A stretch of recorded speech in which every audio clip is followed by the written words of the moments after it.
The gamers are coming. The gamers are coming.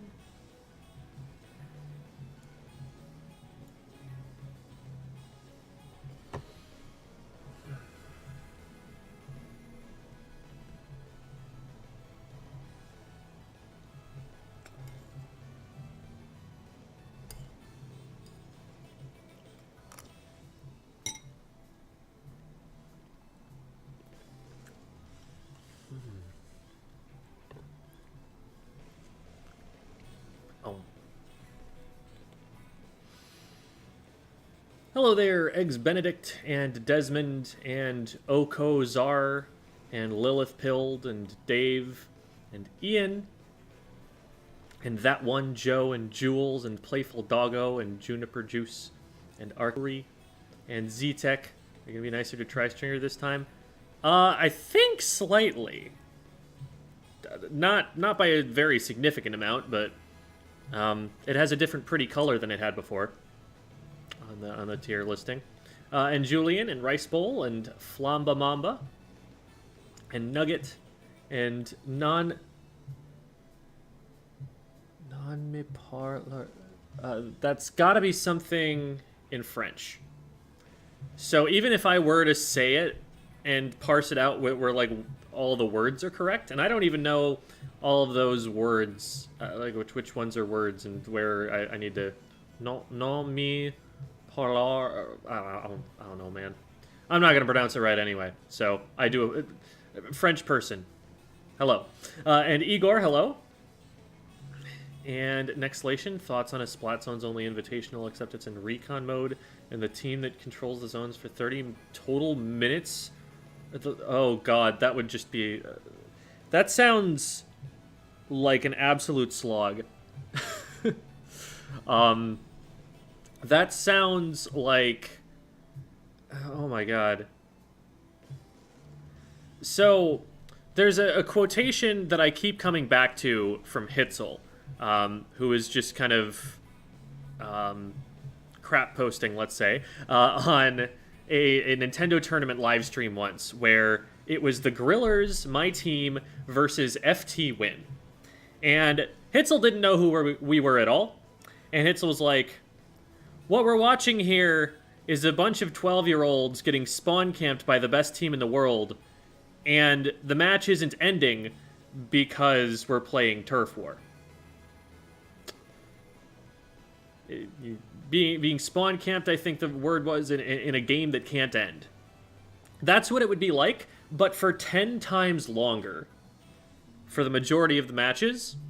It would be an unsustainable tournament format unless you picked a very small number of teams to do it. It would be spectacle for sure, but it would probably not be enjoyable for the players. It's the famous streams. Oh my god. Gem Squid School. I said in the video I'm not famous. I'm just closer to famous than I used to be. Hi, Chill Luna. And hi, Phydro and the Anime Hero. And Tom. What do you mean by for real this time? Stealing from FLC? Oh no, I actually made my own tier list too at some point there. I actually had a stream where I put a tier list together, and a lot of this tier list is actually just from that stream.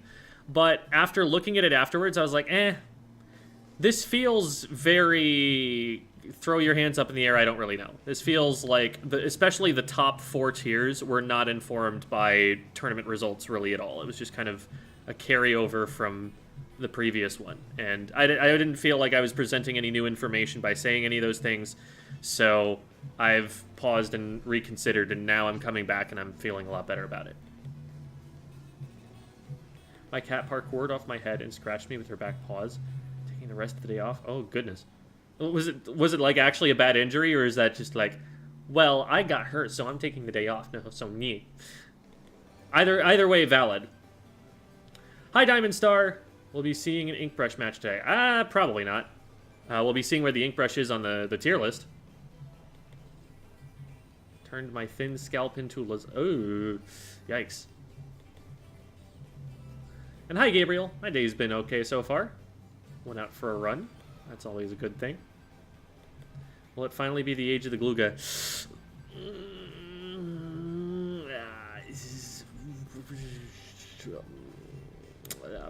I plead the fifth.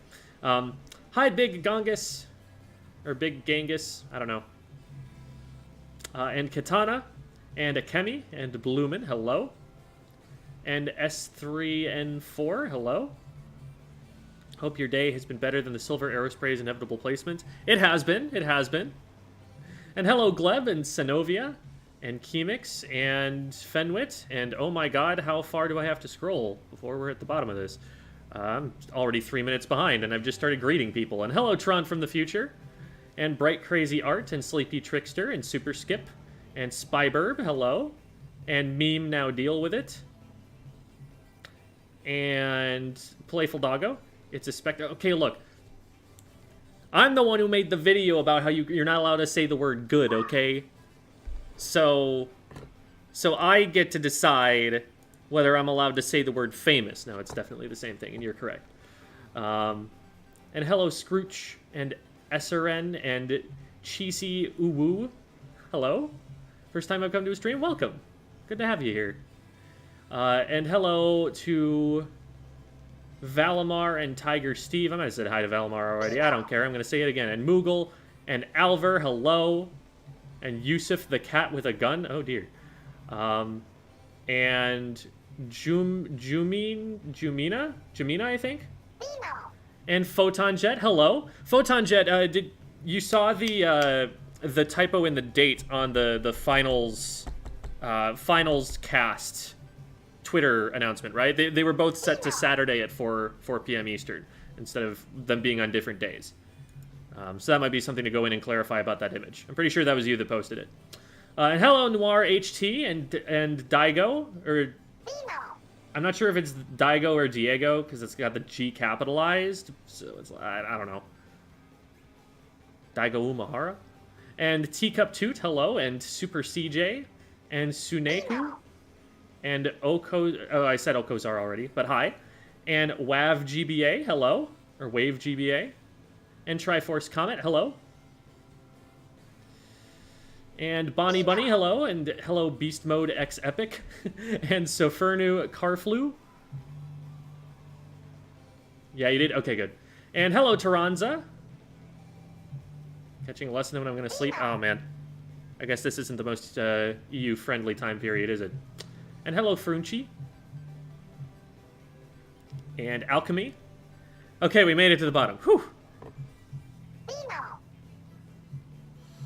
And thank you so much for the 20 gifted memberships that the Anime Hero. Truly our hero for all of those memberships. And for all of the names I'm going to have to add to the credits at the end of my videos now. No, but thank you. Thank you. This is truly a squid moment. Indeed. Okay. I'm going to take another bite of soup real quick and let some of the Vimos wear off. Because here's the thing. I'm recording, I'm going to be putting this up on YouTube afterwards, obviously. And probably better not to have Vimo, making everybody annoyed at the very beginning of it. So, let's see, we're up to Vinci there. I think the next one should be Ducky? Correct, okay. So that means we've got 1, 2, 3, 4, 5, 6, 7, 8. We've got 8 more Vimos. And then we'll go and start taking a look at it. So for the time being, I'm going to scarf down a little bit of soup and try and get that out of the way first. Start a Vimo train so Jem can never record his YouTube content. What is it with stream chats just loving to imprison the streamer? Like,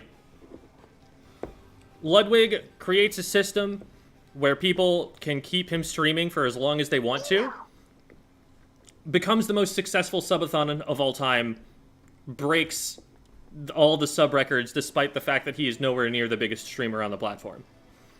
Like, why is that a thing? Why is the streamer's captivity, why does that work so well? Is it just funny that you can point at your monitor and be like, haha, I'm keeping them trapped in my little box here? Is that what it is? Could Daigo parry a Booyah Bomb? No, because there's no parry mechanic in Splatoon. Next question.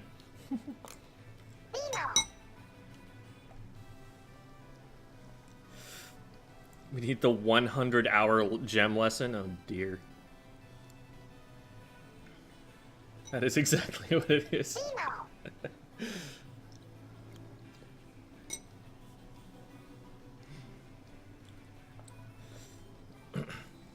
What do you mean, no parry mechanic? You know how many people parry my one-shots with Squid Roll? Yeah, and it doesn't work the way that it does in Street Fighter, where you can just do it over and over again. There is a significant cooldown on it, and you would die in the meantime.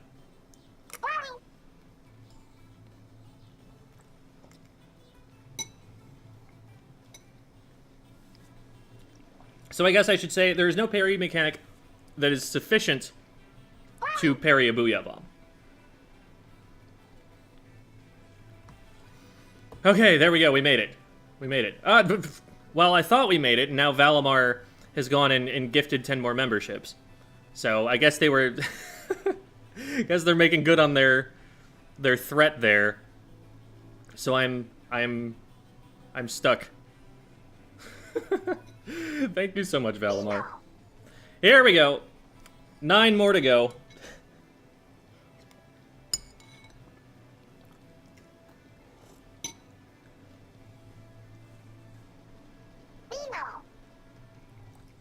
Can Daigo parry a Trizuka? I forget, does Trizuka do enough damage to get through Squid Roll armor? I forget.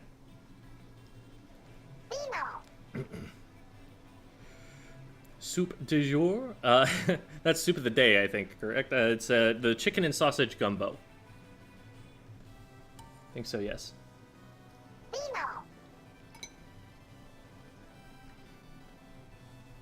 God dang it, someone went and did it again. Now we've got Bloomin', who's going to be creating the Vimos here. You guys are really here for the soup content, because that's what this is buying you. This is buying you me eating soup for longer, because now I'm not going to... At some point, I'm going to need to turn these off if we ever want to get to the tier list.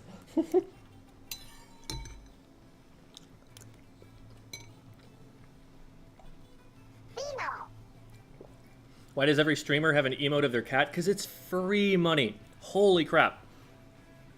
Like, have you ever been on a dating app? Just put a picture of your cat. Just put a picture of your cat. It's too easy.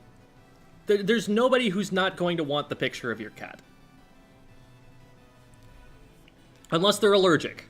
But if you already have a cat, then that's probably already a deal breaker, so... Are you exploiting Romeo? Absolutely I'm exploiting Romeo. It would be silly not to.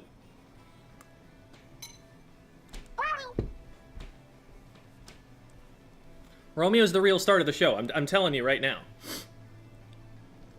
If I ever become famous, it's going to be on the back of Romeo's content, not on the back of mine.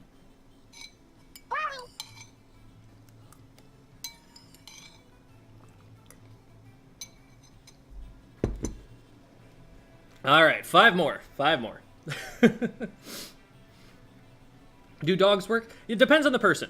The thing about cats is that they're lower maintenance, and they're very, very cute looking. Some dogs, like... You look at, like, some of the really small, yappy... Especially the, like, white dogs that get the, like, brown around their mouths that's really hard to clean. Like, those little things... may not necessarily be attractive to everybody. Most dogs, yeah, you're good. But there's some dogs where it's like, I'm not sure I want to live with that thing. That thing looks like it's going to gnaw my toes off in my sleep. But cats, they're just always cats. They're just always adorable in their own little ways. Ferrets are definitely very cute looking too. I'm not sure how enjoyable it is to have ferrets versus having cats. They're supposed to be really smart, right? Which means that they must get up to mischief. And they're also smaller and probably more difficult to track down if they get under something, but...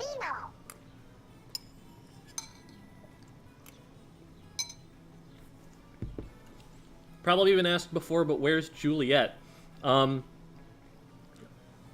was a female cat that was visiting the same friends who found Romeo for a while, and we were considering, snagging her the same way and calling her Juliet, but I think we ended up trying to take her into the apartment, and it did not get along with the cats that were already living there at all. I mean, neither did Romeo, but the reason he was in there was because I owned him at that point. So there's a whole timeline there. But thank you so much for the membership too, Sicarius. Okay. It's tier list time. We made it. So, this is going to look... the top end is going to look considerably different than it has before. I've had a lot of time to think, and I've been watching a lot of tournament matches, and there's a big shakeup in the top tier, and also in the 2 tiers below it. So, let's get into this. Splash and Machine... They are both at least a little bit weaker than they were at launch, but they are still the best weapons in the game, and it's not close. The Splash... The thing about the Splash, and there's going to be a theme here. The Splash is the best, aggressive pushing weapon of, on the top tier here, but it's not a super aggressive weapon. It's a weapon that wants occasionally to be able to drop back and use its grab tank. It's a weapon that wants to be using burst bombs. People are not finding success running QR Splash right now. It's a little bit more jack of all trades right now. And that means that there's a little bit of a hole right now in the meta team comp. If you're trying to think of the most ideal team comp that you could come up with, the thing that's missing is pushing power here. There aren't a lot of weapons that really give you that in the top tier right now. Part of that is because of main weapons, and part of that is because of special weapons. Retake is difficult at the moment. There are only so many specials that you want to use to get in against an enemy team and retake. So to kind of clarify terms for a second, because I'm going to be using this for the rest of the tier list probably. A retake is a situation where you have lost a fight, given the enemy team a disadvantage, and you have to get back to the objective and regain control of it so they stop scoring. That's the most important situation really for your team comp to be able to work. That's where your weapons really need to carry you forward, because you're going to be in just a 4v4 fight against the other team, and the other team has already got map control, so what can your weapons provide? What X factor are they going to give you that's going to let you get back in? And Booyah Bomb is one of the best retake specials in the game and has been for a long time. Booyah Bomb was on even footing with stuff like Armor and Missiles and Stingray in Splatoon 2. People could run Booyah Bombs, and they would get value out of it, even when those other 3 specials were in the game. And those 3 specials were busted. Those 3 specials were better than anything that's in this game, or has ever been in this game. I mean, I guess missiles are worse in this game, so it's still like that. So, Booyah Bomb, really good retake. But the problem is that the Machine is not a great pushing weapon, and it can't really get in there. Its job is to be in the way. It's a zoning tool. So what do you use to push in? Well, you could use a Splash. Splash is a really good, aggressive weapon, good accuracy, fast kill time, has a burst bomb so that it can do chip damage stuff. And that's great. The thing is, if it actually has to push in and fight something with the main weapon is fairly mediocre compared to other weapons that are designed well for fighting. The main weapon of the Splash versus the main weapon of the 52 should probably win. Main weapon of the Splash versus a Tri-Slosher versus a Carbon especially versus a Tetradualies should probably lose. Should probably lose against a Wiper even. And then the Wiper as a main weapon is significantly weaker for combat specifically than those options that I've discussed there. There are definitely things that beat this in a 1v1 fight, again, if we're only looking at the main weapon. So what the Splash tends to do is the Splash tends to play... Here. Let's see, is this a good map mode to describe this? Let's just... Let's go like Scorch Rainmaker. I'm just looking for something that's shaped well so that I can show this off. Okay. And we're weirdly over to the side. Okay. So the way that FLC describes this is you're typically going to have a core of players who are going to sit back and cover one side or another, and then you're going to have a couple players who are going to push up. So it's this kind of formation right here, this sort of like square or U shape or something. And the way that FLC describes it in a stream that he did recently is you can put a splash here and you can put a splash here, but you can't put a splash here and a splash here. Putting splashes in these two positions doesn't work, because what's going to happen is at some point one of them is going to want to pop a crab tank. And when one of them wants to pop a crab tank, they're not going to be holding this kind of a position anymore, because you don't crab tank and become the furthest player forward on the team. That's how you get like a whole ton of crap thrown at you and get swarmed, and the crab tank goes down. Crab tank is not like an invulnerable special or anything. There are a lot of ways to counter it, and people have had a lot of practice countering it. So when you crab tank, if you're too far forward, you're just going to get blown up.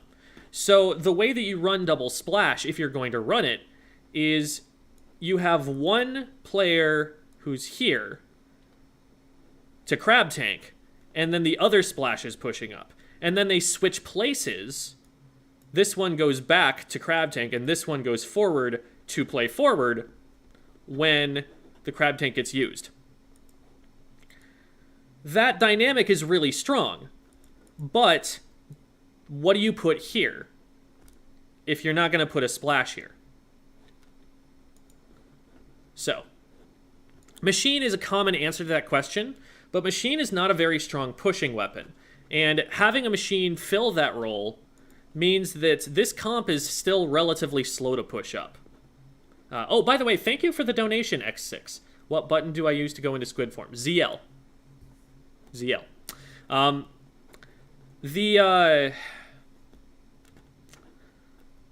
The team is going to be pretty slow to push up if all you've got is like a splash and a Machine. Because the way that team comps have generally been built in the previous patch is you're probably going to have some number of splashes and Machines, and that's going to be 3 of your weapons. And then the last weapon was very likely to be a Splatana Stamper. And so all of the weapons could just chip damage off each other, and they didn't need to push up as aggressively. But what's shaken up the top tier now is that we have Ballpoint here. Ballpoint is nuts at the moment. We're seeing comps almost universally have Ballpoint across the board at top level. And there was even a Japanese team that won. Granted, it wasn't the most stacked monthly it could have been, but there's still, top-level Japanese players running double Ballpoint, and they won with that. The thing about Ballpoint is that it's just a better main weapon than most of the weapons in the game.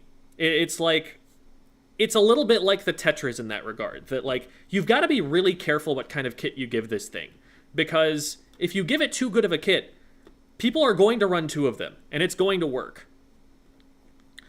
When it was released, there were people who ran double or even triple Ballpoint at the LAN event right after it released, before they could patch it or anything. This main weapon absolutely goes off. And the reason that it's been down lower up until this point is that Inkjet has not been a very enticing option. People have preferred something like the Heavy, which is going to give you a Wave Breaker, which is going to be pretty good consistent value. That's really useful to have on a backline weapon, and it's still able to go up and play fairly aggressively. The thing is, though, Inkjet got buffed, and we're also in a situation in the metagame where retaking is really hard, where we don't have a lot of great specials for doing that. We'll talk about this guy later with Tri-Strike and everything. Because Tri-Strike is one of the options that people have been looking to. People would love for Tri-Strike to be what missiles were in Splatoon 2. People would love to be able to grab a K-shot and, paint for missiles, fire the missiles, and then be able to run forward with those missiles and engage with those missiles. That's what people are looking for when they pick weapons like these. They're looking for what the K-shot was in Splatoon 2. Or you could even say what the NZAP 85 was, because this is a lot more of a support weapon. But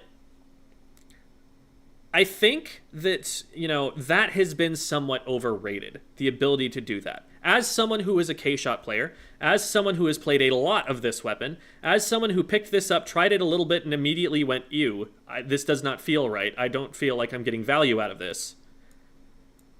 I think that right now, it is actually possibly a better option to run a ballpoint and use the Inkjet. Inkjet's height lets it get into positions that it wasn't able to get into before, and it also makes it a lot harder to shoot down. Granted, if you run into an E-liter, you're still going to need to be very careful about that, and it's really scuffed. But it's good enough right now in an environment where retake specials are bad enough right now that Inkjet isn't actually that bad of an option, and the main weapon carries this thing so hard that you look at this and you go, you know what? This is worth running an Inkjet weapon for. And so a lot of the time right now, people are actually using that Inkjet to retake. For example, you look at Hagglefish, and what basically every team ever is doing right now is when they're trying to approach... Let's get this centered a little bit. When they're trying to get from this side over to this side, which is the central problem of the neutral game on Hagglefish. They're gonna have a ballpoint here anyway, because this is already where the ballpoint wants to be. Well, this stuff right here is really, really nice to put an Inkjet over the top of. You use the first jump of the Inkjet to get up to here, you use the second jump to get up to here, now you're up in the stratosphere, and you're still able to hit stuff down over this wall, and unless there's an E-liter right here, you're gonna be able to just clear their entire team back. And in the meantime, while this is happening, you've got this area flushed out. This is where you run people in through the middle, and now they're gonna get some picks, and now they're gonna force the enemy team backward. And so there are enough little plays like that you can make on the maps that are making it so that this can legitimately play into the game plan for using specials that top teams are able to put together. So this may be an overreaction, because everyone is running it right now. And another thing that everyone is running right now is this thing, which I think is trash, compared to any of the options above it. Like, I think it is being generous to put it in the playable tier right now. I legitimately think if you're a top team, if you're a team that is hand-picking your members and trying to pick the weapons that you're going to win with, I don't think these two should factor into the comp. Now, that said, I think these are good transitional weapons to get yourself, from one metagame to another. And these are weapons where if you're solo maining them, you're going to be fine, because they're always going to be okay enough that you can run them. And that's why I feel like they're in a good spot. But if you're just trying to build a team right now from scratch that is going to win tournaments consistently, and you're putting the best players in the world on it that can learn any weapon they want, I don't think you pick these. I think that you pick something else if you're looking for retake capabilities, and that ballpoint is something that can help with that. Another thing about ballpoint is that there's a lot that hasn't really been explored and figured out except by top-level players on this thing. The ability for this thing to fight and paint at short range is absurd.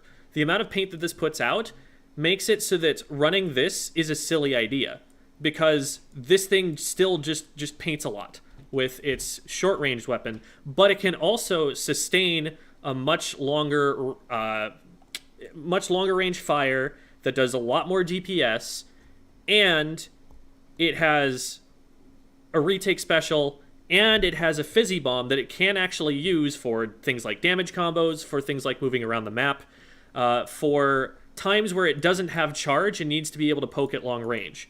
Because one of the challenges with this weapon is that, like, you don't get the long range fire right away. You have to transition into it. So if there's someone at more than your max range, we'll go and show this off real quick. So you'll notice that the first shots I'm firing are going to be short range, and then it transitions over. If I need to hit someone that's, that far away, Fizzy Bomb is going to be a better way of doing that, so that I don't have to, like, stand still charging it. And I can just get that damage out and then move on with my life and actually get the charge ready over here or something. So there are definitely ways to use the Fizzy Bomb. It's awkward to use any kind of bomb with this thing, and that's why something like beacons are actually really good with Ballpoint, because it doesn't want to be using its sub-weapon that much. But it does get some value out of them. I saw a really, really sick play where a Ballpoint was cornered around the wall of Inkblot. And before the player got around the corner, they dropped a Fizzy at their feet and then just got enough charge to do the mini shots like this. And that was enough to get the splat. Because this does 50, they move into that damage as they come around the corner, and then all you need is 2 mini shots, and they're down. That kind of thing is actually really dangerous at short range. Like, this is a weapon that you can't just carelessly push in against as a frontline weapon. But it also has an impact from long range, and it also has retake capability. Very, very versatile weapon, and I gotta say, if there's gonna be a weapon that's top tier, I don't mind this one being top tier.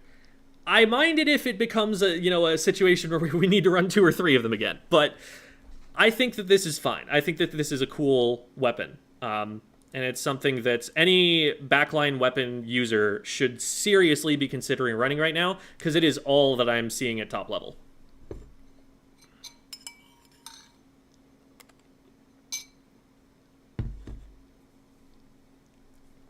So, Ballpoint is low-key better than some short-range weapons in short range. True. Like, the DPS of your short-range shots, if I am informed correctly, is the second highest DPS you can get in the game, followed only by the Hydra. And I mean, I get DPS. I guess with multiple shots, a Charger is, not going to have the best DPS. Gem, can you put the Knot in top tier for 1 second so I can take a screenshot and send propaganda to my team? Okay, one sec. I got you.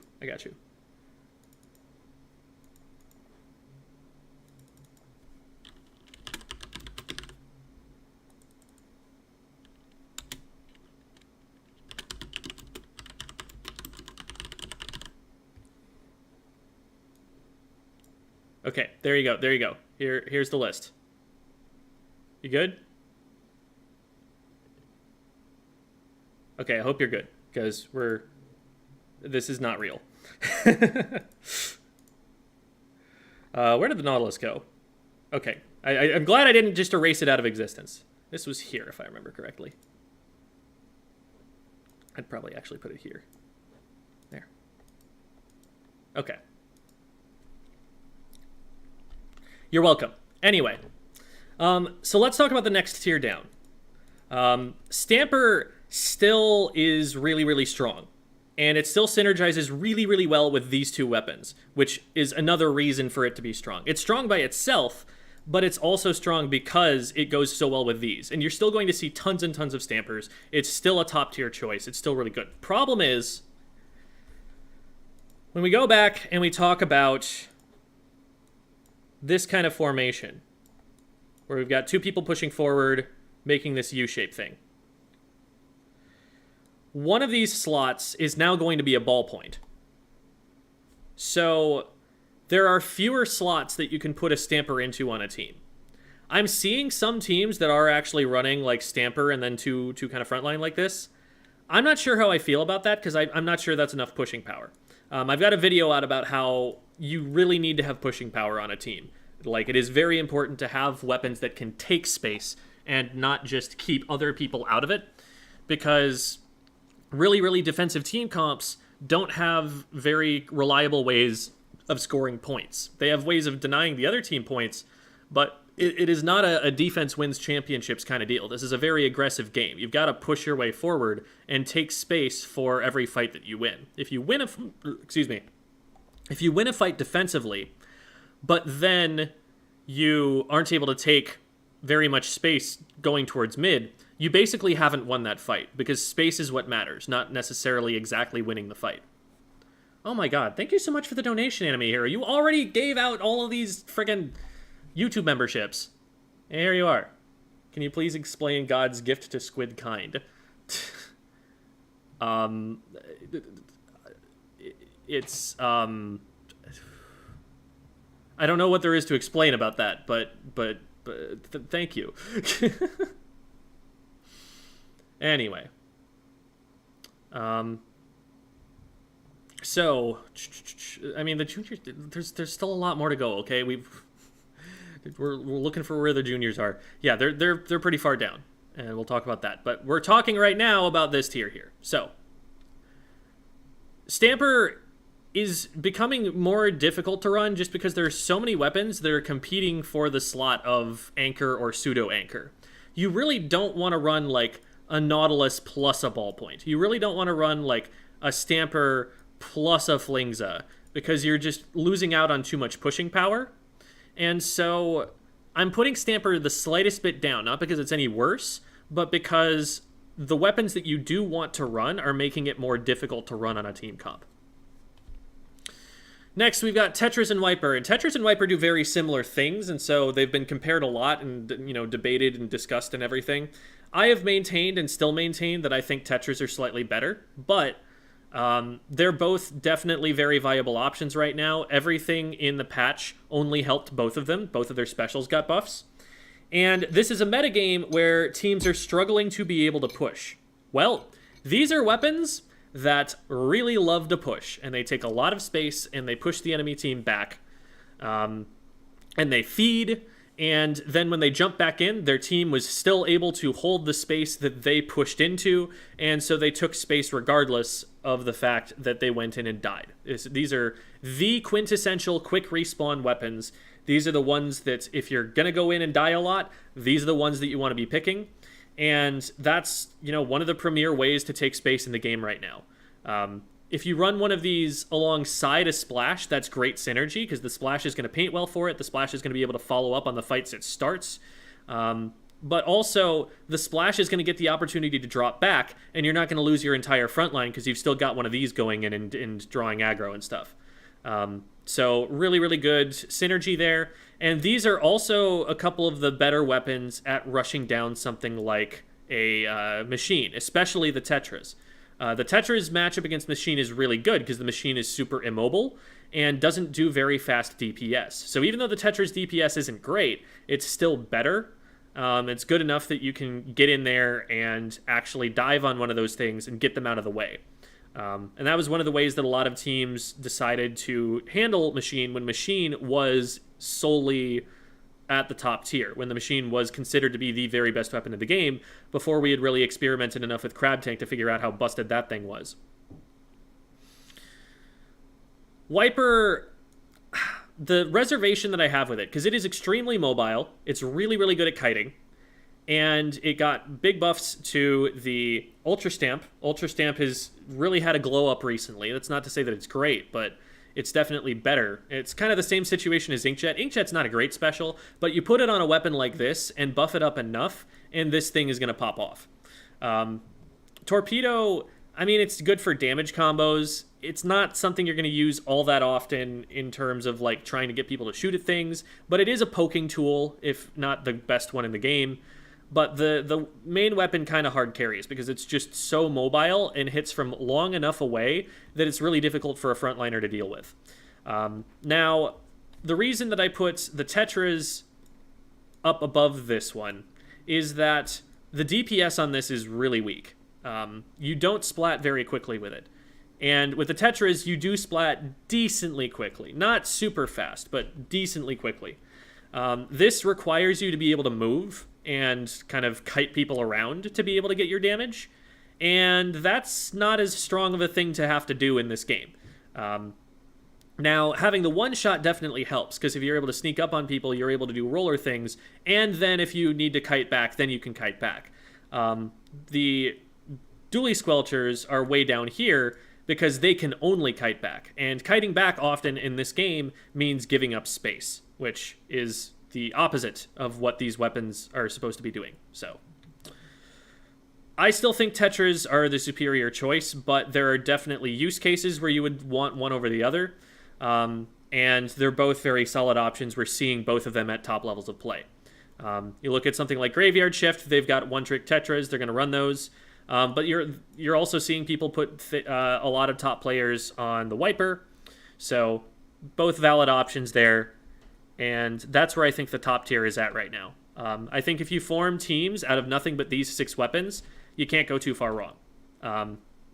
Now, there are some reasonable alternatives. There are some things where maybe in niche situations, maybe given the skill set of the players, these things can totally be worth it. For example, if you've got Kyo on your team, Kyo is a very, very good bucket player.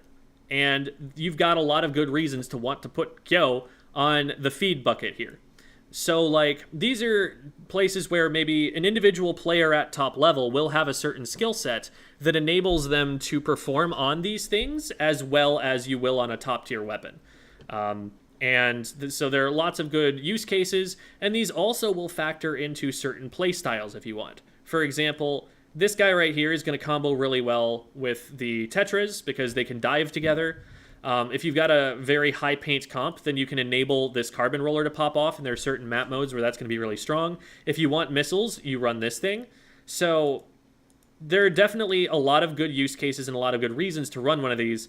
I just think that they're a little bit more situational than the options above. That these you're never complaining about having as long as you're constructing a team comp reasonably. These you're maybe going to struggle a little bit more to fit them in some of the time. So, Flingza. The big nerf to missiles made it so that it's difficult to run those, because even though missiles are still the best special in the game, they didn't get put on weapons that have especially great kits.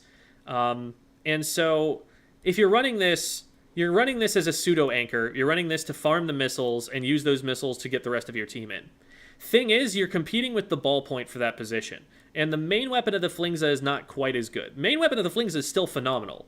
It's a weapon that can play paint support, has decent range, and also can go in and make sharking or aggressive plays when it needs to. It's very versatile. It's very flexible. It can do a lot of the things that it needs to do. But this weapon has more range, has a really fast kill time. Aside from the inability to one-shot, it's just better in combat in every way.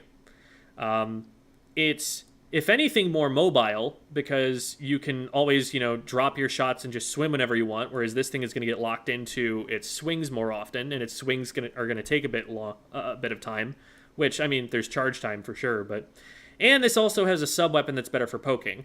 So, like, the advantages start to stack up over it, and it's like, this is not a bad weapon at all. Like, this is something I would be happy to run on a team. It's just not better than the ballpoint, and so you're not going to see it very much at top level at all anymore. Like, if ballpoint and maybe like Stamper weren't in the game, this would absolutely be a top tier weapon. All it takes is less competition, and it's better than all of a lot of the stuff around it. But it's getting forced down by the fact that there are so many good options for that kind of anchor slot, for that sort of anchor role, or pseudo-anchor, because I wouldn't call a Nautilus an anchor, but it definitely makes it so that you don't want to be playing an anchor, and it's going to anchor a little bit. So that's where my term pseudo-anchor comes from. It's competing with that slot for that slot with too many other good weapons. Because there might be a time you want to run a heavy, there might be a time you want to run a Stamper, there might be a time you want to run a ballpoint, might be a time you want to run a Nautilus or an E-Leader. And like all of those weapons are kind of competing for the same slot on a team, even though they do very different things. Like, it's just too few slots for too many weapons, and you're not going to see it as often.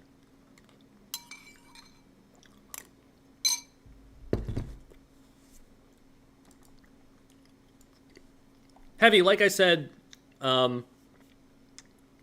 This is another one of those weapons that's competing for those same slots. This is a weapon where, like, you want to be able to run it, but also you've got all of these other choices. And with Ballpoint popping off as much as it is, the Splatling players should probably be leaning more in this direction, unless they specifically need a Wavebreaker on that team for whatever reason. So that's where I'm at with that. Not too much more to say with that.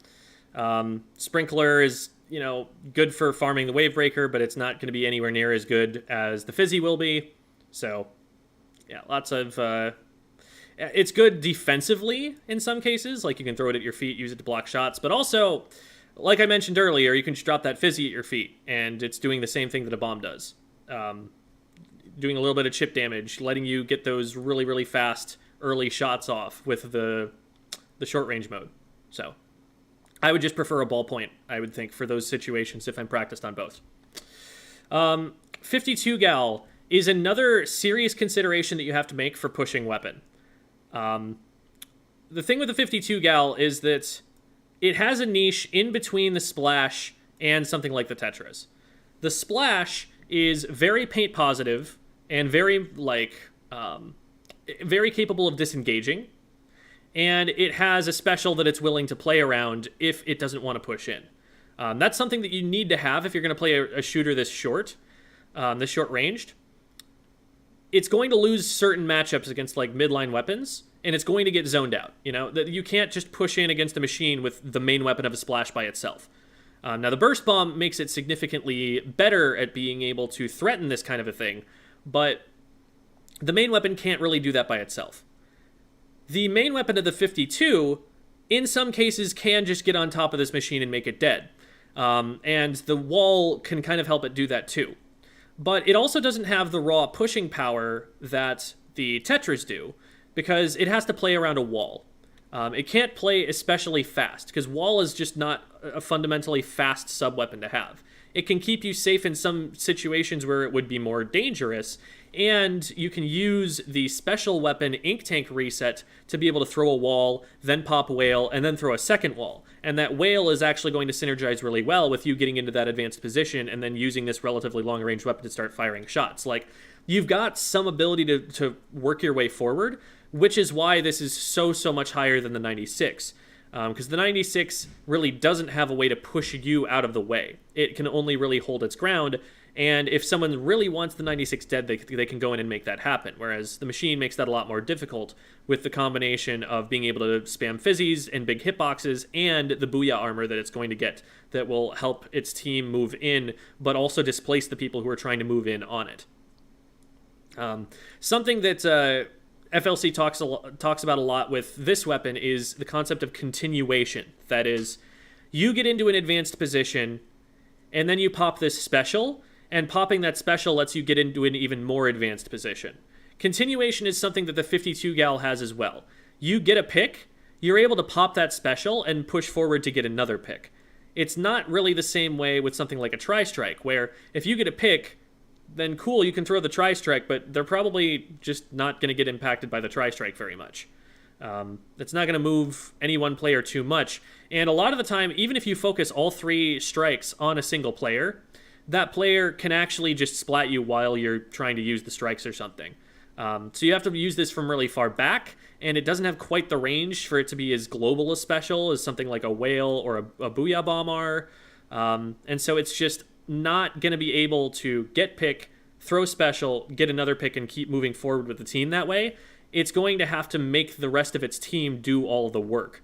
So this weapon is better at that, but Tetris don't even care if they get the pick. They are still having an impact by charging forward and getting someone to deal with them behind the enemy team. Their team gains space even if this thing just dies. And that's not really quite the same with the 52 because it has to move up a lot more slowly.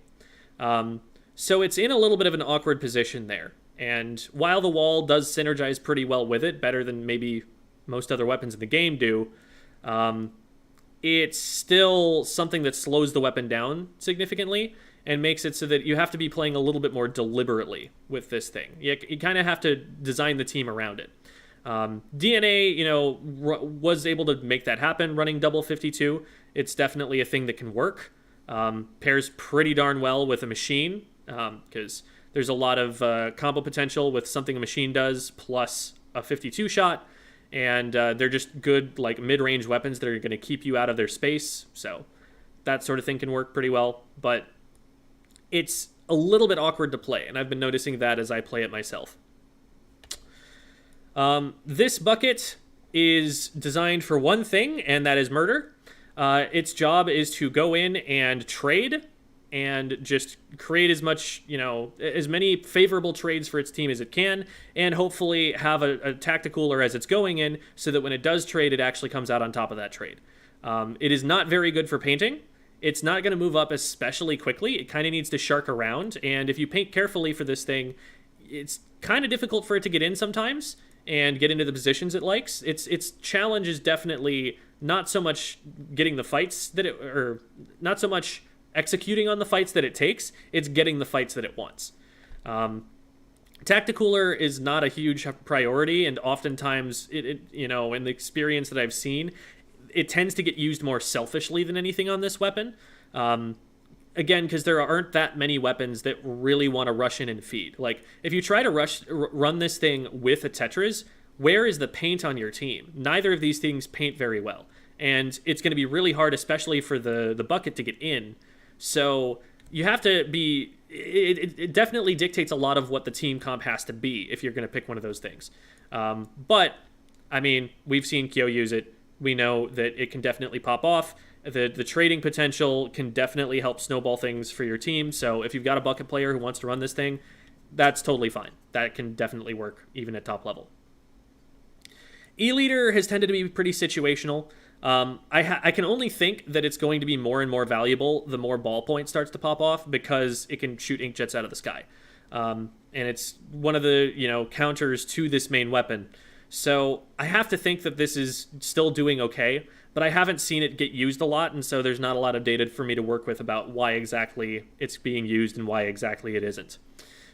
It's a little bit more of a passive weapon, and in a game that means you really need to, that forces you to take space, it's dangerous to run something that's passive. You need to get value out of it, and the value you're going to get is either zone control or picks, and that's all. Because if you're going for either of those two things, you're not going to be painting that much, so you're only going to get so many wave breakers, but wave breaker's pretty nice. So niche, but definitely still a thing that you can run in a number of different situations. Nautilus, also competing for that pseudo anchor thing. I've talked about that a little bit already. And it's, competing. A lot of people who would like to run a Nautilus are probably just going to run a ballpoint right now, because the short range mode is still very, very good. It's not quite as good as, being able to hold your charge forward as a Nautilus, but this thing actually paints, and this thing does not. And this thing has, they both have retake specials, but this thing has a sub-weapon that it can combo with and do stuff with. Point sensor is valuable for information, but, the higher level you get, the less you really need that information, because people are just going to have pretty good awareness. So I'd definitely say it's taken a little bit of a hit from this guy being more popular. Carbon Deco is one of the best weapons at making people dead if it gets on top of them. But the problem is it has to get on top of them, and that requires a lot of paint from its team, and that requires a map that enables it to shark and flank and stuff, and there are only so many maps that are like that in the game. So if I see one of these things in capable hands on, like, Mako-Mart, I'm terrified. Like, this is something that can absolutely just get a quad on your team. But it's also something that can be counterplayed if everyone's painting pretty carefully and using their range and kind of scouting things out ahead of time. So, very, niche, but definitely, I think, playable at a fairly high level on certain map modes. I don't know. I feel like this is almost the same kind of thing I'm going to be saying about the Octobrush, but I feel a little bit better just because of the kill time with this thing than I do with the Octobrush, I think. So I'm probably going to keep it there. And then, if you want a crab tank and you don't want to run a splash for some reason, you're running this. And that reason had better be that you really need the ability to move through enemy ink. Because this thing can't really dive, like we've talked about, as well as some of the other weapons can, as well as something like a Tetra as a Wiper or a 52 can, or even I mean, this isn't exactly for diving, this is for sharking more. So, yeah, those three weapons, basically. This can't dive as well as those can, but at least it has a burst bomb to be able to poke with. This sacrifices that ability to poke, because suction bombs are just straight up worse in this game than burst bombs. Like, I can't think of a reason that I would want a suction bomb over a burst bomb right now, the way that the meta is. So you're sacrificing that ability to poke for the ability to dive. And that's basically what you want it for. And I think this ability to poke and still be able to fight pretty well at short range is probably worth a little bit more than this. So it's just a matter of being outclassed, and you probably want to pick this first.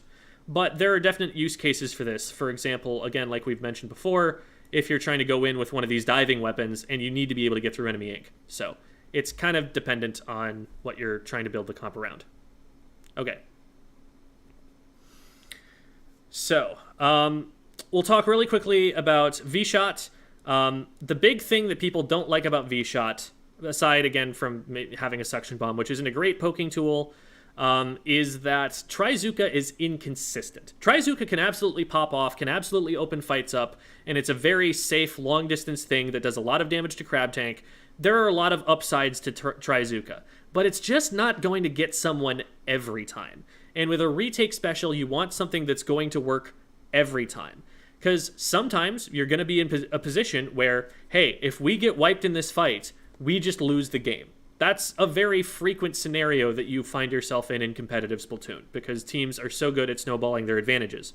So putting, all your hopes that, like, this player gets someone with their Zuka, or, this also is, fairly high risk, but also fairly high reward. You could get multiple people with this Zuka. And getting that big of a fight win is pretty cool. But it's not worth the loss of the consistency. So I will still absolutely run this thing if someone wants me to. I'm perfectly happy to use it. I love Trizooka, and I think it's a really solid weapon. It's just like, sometimes it doesn't get what you need, and it's really hard to set up to reliably get what you need with it. So I think it's definitely, a solid option for getting picks and starting a push and going in with them, but I think you're going to get a lot more value out of running a splash most of the time. Okay, let's get to these two. These have been a major source of controversy in the competitive scene lately. This is probably like the part of the tier list, if anything, that you're most likely to disagree with, just because so many people are thinking about these right now. I think that these two weapons, they kind of function similarly in that they are both paint-positive shooters that get Tri-Strike and have a bomb. This is a support weapon. This is only a support weapon. That is all that it can capably do. The main weapon, like I've said when I was talking about Splash, the main weapon just straight up loses to this. Main weapon straight up loses to this. It loses to this. It loses to this. It loses to this. Like, there are not a lot of good matchups that just a Splash-O-Matic has in the top tier of weapons in this game. It's just kind of short range and not the fastest kill time. Sure, it's fast, but an arrow spray is fast, and that doesn't mean anything for it. It's just like on the low end of combat utility for something that has that short of range, and its short range really hurts it. I like the splatter shot significantly better for its matchup against Tetras, because the extra range makes it so that there are more situations where all I have to do is aim and shoot, and I don't have to be moving toward the Tetras as they're rolling away from me to be able to do damage to them still. That's a huge advantage for the T-Tech over it. The T-Tech also has a Splat Bomb, which is just miles better right now than a Suction Bomb. I would much rather have a Splat Bomb on, like, anything, I think, than a Suction Bomb. Suction Bombs had a huge moment in Splatoon 2 where spamming them with LDE made it really difficult to move through an area at all. And you could just lock down entire maps that way. But with the nerf that they've been given to, like, their explosion radius, to their damage, their object damage, they just don't have quite the same utility anymore, and there's not as much of a reason to prefer such a slow fuse time over the fast fuse time of the Splat Bomb. The Splat Bomb actually helps you in short-range engagements. The Suction Bomb, it's very niche if it's ever going to do that. There's, like, a really weird case that's happening. A lot of the time, you'll actually see people with Suction Bombs just throw them straight down at their feet and then back up. And that's the way that they're able to use it in combat, because it just takes so long for the opponent to actually... it takes so long for the Suction Bomb to explode, and in that time, the opponent will have, like, closed all of the distance toward them. Whereas the Splat Bomb, you can throw at someone's feet and make them move. And that is just not really the way that a Suction Bomb is going to work at a close-range engagement that a Splash is going to want to be taking. So the Suction Bomb is a huge weakness for this thing. You would much, much rather have a Burst Bomb for combat, and that's why this thing is here and this thing is here. The other reason is Crab Tank. Tri-Strike is a special that, man, I really want to be just the tiniest bit better, and then all of a sudden, you know, these things skyrocket upward. If you make it, for example, so that you can swim around while throwing them, like you can swim around with a Trizooka, then you can actually, you know, throw Tri-Strikes and then follow up with them. If you can throw Tri-Strikes a little bit further, then that's valuable.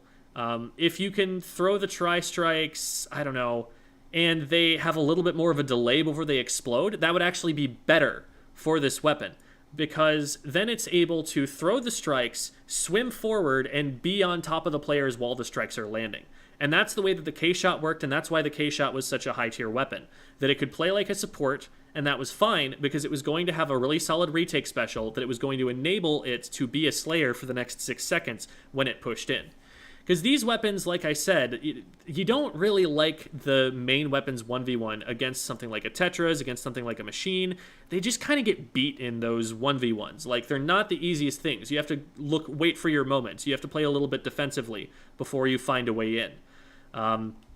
They're just a little bit weak in that regard, but they get to be a Slayer every so often because they use their special.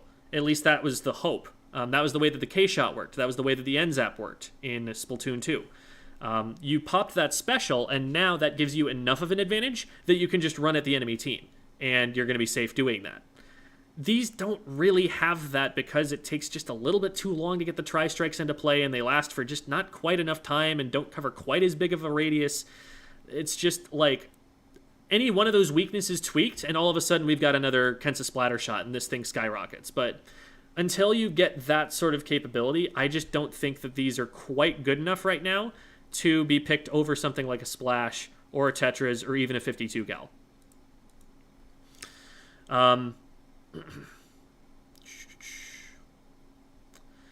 And another thing that I want to say about Tri-Strike is that one of the things that makes Tri-Strike as good as it is on these weapons is that they have combos with it. You can throw Bomb, Tri-Strike, Tri-Strike, Tri-Strike, Bomb with either one of these two weapons. And that's really cool. That gives you a lot more utility for the special. When you look at other Tri-Strike weapons, and you take a quick look down here, this poor fellow right here, Sprinkler, Tri-Strike, Tri-Strike, Tri-Strike, Sprinkler. The second Sprinkler gets rid of the first Sprinkler, but that's okay. Yeah, these are kind of probably the best Tri-Strike representatives you're going to get. The Zekofin has the problem that the Tri-Strikes don't have enough range for it to actually really be able to use them well, because it's already going to be at like the very max range from the front line. So if you want to disrupt anything any further back than the front line, and even then all it's going to do is make them take 2 steps backwards and then they're fine, you have to get into a range where it's pretty dangerous to be for a charger. So I think these are the best Tri-Strike weapons in the game right now, and they're still just not quite cutting it. There needs to be just a little bit more for, I think, Tri-Strike to be as valuable at the top level that you would want to run one of those things. This, again, comes from having played this weapon extensively and having played this weapon for a little bit after having played this weapon extensively and being like, wow, this feels like it sucks. And that's in part because my playstyle is more of the K-Shot kind of playstyle, where I want to be going in and playing aggressively, and this is just not as good at doing that. If you were like an NZAP 85 main from Splatoon 2, this is a much better fit for you than this is, because this is going to do a lot more of the paint a lot, throw bomb, paint a lot, throw bomb, get special, and then maybe try to do something with that special kind of idea. This is much more of a support. If you're going to try and play like a hard support weapon right now, this is probably the one you're looking at. Again, focusing purely on paint support and not focusing on being able to fight is not something that I think is generally super valuable. You want something that can do multiple of those things to really get value. Or if you're going to be playing something specifically to spam for the special, it better be one of the top 3 specials in the game. And Tri-Strike, I don't think, is it. So let's move on from there. Let's talk about Squeezer. Squeezer is in a really awkward place where it is one of the best main weapons that has ever been put in Splatoon. This thing is stupid, but they gave it a wall, which does not do a lot for it. It already had a lot of range, so it didn't really have to worry about getting rushed down by something like a Tetris or a Wiper before, it could get shots in. And it would really, really like a bomb to be able to force you out of position, to be able to poke from safe distances, and it just doesn't have that, so it's forced to really hard rely on the main weapon. And if it throws the wall out, now it can't move too far forward past that wall, so it has to play a lot more defensively than this weapon generally does have to play. Like the foil Squeezer from Splatoon 2 was a very aggressive weapon. It got up in your face and used bubbles if it had to force its way through the enemy team. This thing could frontline when it was in Splatoon 2 and it had Splat Bomb plus Bubble Blower. Not so much now. Now it's kind of... They got the idea that this weapon is supposed to be this really long range shooter that just kind of walls people out. But it's not a super high amount of damage for being able to do that. It's got, really solid range and a very good kill time for the distance that it's got, but also you're just not getting as much of a push out of it. It's much more of a defensive weapon, and its versatility was something that made it really strong in Splatoon 2. It doesn't really have that so much anymore. If you're trying to run a Zuka, you're going to run this or the shot. I would probably prefer the shot personally, but maybe there are some times in a team comp where it makes more sense to have this kind of midline weapon in it. Still, for walling people out, which is what this weapon seems to be designed to want to do, that's what the machine does. And that's what the machine does better than anything else in the game. The 96 Gal, with the wall, also fits into that sort of archetype. But we don't see that on the screen right now. That's because I have to scroll further down to get to it. And so we'll move on. Brush. Brush is in a pretty solid place. If you're, an Ink Brush main, you're not complaining too much. People can definitely build a comp around you. You're going to be able to distract. You're going to be able to throw a bunch of bombs. And the Whale it's got some pretty good synergy with this weapon. Because you can run around and get multiple different angles on it. The problem with any of the sharking weapons is just that they have a really hard time getting in because there are not a lot of maps where you can flank. This weapon is in a pretty good spot because it's so mobile and it can run around and distract people and pull them in the wrong directions, but it can only pull them so far in the wrong directions because the maps are hallways. If the maps in this game were just wider, if they were less rectangles and more squares, this brush would be, I think, at least a tier up. I think it would be significantly stronger, but it just doesn't have as many places to run away to, as many places to draw people around to. So it doesn't get to use quite as much of its running around freely as you'd like it to be able to do, and as much of its sharking capability. Slosher, I frankly don't see why you run this over a T-Tech right now. It's just not got as much paint. If you're trying to use it for mid-range zoning pressure, the machine is right here, and it has a significantly better retake special, and its bomb is also very good for it. So it's just kind of outclassed in that regard. So you would be running this specifically because you wanted Tri-Strike, and if you specifically want Tri-Strike, you're probably just going to run it on a short-range shooter that gets it faster. So yeah, I don't think it really has niche right now. It's still not bad. It's just there are those other options, and so it's kind of outclassed.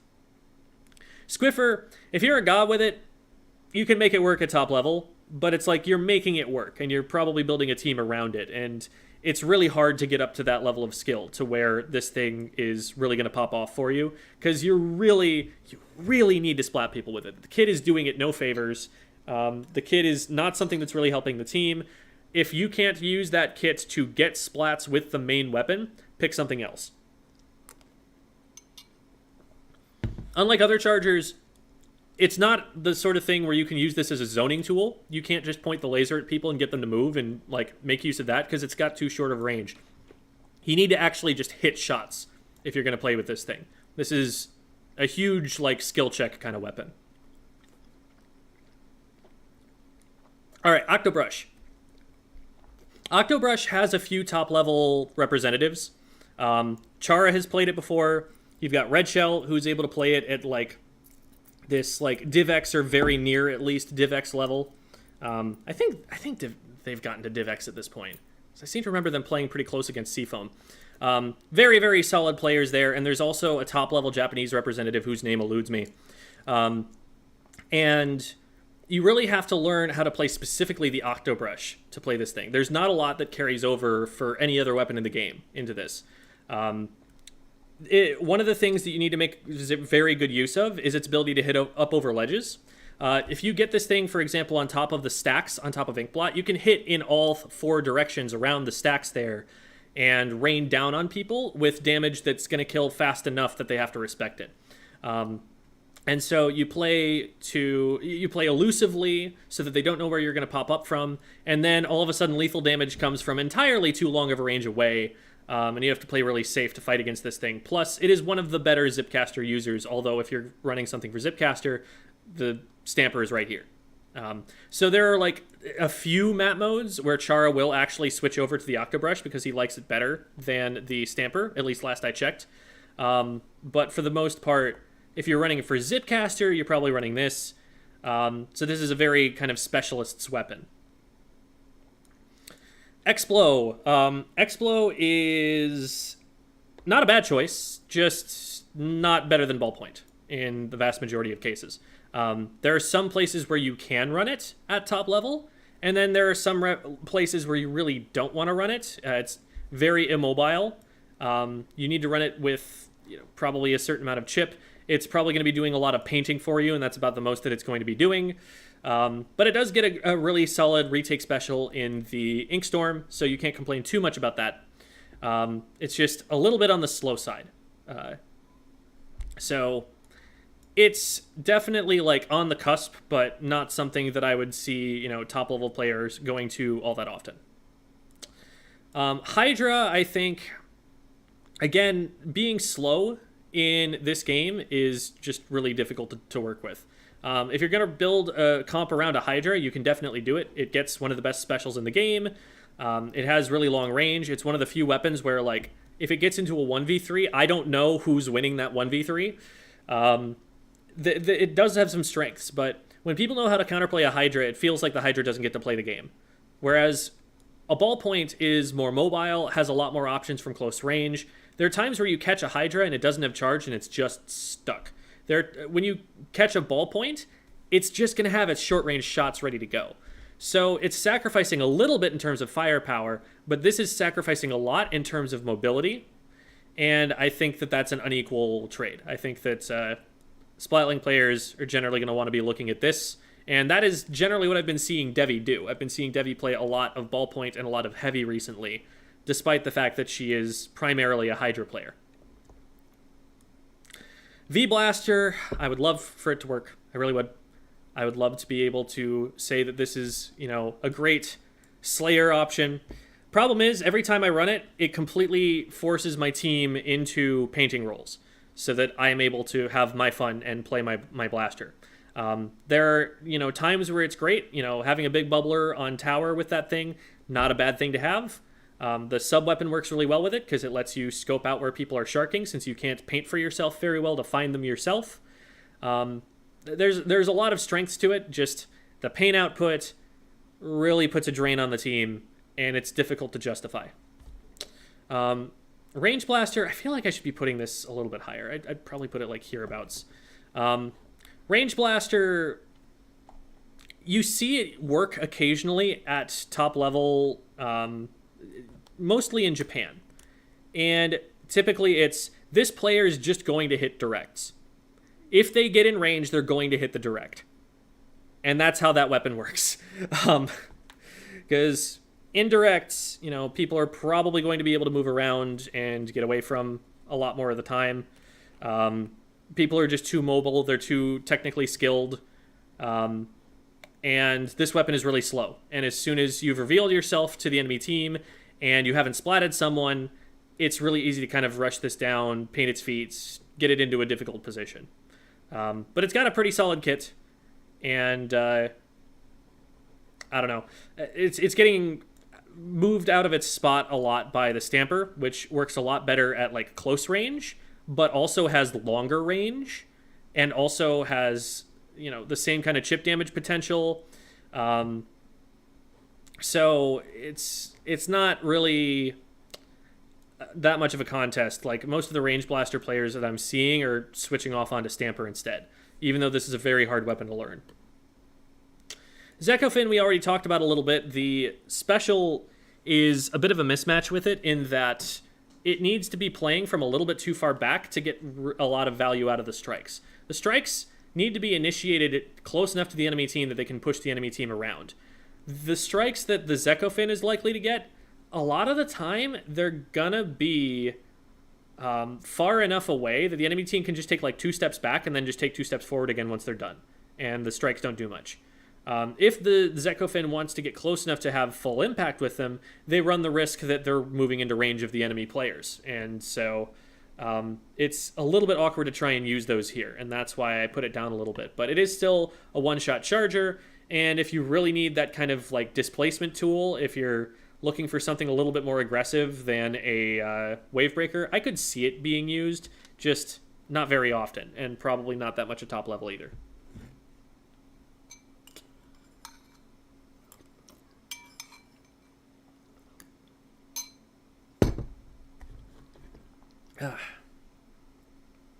Everyone's saying that Prochara is in YouTube chat. Is that true? I don't see them recently. What? Oh, there. Surprised you have blaster that high compared to range. Yeah, I don't know. I definitely think range is better. I don't know why I had them flipped earlier. I definitely don't agree with that. At this point, I don't know. I still think that the blaster, its biggest problem is more that it drags its team down than that it's that bad on its own as a Slayer weapon. Because I think it absolutely can push people. It's just really hard to justify how much it's bringing away from its team to do that. That the Big Bubbler isn't as valuable of a tool right now, and that the paint that it's going to output just isn't enough to support the team. It's too selfish a weapon, I think. Whereas Range Blaster, I feel, gets in trouble when it tries to push up a little bit more. So that's kind of where I'm at on them. I also do think that like this tier might span like the widest gulf in capability. Like, I could see top teams running a shot, right? Running like a Zimmy or something. I'd probably put this a little bit lower, honestly. Running something like a Zimmy is not something I've seen in a good long time at this point. So it might be that like there's just a lot in between here and here, but that's how I feel about that. So, okay, Rapid Deco. Rapid Deco gets Inkjet, which, like we've talked about, is nice, and it gets the Torpedo, which is amazing for the Rapid. The combo that you get by rolling the Torpedo into a direct is something that allows this weapon to sometimes get out of scraps at short range that it wouldn't have been able to otherwise, especially the better a shot you are with this thing, the more aggressively you're able to play it, because you can get out of those situations pretty reliably. So, super duper fun. Love this weapon to death, but ballpoint exists. You don't want to run double Inkjet in most cases, and if you're going to go for an Inkjet weapon, you're going to pick the ballpoint. It paints better, has longer range, still has a really, really good kill time as opposed to the relatively low DPS the Rapid has. It's just like the value that you get out of the blaster shot compared to everything else the ballpoint is giving you, it's just not really equal. And Fizzy Bomb is also a better bomb. So Like, Rapid Deco would love to have a Fizzy Bomb. Oh my goodness, it would love that. So, yeah, I love it to death. It's my baby. It's probably down here, though. Okay, L3D, right? Yeah, L3D. This doesn't look like a D, but it's the L3D. Anyway, L3D has Burst Bomb, which is great for it, and Hammer, which is aggressively mediocre. It's not the worst in terms of its ability to take fights, because it has decent range with its shots, and being able to combo those with Burst Bombs is a huge deal. It's just like picking it for that pretty solid main weapon sub combo and getting an Ultra Stamp for it. There's not quite enough value there. If it got even something like an Inkjet, I could see putting this up a little bit higher within its tier, or even maybe up a tier from there. There might be a use case there, but it doesn't really have it. And also, this is a really hard weapon to learn, because hitting L3 shots is not the easiest thing in the world. So I've got it down hereabouts. Try with Inkjet is something that we've seen very occasionally at top level. But one of the challenges with it is that right now what you want to be able to do is use the Inkjet as a retake special, which means that you want other people pushing up while the special is going out. But the Tri-Slosher is one of the weapons that would be pushing up. So you're taking one of your frontline weapons and putting them on retake special duty instead of putting them in that fight where they would actually want to be to follow up on it. And so it's a little bit awkward. And the fact that this thing doesn't have a bomb just kind of kills it. It really kind of needs a... If you give this a burst bomb, now we're probably in business. Now it's probably worth running, even despite that issue that I talked about. Because, like, Inkjet isn't usually something you're going to use as a retake special. This is a weird meta where we just don't have a lot of weapons with good retake specials, and the ones that do have those specials are often bad.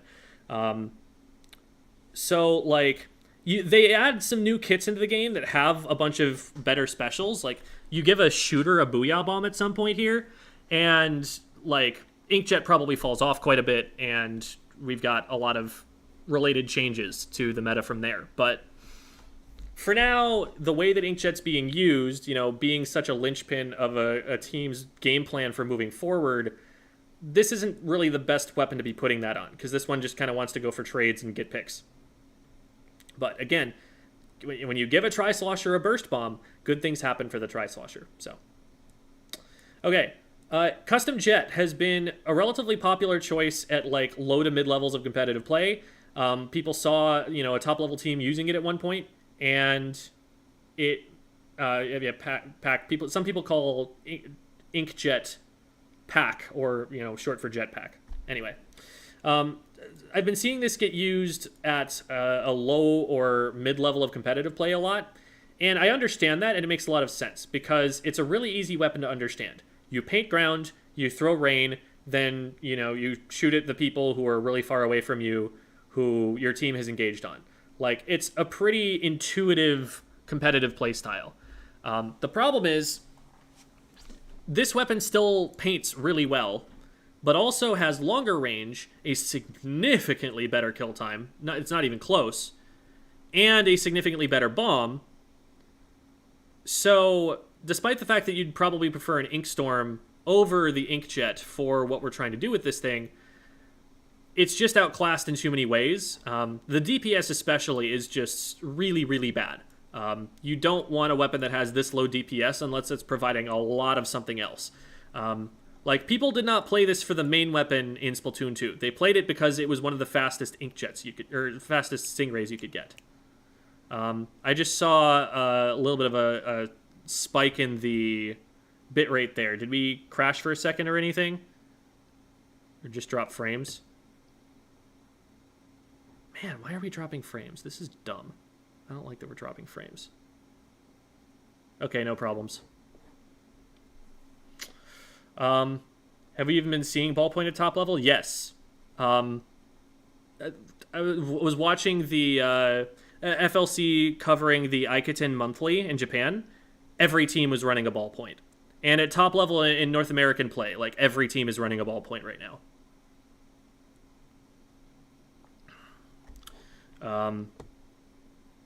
So yeah, that's where C-Jet's at, I think.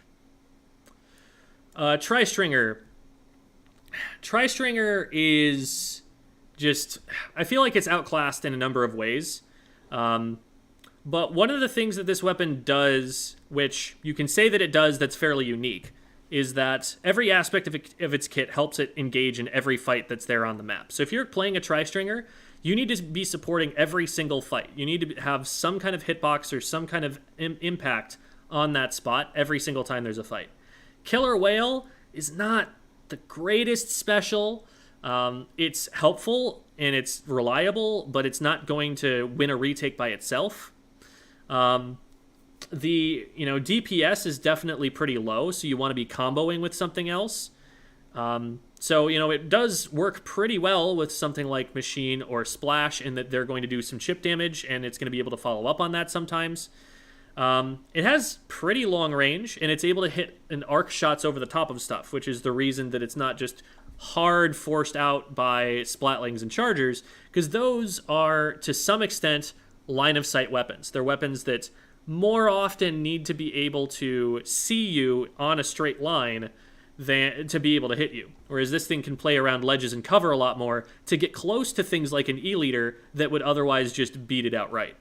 But we're also seeing there are some comps that I've seen run, especially at like the mid to high level. They don't make it super high past this because the mechanical skill of their opponents increases, but you'll see people who just like to throw things at you, where they'll run like brush plus stringer, and so you'll have bombs coming at you, and then at some point in time the team is going to pop. They'll throw like bomb and then whale,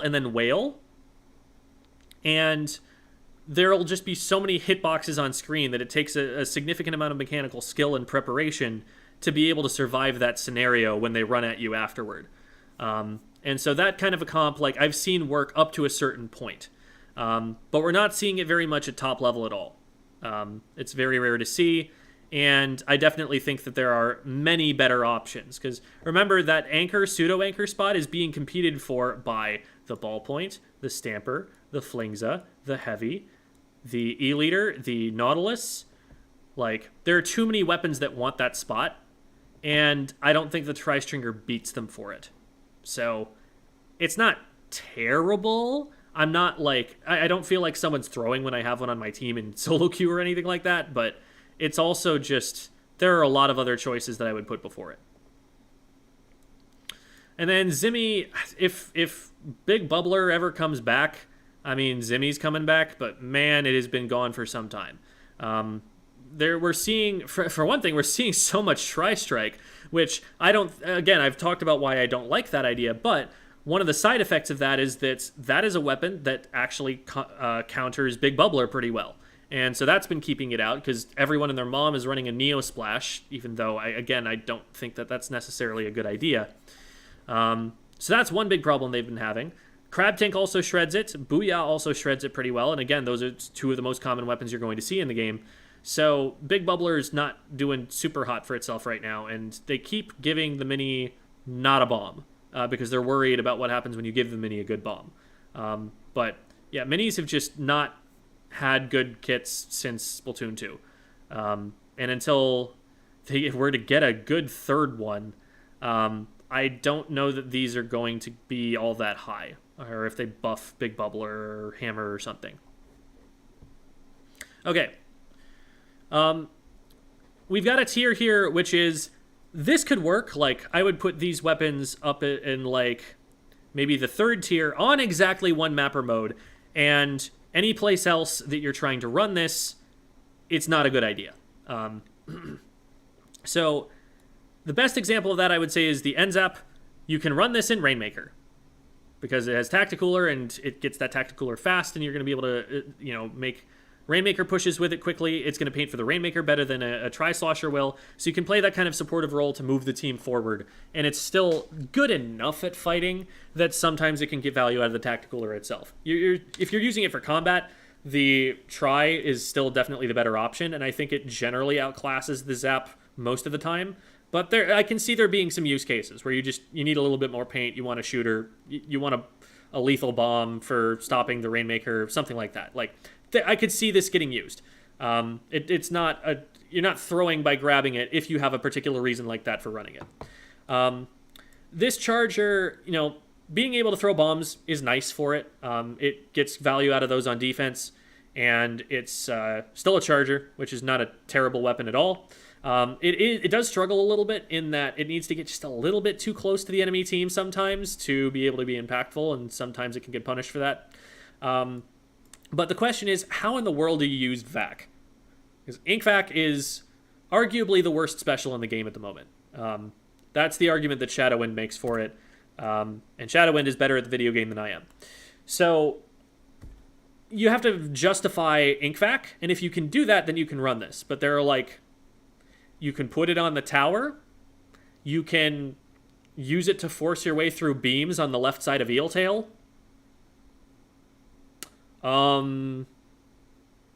You can maybe use it to cross the Mincemeat Bridge. I'm really reaching here. There aren't that many cases where you really want an InkVac at all. And so that's why this goes down so low. You've got to find a reason to want one of those before you're ever going to want to use this.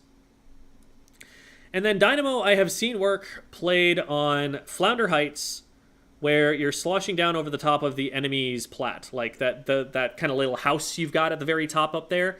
It's really good at clearing that area out from around it, and it makes it kind of difficult to push in against it.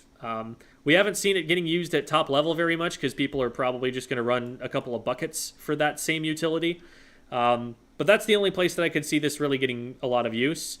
And Tacticooler on it, really a huge mismatch. It can't even use that selfishly very well. I guess it moves a little bit faster, but it's still going to be slow. It's really hurting right now. It needs a better kit. Bring back the K Dynamo, and it could maybe move up a tier. But I can't see very many uses for it. And most of the time, this is why it's at the bottom of this tier. If it's not in that kind of very specific scenario, it's down here somewhere. It's really, really, really low. So it can reach up to about this level, but its average is probably hereabouts.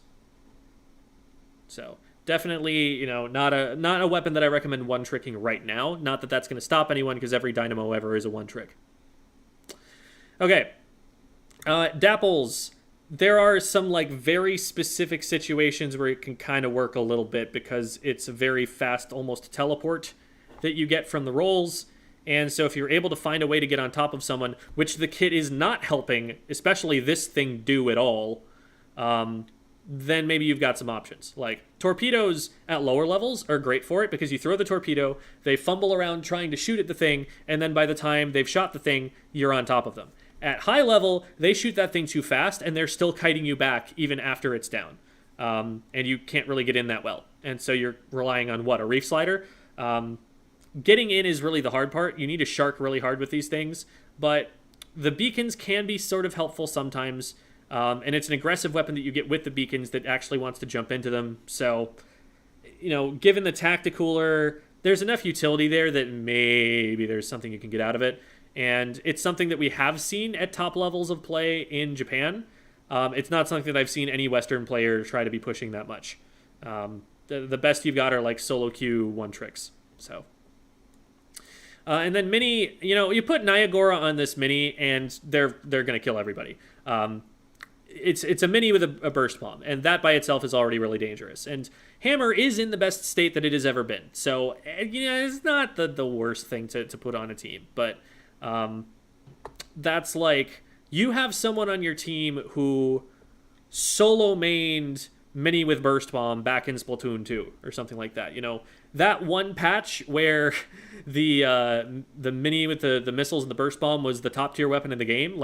That's the one patch where that player was in heaven. And they just never stopped playing the weapon from there. And if that's the case and you've got that player still, if they say, hey, I think I can play V Mini on this, that's where you go, okay, let's see if it works. And you do that in a scrim first. You don't do that in a tournament yet. You wait to see if it works in the scrim, and then if it does, then you run it. That's kind of where I'm at with that. Okay.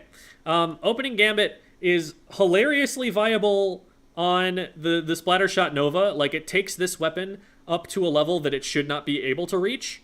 That level is still not very high, especially, you know, against top level players. But you can run this in solo queue and get, like, a lot higher than you would normally be able to get with that weapon. The damage on it is still absolute trash. But the extra movement it gets and the, you know, the extra value you get out of that opening Gambit, you're able to hold on to it for a very long time. Like, that gear is going to do very outsized work for this weapon in particular, because this weapon's playstyle is put point sensors on things. And putting point sensors on things gives you an assist, and that lets you chain assists and keep on refreshing the amount of time that you have the opening Gambit for. My understanding is that the way that it works is if you get an assist, it adds 15 seconds to the timer, and that time accumulates. So if your team wins a team fight, you should in theory be gaining a minute of opening Gambit from that, because you should be a factor in almost every single fight that happens, because you can just keep throwing point sensors at things. And you have a pretty decent range where you can also hit shots on things too, or just fire lasers at them. Everything in this kit is really good for getting assists. And so that's why opening Gambit is so strong on it. But it is a Gambit because as soon as you lose it, now you're just playing a Splattershot Nova. And that is down, like, here, probably. So, yeah, it's not something that I would, you know, play in a serious tournament or something, but it is very funny how effective it can be given certain circumstances.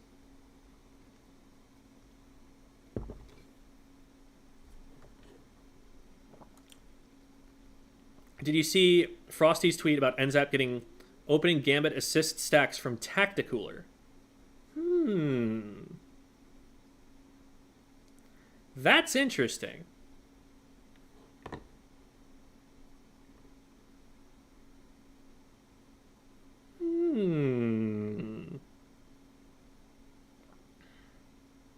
Has anybody tried to use that? Yeah, SBPC, I figured. Has anybody tried to do that in tournament? I would love to see that, because that could bump the NZAP up a tier. That could have, depending on how that works, at least up a tier.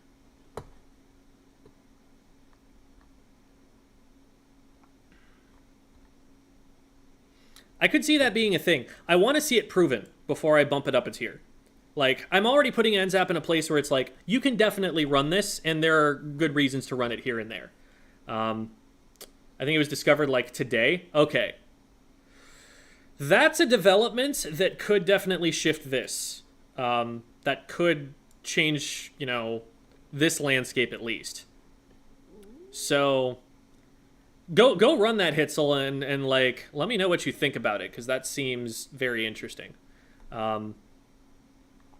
But for now, you know, we're just in the theory phase. We haven't really gone and seen that and proven it. And I prefer, you know, especially if I'm this late into a season, if I'm this late into a patch, to have at least a little bit of data behind what I'm saying, rather than just making it predictions. Like, I did make a day one tier list, but that was, again, predictions, because there's a high demand for what the best perspective is on the game at that particular moment in time. Right now, you know, this late into the season, I'd prefer it be, you know, based on what we know for a fact and have tested in competitive play. So, but yeah, that seems fun. That seems like something that NZAP players should definitely go and grind in solo and see what they can do with it. Anyway, because, like, again, if opening Gambit can make this weapon work, think about what it can make it for an actual weapon. For a weapon that functions. God, because opening Gambit plus Tacticooler buff, you're moving at light speed. That is actually the single fastest weapon in the game, if you can have all of that. That's like, I guess you could be faster if you had opening Gambit on a Sploosh, and that Sploosh got the Tacticooler from somebody else on its team. But that's it. That's the only way that you can zoom faster in this game. I kind of want to see that. I wish I could test that. Because does opening gambit trigger on recon mode? I'm just gonna real quick. Let's see what we can do here. Let's just be goofy for a minute. Okay, so swim speed. Swim speed. Swim speed. Wait, we've got to run opening gambit, but we would want to run it with some swim speed. Opening gambit. Swim speed, and then is there anything else we need to do here? We need the opening gambit to trigger, and then we need to get really quickly get a tacticaler and put it out there. And we'll just go into recon real quick. Tacticaler doesn't stack with abilities? Oh, does it just replace it? Well. This isn't going to work?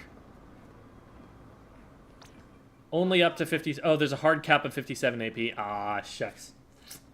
Darn. But I want to zoom. I want to go zoom.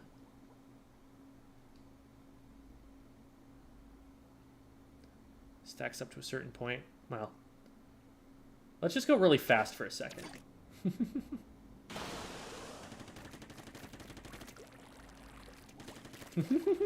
Zoom. Oh my god. This feels so nice.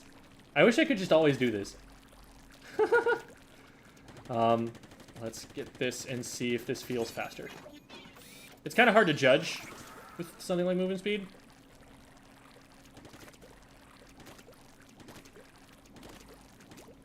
Does this seem faster? It feels a little bit faster. And it just wore off. Okay, yeah, I'm definitely slower now. So it does add. So yeah, you can get a very, very fast heads up, is the moral of this story.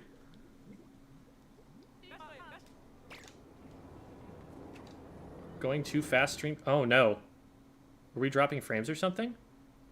I don't know what's been going on with that recently. I don't know if I'm getting throttled or what. Because I have gig fiber. If there's any connection where it should not be doing that, it's on gig fiber.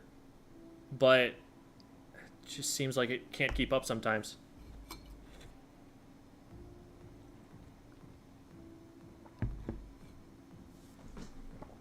Why are you seeing my funny lab tweets?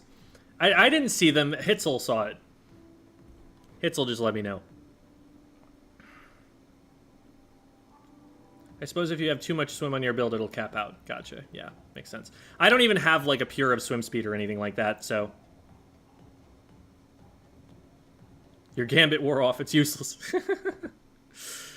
Oh, that's true. The gambit might have worn off, and that might have been part of why I was moving slower there. So we actually can't tell for sure whether that was the tacticaler buff wearing off or whether it was the gambit wearing off, or maybe they wore off at the same time. Who knows? But... that is funny. But we'll leave it here for now. There might have to be like a funny tier at some point. Anyway, so that's Nova with opening gambit. So now is the tier where we make a lot of people sad, because these are weapons where it's like, I've seen it tried, I've seen people play it, I get what strengths the weapon has, and I just don't think that at a competitive level you want to run these things. So let's start with the one that's probably seen the most play at top level, and that I disagree with them doing that, but it's the one that I'll probably have to defend the most. I think that 96 Deco is just not worth it. Kraken in particular, I think, is just not worth it. You're running 96 Deco because you want Kraken, because the 96 is a very immobile weapon.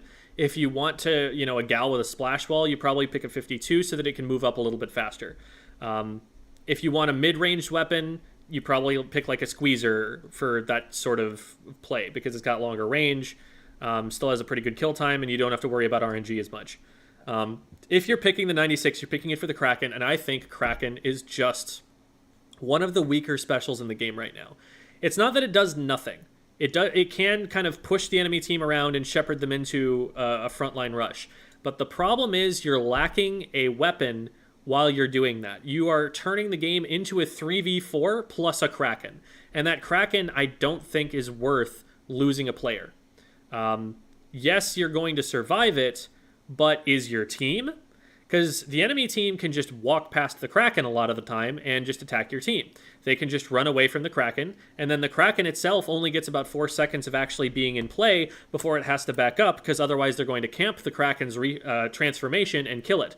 And that's something that top-level players are absolutely fishing for. If you transform in Kraken in anywhere near a dangerous position, you're going to get splatted for that.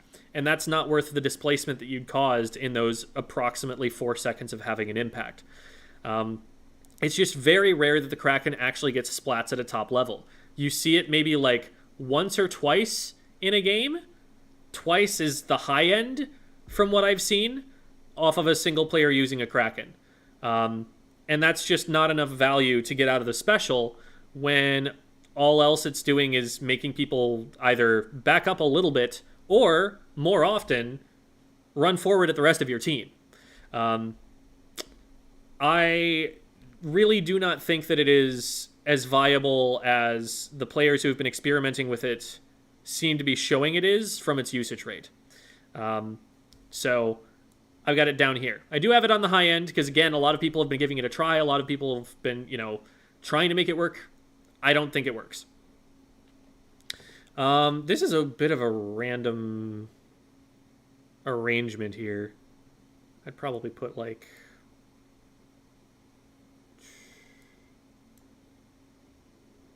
dooba-dooba-doo.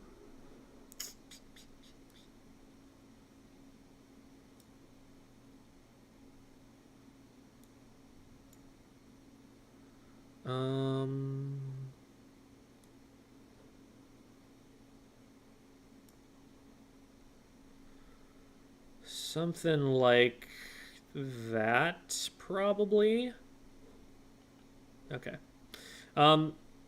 So Junior, a lot of people have the idea of Junior from Splatoon 2, that you sit back and you bomb spam. And that wasn't even true in Splatoon 2. That is not a thing that you can do in this game and have that much of an impact.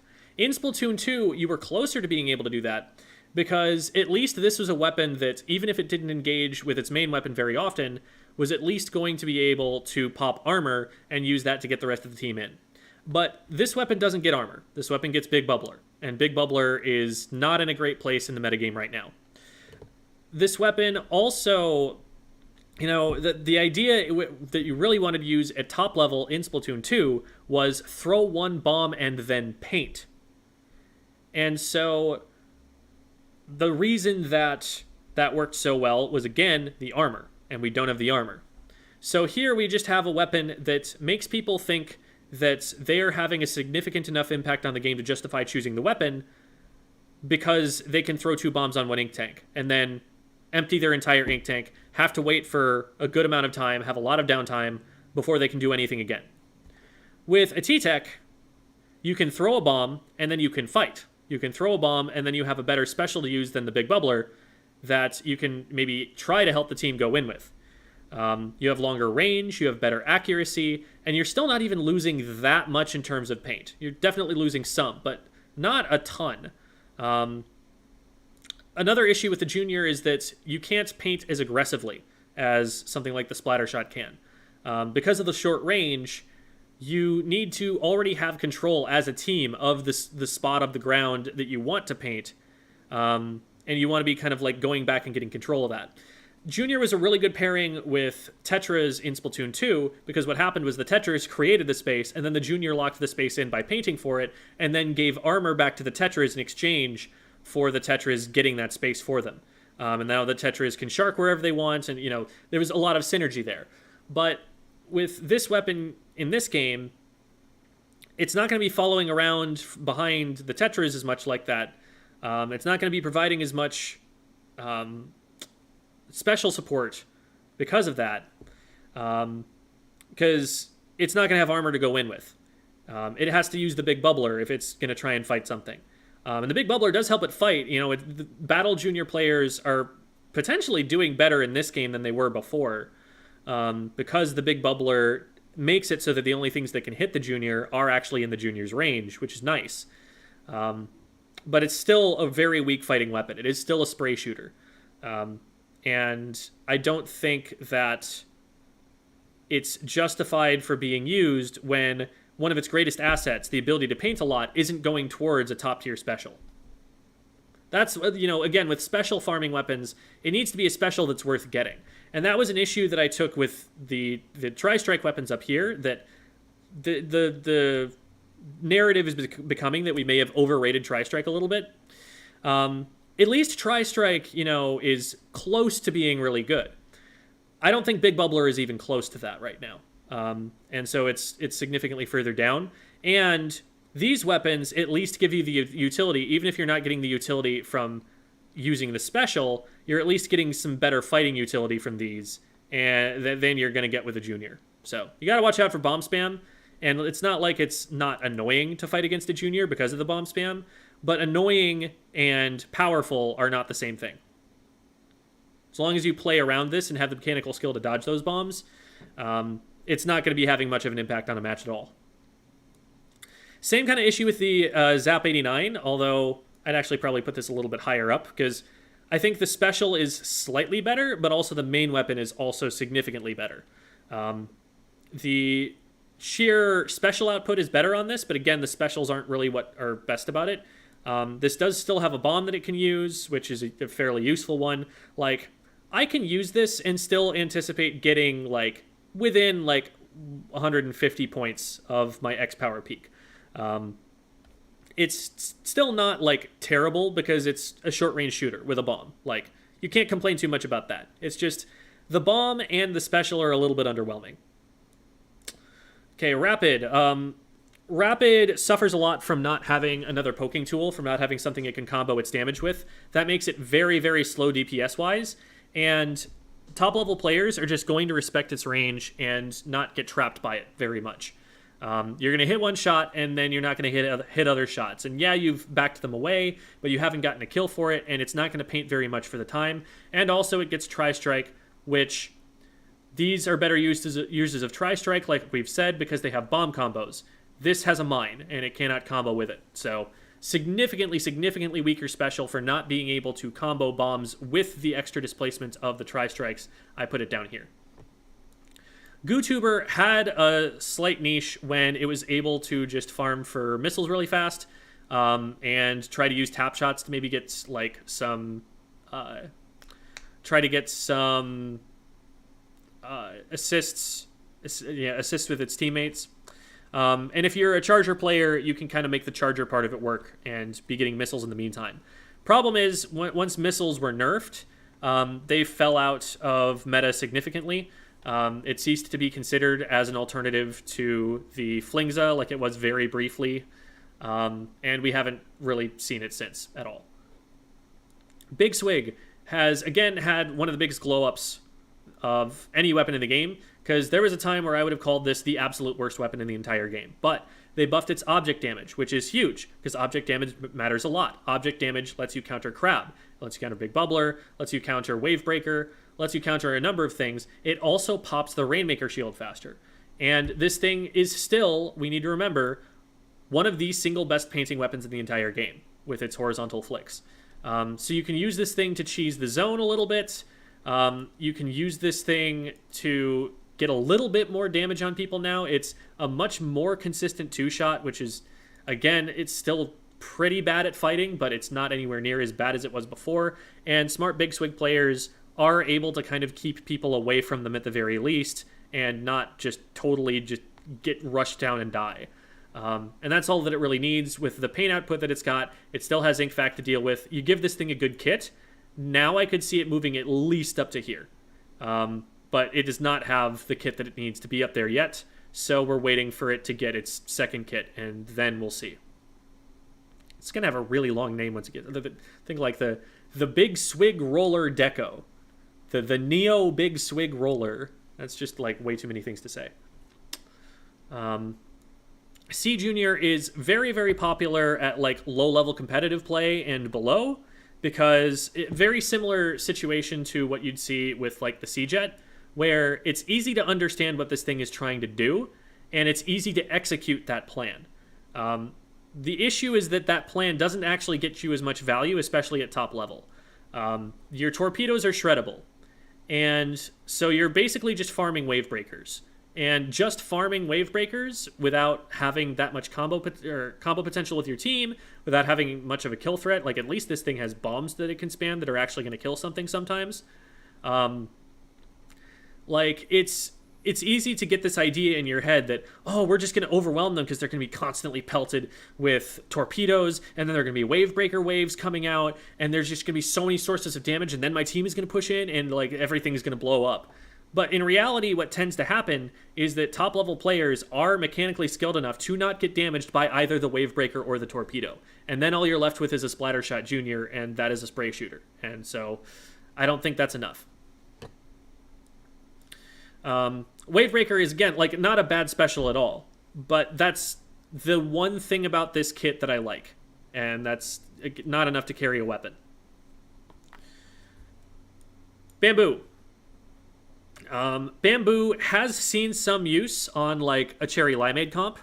I think Shiny has run it before and used it to some success. Whale is not bad, and the Bamboo as a main weapon is fairly good. It definitely needs a little bit of something more somewhere. But it is a powerful zoning tool as a main weapon. Like I'm never putting the Bamboo too far down, because as a main weapon it's just really strong. The kit is like very meh for it, and so I don't see it rising anytime soon. But a new kit could absolutely pop off.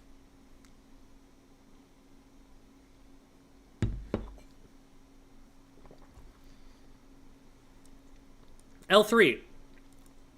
It gets crab. It paints pretty well, so it gets crab pretty well. But you know what else gets crab pretty well? The best weapon in the game. So I don't see a reason to ever use this thing. Curling Bomb is hilarious to put on this thing. Like, what in the world does an L3 want to be running forward at you with a Curling Bomb for? Especially if its whole thing is it's going to farm crab. So that means it wants to stay back. So, like, again, what is the Curling Bomb for? What are you doing with that thing? Moving out into mid slightly faster so that you can then try to paint the Rainmaker shield without a bomb, because it won't reach because it's up on a pedestal. I don't know. Forge Pro. Machine. One of the best weapons in the entire game. Paints better than this thing does, so it gets more Booyah Bombs, which is the key thing that you like about this weapon. Also, probably better in combat, because this thing doesn't have MPU, so it's going to have to 3-shot every time. So while it's going to have a faster kill time, it's also very ink hungry, and the machine can put fizzy bombs out in front to keep you away from it, whereas this has a suction bomb, which, as we've mentioned, has had a significant fall from grace since it went from Splatoon 2 to Splatoon 3. Nobody's running this, really. There was a meme post that someone made at one point saying, like, I think it was like Kyo, who was like, actually, you know, I think Forge Pro is slept on. Like, people should be trying that thing. He said that as a joke, folks. He said that to see how many people would blindly believe him without questioning what he said. He did not actually stand by that. This is still, you know, down pretty low as a weapon. Gloogas, they got about the best kit that they can hope for, and they're still down here because the main weapon's still not great. And I don't have anything particularly new to say about it.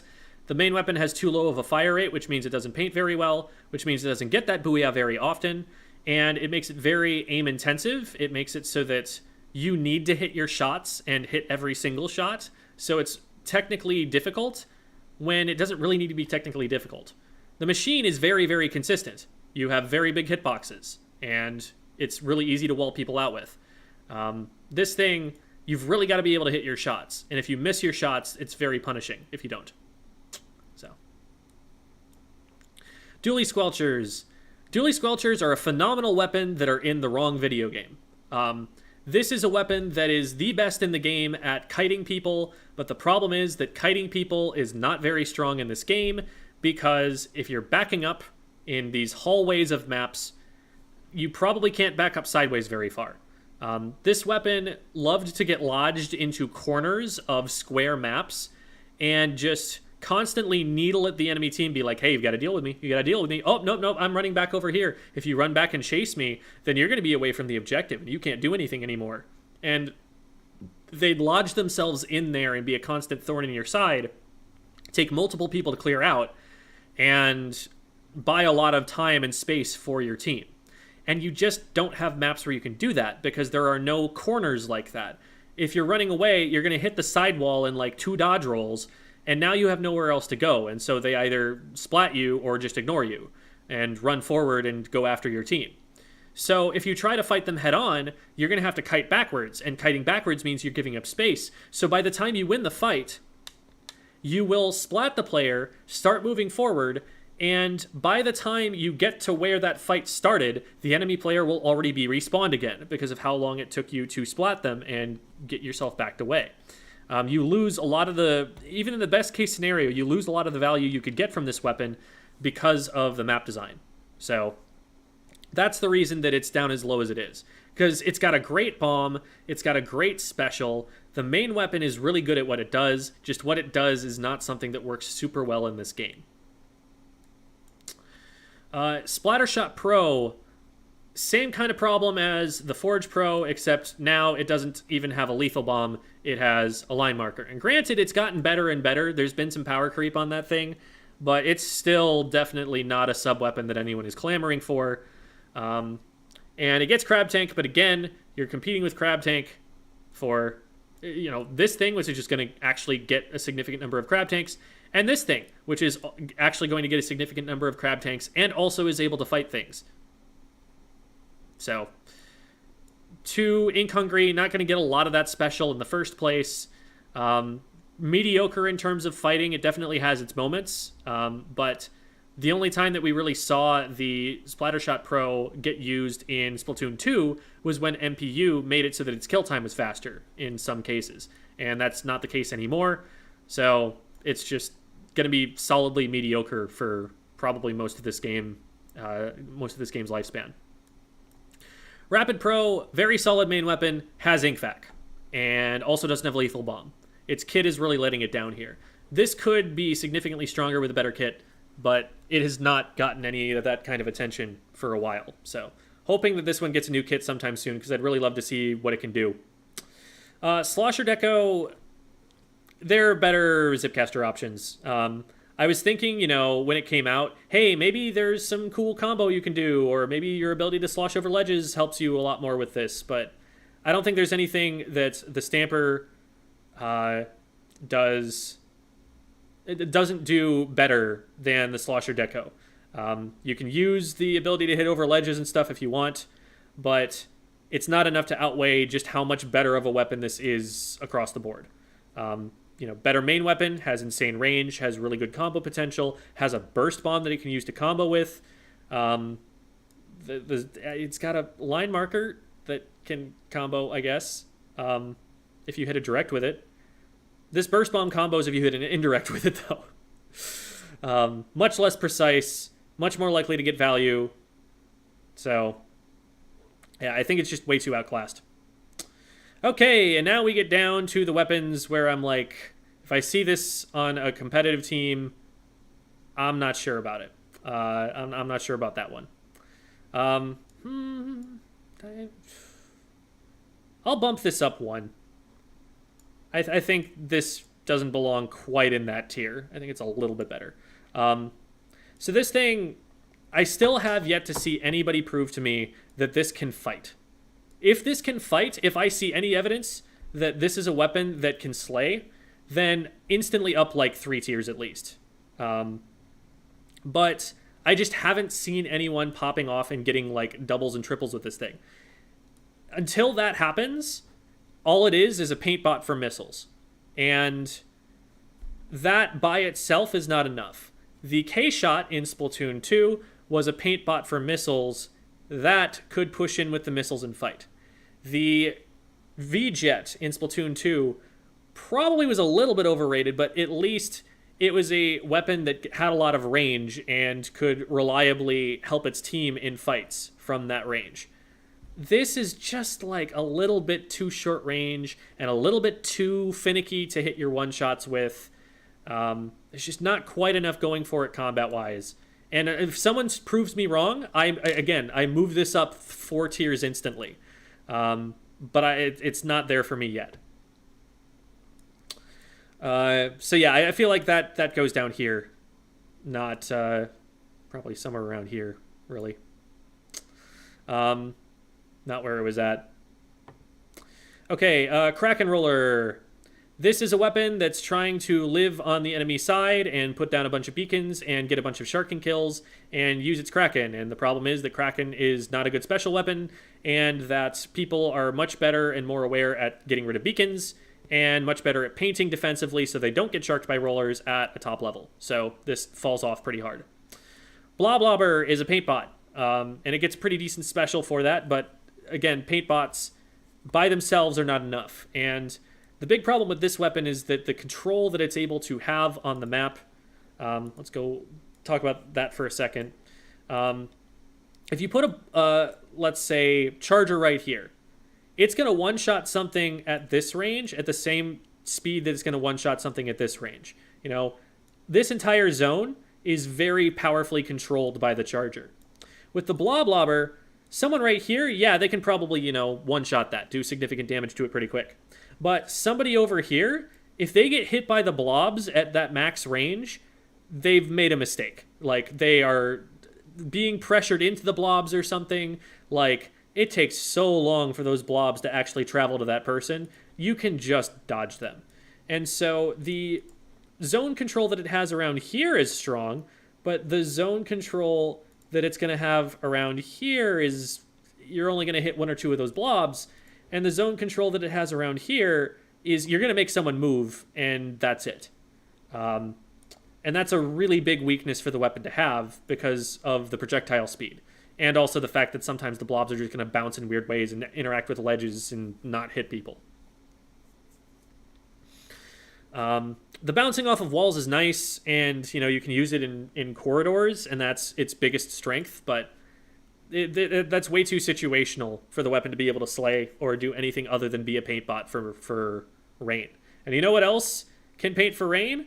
This can paint for rain. This can paint for rain. This thing puts on a lot of pressure from long distance. Like, that's its whole thing. So if you're trying to paint bot for rain, just pick up Explo. And, like, you're not going to paint bot with this weapon, but, like, you could do it if you wanted to, I guess. This is going to get the ink storms a lot faster. This is going to have better slaying potential. So those are your rain weapons if you want them. Or even, actually, paint bot for rain, that would be this weapon, too. This one can also do that. A little bit less powerful control, but still much more reliable and consistent DPS than you're going to get out of a Bloblobber. Okay. Splooshes. We did a professional development on the Sploosh recently. This is a rat weapon that's trying to get into the enemy base and is trying to be a distraction, basically. Because against strong players, they're going to paint defensively enough that you're not going to be able to sneak up on them very reliably. That's, you know, you're going to be able to get it sometimes, but you're not going to be able to get it every time, and you want weapons that are going to consistently provide value. So what you're going to be able to do consistently is get behind the enemy team and be like, make them be like, ah, crap, now I've got to go and deal with this thing that's in my base. And that draws them away, and that makes it so that they kind of have to fight you, have to deal with you. But the Tetras can do that, and also have range that is something you couldn't consider melee range. They do paint better than the Tetradulies does, but the positions that they're going to be going up and painting are often positions, you know, if they're going to be playing the rat play style, they're going to be painting positions your teammates can't even take advantage of because they're too far behind the enemy lines. So you're either using this as a paint support on your side, in which case it's getting hammer, which is not something that you're especially going to want to be farming, and this is Whale, which is fine, but a little bit mid. And then the sub-weapon lets this thing move around pretty quickly, which is nice. The sub-weapon here can let things jump behind the enemy team, and so there's a very gimmicky back cap kind of play style that we showed off on a Silly Comp Sundays once, where you just put down a bunch of beacons behind the enemy team and keep jumping into them and keep the enemy team stuck in their own base. That's a thing that against more mechanically skilled and aware players will start to fall off. It is a gimmick, but that's a thing you can try to do. Splat Roller, I think ambush weapons are generally a relatively weak playstyle if that's all they bring to the table. It's kind of like paint bots. At least if you're paint botting for a good special, it can kind of work. And at least if you've got a really, really fast kill time, the ambush playstyle can work. But this thing doesn't paint for itself very well. You know, the curling bomb is nice, but Big Bubbler is really not doing a lot for it. This thing is going to have a faster kill time if you get super close to someone, and the extra range that it's going to provide is probably not worth the added number of frames that you need to swing the thing. So it's too high commitment, and it's probably going to get painted out by, top level players who are going to paint defensively and keep themselves safe from it. Gold Arrow Spray is a paint bot that throws booyah bombs, and that is literally the only thing it can successfully do. Paint, throw booyah bombs. Sprinkler is not helping it in combat at all. Its main weapon is not helping it in combat at all. It is easily one of the weakest combat weapons in the entire game. At least if you get on top of someone, it does really fast DPS. But you know what else does that? Carbon Deco. And having booyah bombs constantly is not worth giving up that much for your main weapon. Like, the range that you have from a Carbon Deco will actually keep someone out with, like, the burst bomb or even the vertical flick. And the Trizooka is also a threat from long range. This thing can only throw a booyah bomb at you, and then you move away from it, dodge the booyah bomb, rush it, and its team is basically at a 3.5v4 because this main weapon sucks so much at fighting. So, really, really weak, even though it's going to get a lot of booyah bombs and a lot of paint. And that's why, a lot of people start thinking that the Arrow Spray is really strong early on because it puts a lot of paint on the ground, and that's the score line that you see in Turf War. You see high number of points painted, and you go, oh, I had a bigger number. That means I helped my team the most. And in competitive play, that's not the way that it works. It's more about controlling space. Okay, Carbon. Going back to the idea of controlling space, if you paint something but die trying to paint it, they're going to outpaint you anyway. A Tetradulies paints more than this thing if the Tetradulies is able to reliably kill it, even though the Tetras suck at painting. Carbon. I don't know why you run this, ever. Like, the Carbon Deco has a combo that splats really quickly with the burst bomb. This does not. This has an auto bomb that is never going to do anything in a fight that a Carbon should be taking. It's going to give you information about where somebody is, and then it's all on you and the main weapon to make something happen. Zipcaster is not a bad combination with it, but you've got this, and those are probably your best options. And then at least with this weapon, you have a main weapon that's got a decent amount of range and you can actually poke at people and hit over ledges, more reliably. This thing, like, sometimes the Carbon is, like, trying to get under a ledge that's just too high up for it to even hit over because it's got such short range.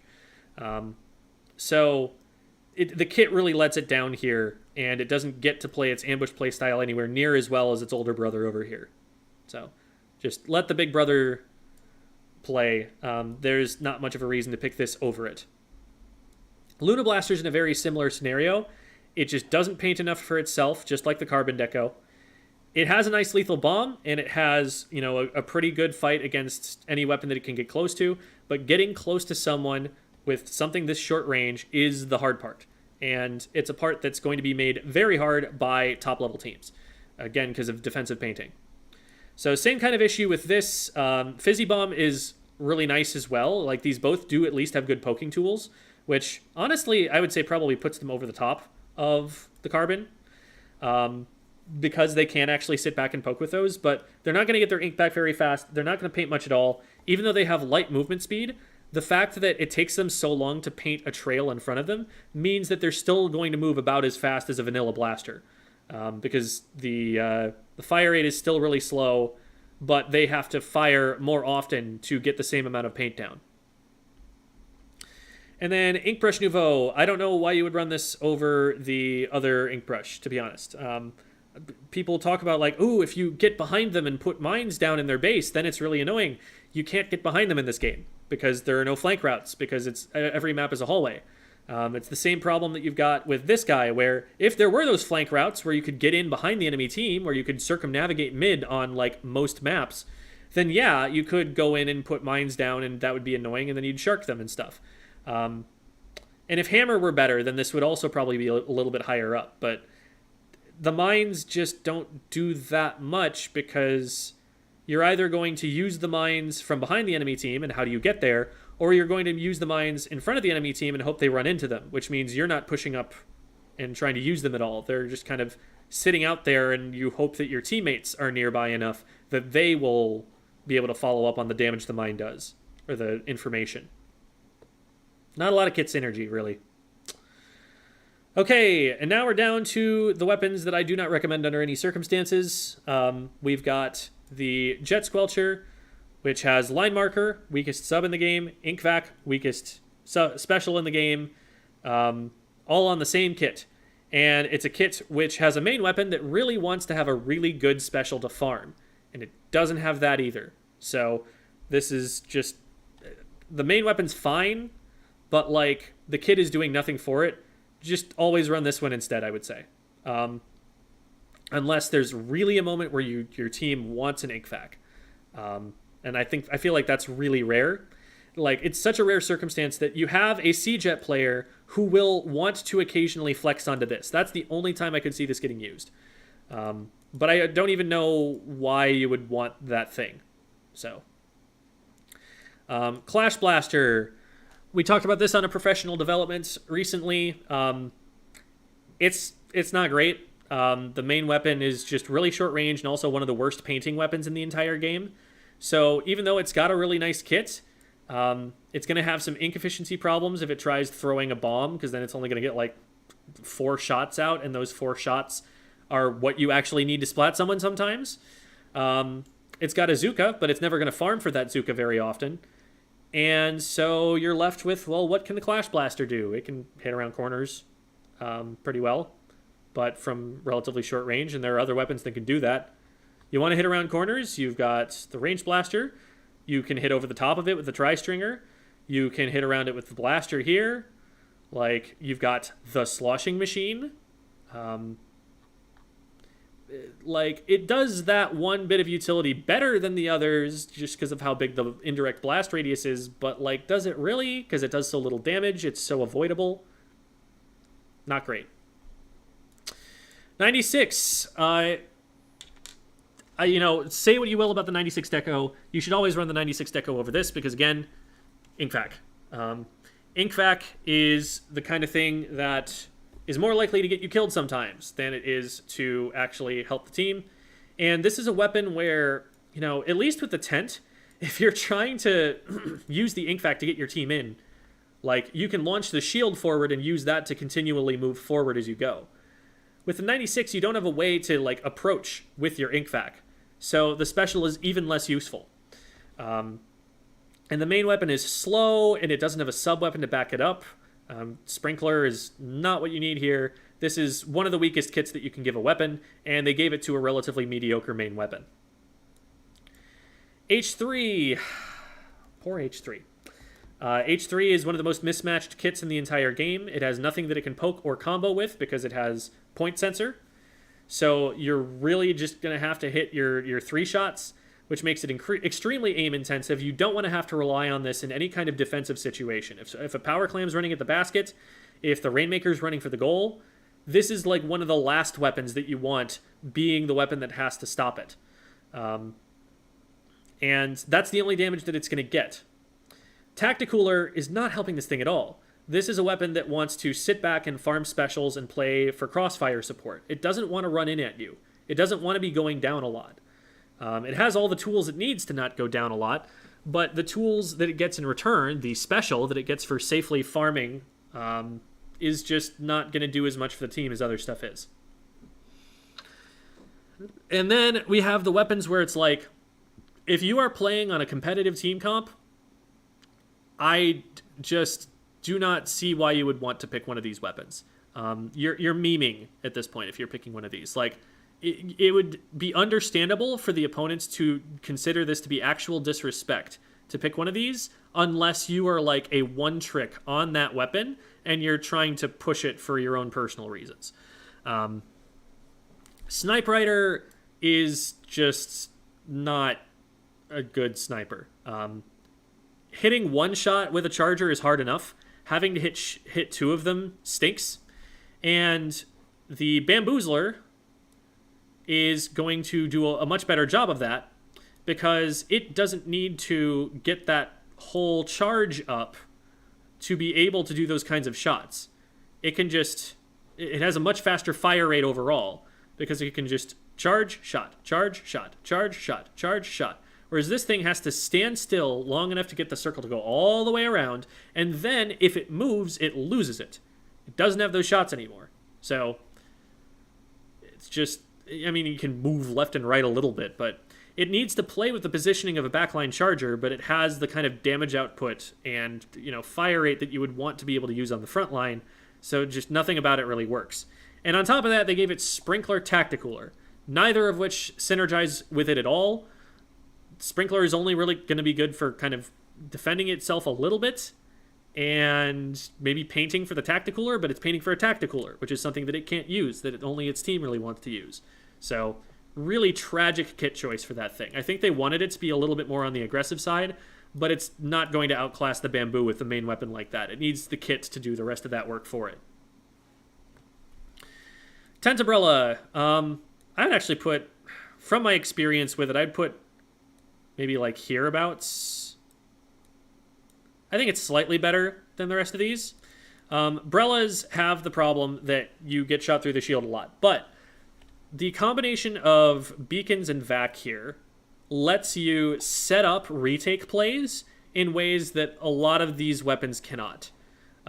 It makes it so that like your team can actually push in with the shield and the vac, and that's slow as heck. It takes a lot of setup time, and that's not great. But at least this thing can actually help your team get back towards the objectives sometimes if the shield works. And that's a lot of asterisks, and that's why the number of asterisks is why it's so low here. But there's a game plan with this, at least. There's something that you can do with it that makes some sort of sense a little bit, I guess. Still very, very weak. Would not put it any higher than it is. Splatbrella, it's also got a really weak kit. It's got, like I talked about earlier, Sprinkler, Tri-Strike, Sprinkler is not the same combo that Splat Bomb, Tri-Strike, Splat Bomb is, especially since the first Sprinkler is going to get deleted as soon as you throw the second Sprinkler. And so the kit isn't helping it out a lot. It's not able to play that kind of support role because that's not enough value out of that special that you're going to get to want to play it as a support. So maybe you try to play it as a skirmisher, but then you immediately get shot through your shield and be like, why have they not fixed this weapon? It's probably something that they can't fix within the game's engine or something like that at this point if they've spent so long with it still having these problems. It's just not super reliable as a main weapon that you can push in and take fights with. It's really dependent on its team to be able to get into position. Did another professional development about that. If you want more information, go and watch that. It was with Keen, a top North American Splatbrella player.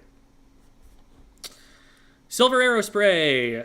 It's been my favorite punching bag even since Splatoon 2. This weapon is not good. It only paints, and what it's painting for is a reef slider.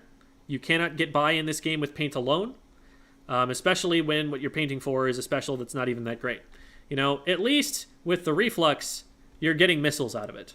But with this, you're getting one of the worst specials in the game.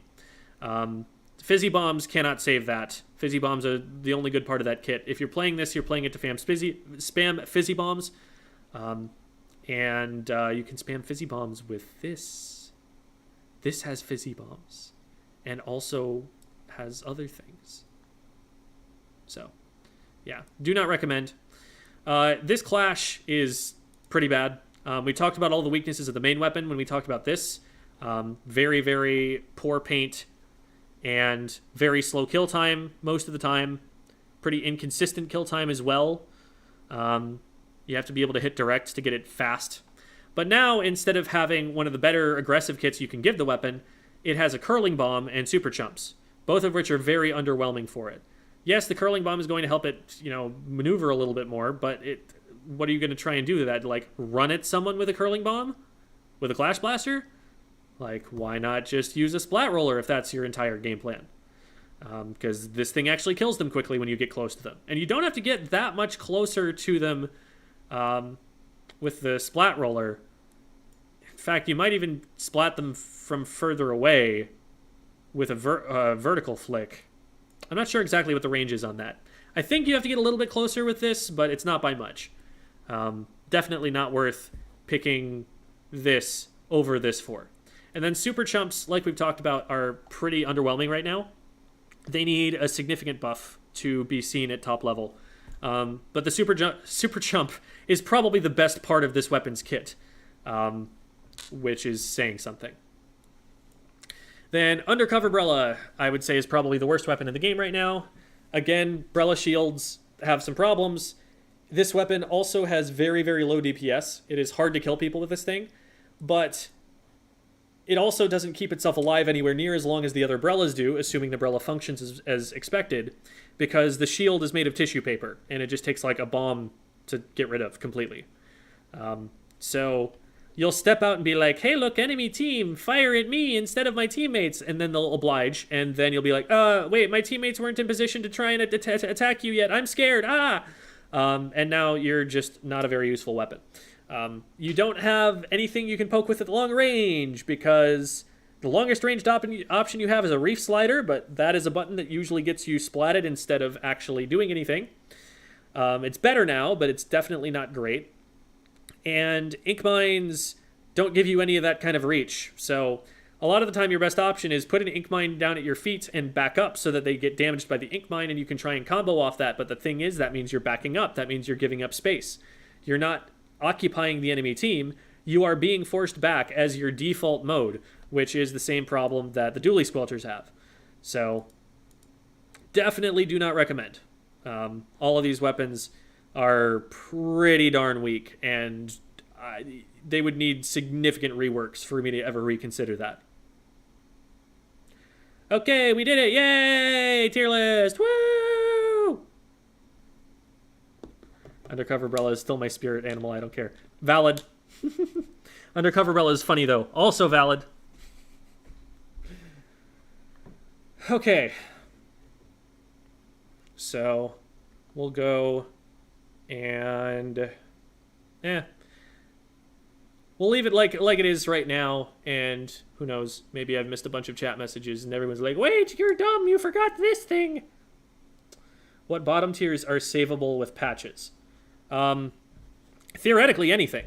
I mean, you could make it so that the Silver Arrow Spray splats everyone on the enemy team as soon as you press the ZR button and has no cooldown. So, anything is possible. What, you would probably expect based on what they've done before is if they fix the Tent Brella shield somehow, that becomes a mid-tier. And that's about the highest I could see those going.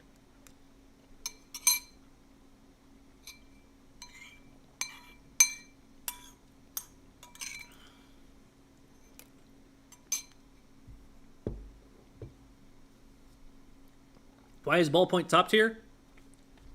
I mean, I already gave that explanation at the beginning of it, but we're seeing it at top level on basically every team comp right now. Its main weapon has always been extremely strong. Like, when it launched, people were running 2 or 3 of them on top level team comps, because the main weapon is just so good. It functions at short range, it functions at long range, where it's highly accurate and does extremely high DPS considering how long range it has. It has a bomb that it can combo with its short range shots. Its short range shots paint like crazy and also have some of the highest DPS in the game. And Inkjet is actually in a position right now where it can be considered by top level teams as a retake tool, which is value that few other specials are able to give very well. And so, despite Inkjet being relatively weak, it's at the best point in the game that it's ever been.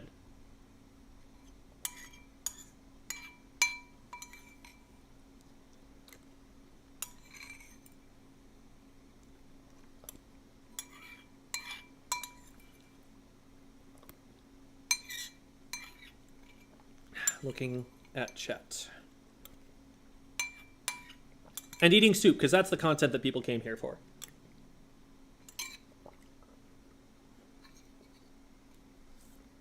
All right, soup is done.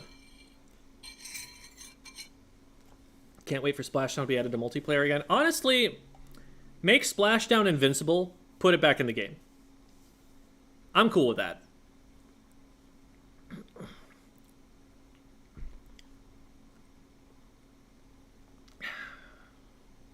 Put the E-liter 4K scope at the top for me. I don't wanna.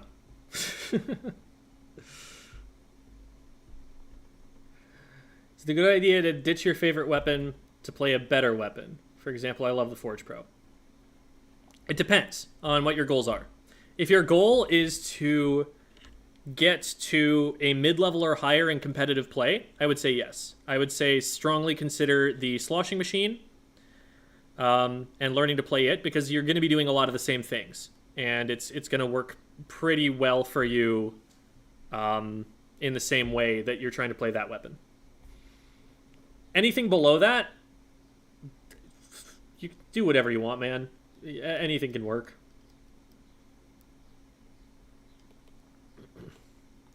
Why L3D so high? Never really see it that high. Most people's tier list, basically no one plays at the top level. This is not high. Like, I would say that the cutoff for what you're actually likely to see in a top level competitive match is like hereabouts. You might get like a Squiffer 1 trick, and that's about it. I've seen Tri-Stringer before. I've seen this before. I'm not likely to see those right now. It's probably like anything from here up. It's like I'm putting it lower than Rapid Deco. I'm putting it lower than V-Blaster. I'm putting it lower than Hydra. These are also things that we don't see very much.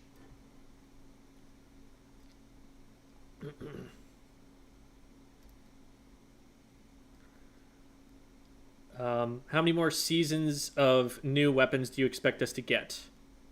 That's an interesting question. It depends on how long they want to keep the game going. I've heard rumors that there is a new console that is on its way. And whenever that drops, that's going to determine a lot about their strategy for how these current games are going. Like, is Splatoon 3 going to make the jump to the next console series? Like, are we going to be able to play Splatoon 3 on both of them? Or is there going to be a Splatoon 4 that's on that one? It depends on how long they want to keep the game going. The fact that we have to consider ditching a weapon we like in the first place is so lame to me. That's just the case. And that's the way it is in any competitive game. Any competitive game, there is going to be imbalance in any of those kinds of character choices, weapon choices, anything like that. That is just... People cannot perfectly balance any game. The fact that we have multiple options that work is cool. This is not necessarily a bad state for the game to be in. And even if, you at a top level do have to switch off of the weapon that you want to play, there's probably at least something that is similar to it that you can play instead. So I disagree with that sentiment, because I don't think there is a way to construct a game that is balanced in a way that's also fun. And also, when you say, we have to consider ditching a weapon we like, that's only if you want to play the game at the highest level possible. Up until about, mid-level in competitive play, you could get away with probably at least down to like hereabouts. No, actually, honestly, down until you get down to maybe about here. Like, again, this is more restrictive the better you get. And the better you get, the less you tend to care about that.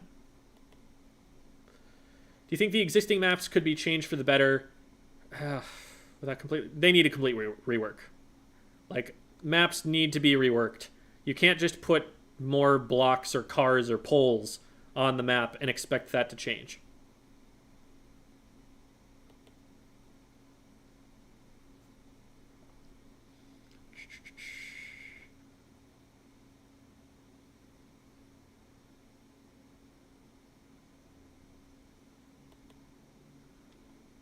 SB would like to know your location. Oh dear.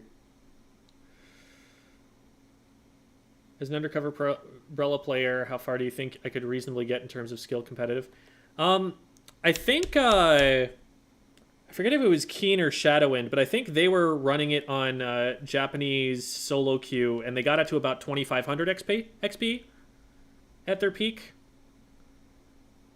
Granted, this is a player who's shooting for like 2,900, 3,000 at least on their main weapons, so that is still a significant, debuff. But I mean, that's pretty high. I think Zinc is better than last in this tier. As soon as Big Bubbler is something people want, like Zimmy skyrockets. Zimmy probably goes up a tier even. But nobody wants Big Bubbler. I don't see especially with everyone, spamming tri-strikes right now. It feels really hard to run Big Bubbler at the moment.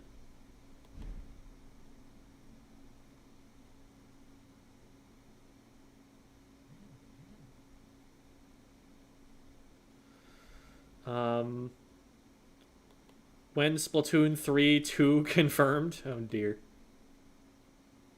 They said at the start of Splat 3, 2 years for updates. Okay. I mean, that's what they said then. And that's the best information we've got to work with. That doesn't necessarily mean Nintendo's going to do it, but cool. I think they'll at least live up to their promise. And if it's more successful, then maybe they'll keep it going a little bit more.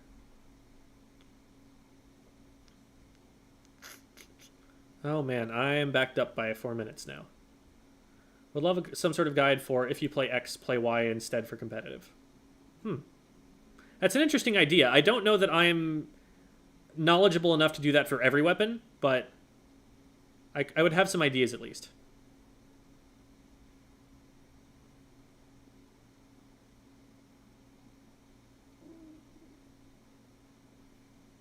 All right, later, Hitzel.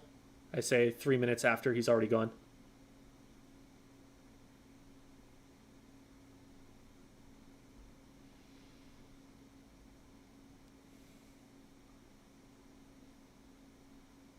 Car lollipop, that's a fun way to put it. Does the Wahoo pole even do anything? Helps chargers. They can use the cover and hit around it, and other weapons can't sometimes. Blocks Big Swig Roller from being able to spam the zone.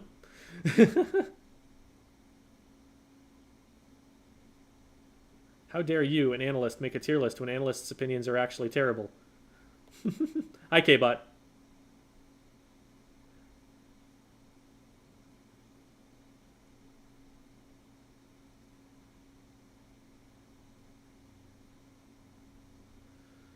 I thought people loved Custom Junior. So I talked about that it's a very easy weapon to understand what it's trying to do, and you get disproportionate value out of how easy it is to play.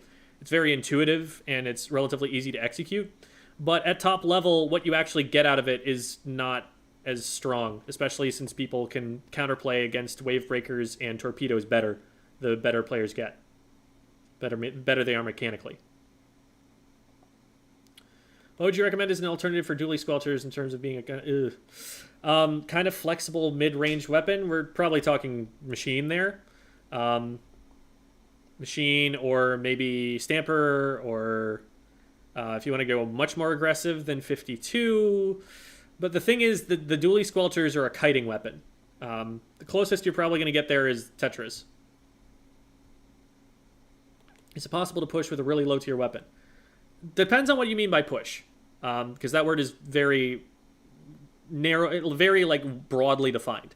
A low tier weapon will generally hurt your X power that you're going to hit by 200 to 300 points. That's effectively what it's going to do to you. Do you think Ryder will be good with a new kit? It'll be better with a new kit. I don't think it's going to be good with a new kit. How far would I get as a custom junior player competitively? Probably like Div 5, Div 6. And then there's probably a better option for you.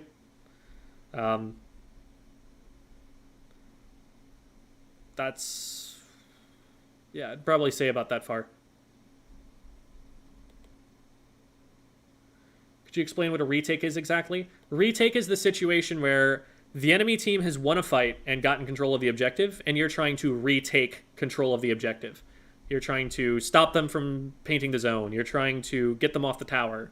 You're trying to splat the Rainmaker carrier and get control of that back. And it's the most important situation to be able to, you know, for your weapon to be carrying you in the game, because it's where you have a disadvantage and you have to shift that from disadvantage to advantage. You need some, you know, X factor that's going to overpower the enemy team. And that's where your weapon and your kit comes in.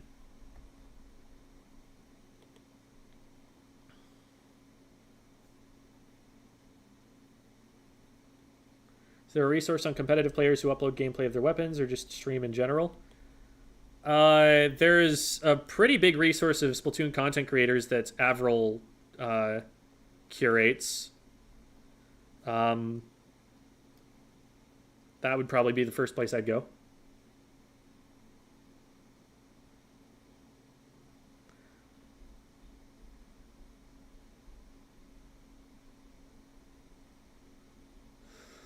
How good is the Kraken? Not good. Bottom third of specials. People just ignore it, and it doesn't have ranged pressure. And it also forces you to back up and spend, like... because you have to start from a certain point, you have to be a little bit further back than you want to be when you start it. And so that costs maybe a second. And then you have to spend 2 to 3 seconds backing up after you use it so you don't get punished for using it. So you use almost half of its use time just keeping yourself safe for activating it. And the value you get out of those 4 or 5 seconds or whatever it is typically not much. If you get a pick, then you're doing abnormally well.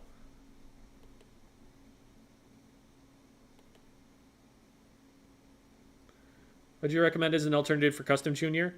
Splash. If you're trying to play the hard support role and that's what you're most used to, then maybe like Neo Splash.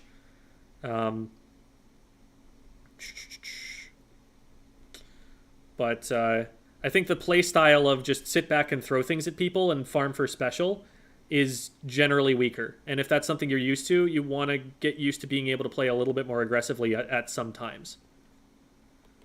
Would you say your opinion of L3D has gone up? Maybe slightly. It's not great. The hammer is a pretty big mismatch with it. You want something other than the hammer. But L3 plus Burst Bomb has never been bad.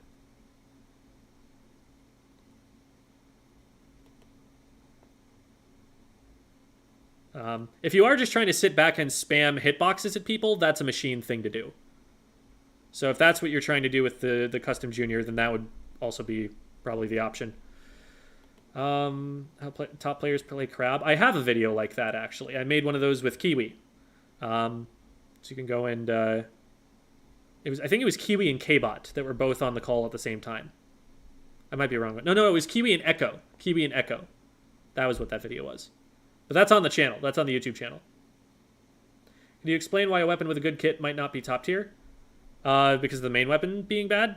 That would be the case with the Clash Blaster. Clash Blaster is an incredibly weak main weapon, so Splat Bomb plus Zuka doesn't really help it at all. The main weapon being poor at painting also makes it so you don't get access to the kit as often. You don't get to use the special as much.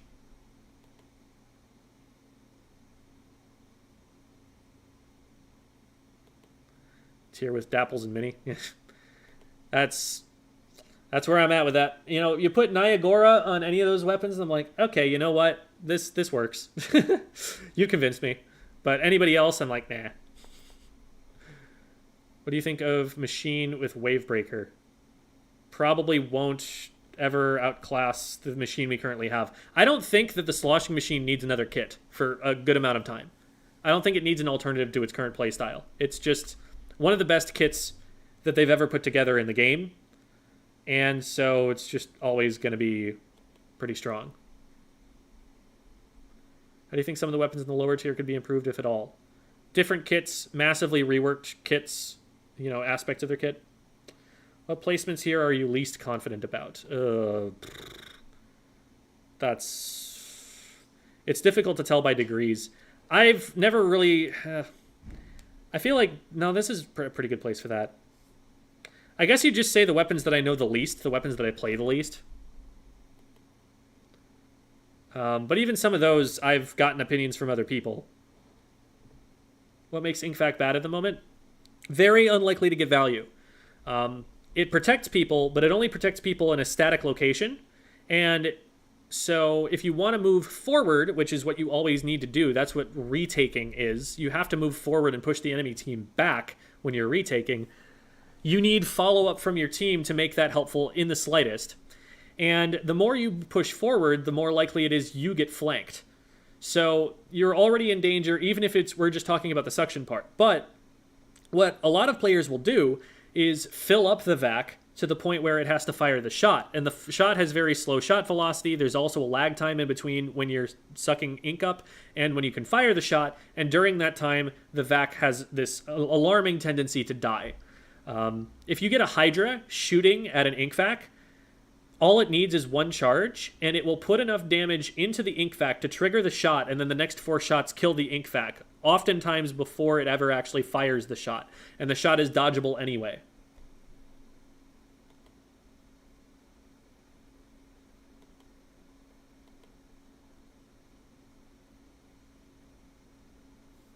Tips on not overextending. It's all about awareness. It's all about knowing whether you have an advantage or not. And I talk about advantages and disadvantages in the S Plus video.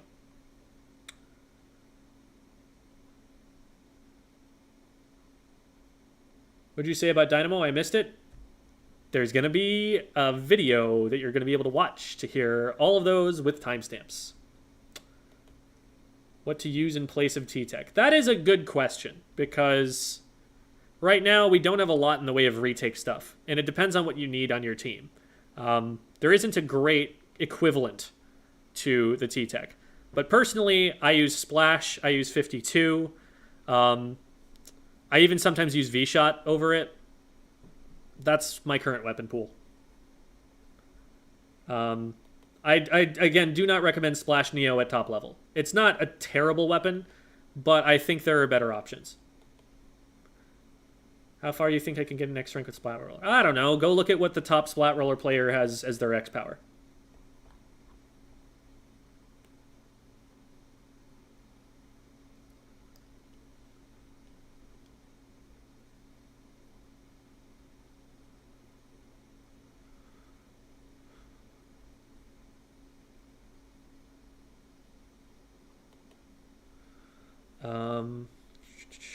Finding it hard to find any top players to watch who play Wiper. There are plenty of top players who play Wiper. You've got Arashi, you've got Pika from Cherry Limeade. I've seen it get used. I forget who was using it on Graveyard Shift. I've seen it there. I think Kyo pulled it out from time to time. There are plenty of Wipers out there. How far are we into the tier list? I'm done with the tier list. I'm just looking at questions at this point. And I've got a lesson in a half hour, so I'm kind of killing time till then. Do top players play brush? So if you find a top player who's a brush, they're probably a brush one trick. That's typically what I've seen. So there's Spore from the UK, who has been pushing it a lot. And we saw Chewits Mafia run brush plus Tri-Stringer to some effect in some tournaments. Wiper with Fizzy Booyah. Why does everyone just want to put Fizzy Booyah on everything? Any alternatives for Splat Kraken Roller? I mean, we're probably not going to get any anytime soon. Oh, you mean like weapons that you would play instead of that? Carbon Deco. What do you think about a new Nautilus kit? Give it Inkjet. Give it Inkjet. Give it Inkjet and a bomb. Fun. Fun weapon. Give it Inkjet and a bomb, please. Thank you. Think a larger pool of good maps would make some of the weapons more viable, or do you think it would change the way the list looks? I don't know that it would change how many weapons are meta. Tips for preventing staggering. I have a bunch of videos on that. The big one would probably be the S Plus video.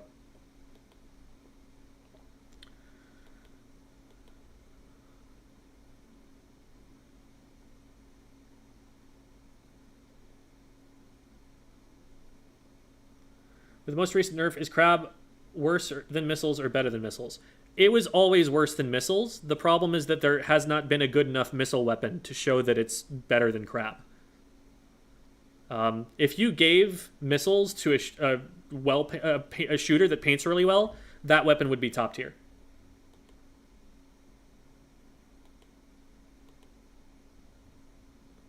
Mainly use T-Tech or Shot. Is there any general advice you have for trying to learn 52 from those? It is definitely the most different weapon in my weapon pool, and probably the one that I'm least familiar with. But Wall, Killer Whale, Move Forward, Wall is your combo for taking more space.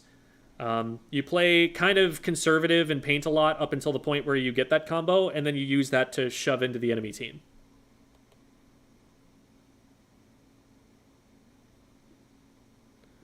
What's the kit you would give Blaster? I mean, there are a lot of ones that would work. I would just give everything Inkjet, because Inkjet's the coolest special.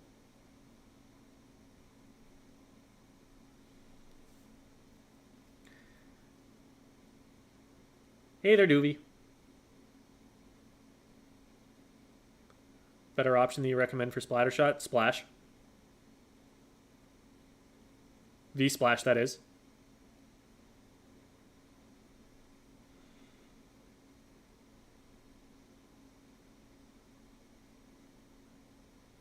Tentaprel is the best VAC weapon at the moment.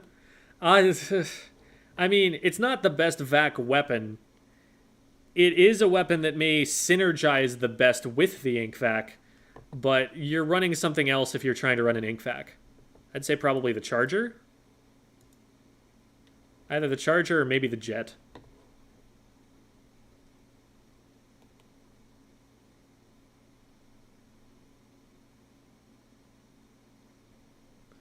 One trick is somebody plays that weapon and only that weapon. They will never switch off. They will only focus on learning that weapon, even if it's not in the best place in the metagame anymore.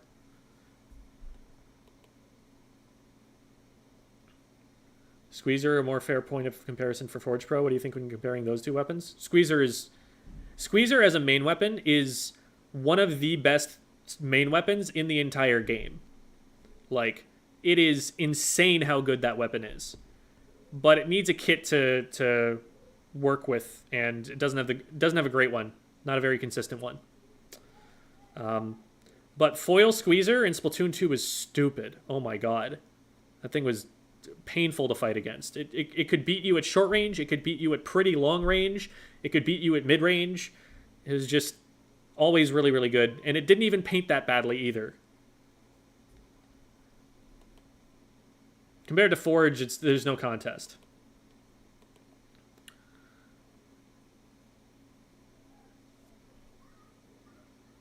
When would you pick Slosher over T-Tech?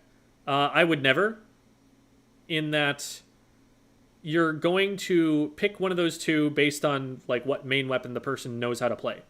I don't play buckets, and so I'm not ever going to pick that one.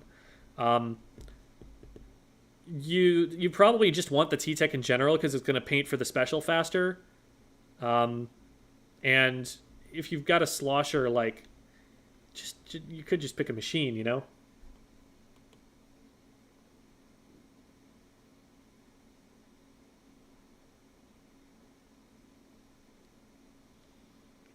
Japanese junior or Stamper players. There are plenty of good Japanese Stamper players. Literally just watch a Japanese tournament and you'll see someone play Stamper and then go follow them.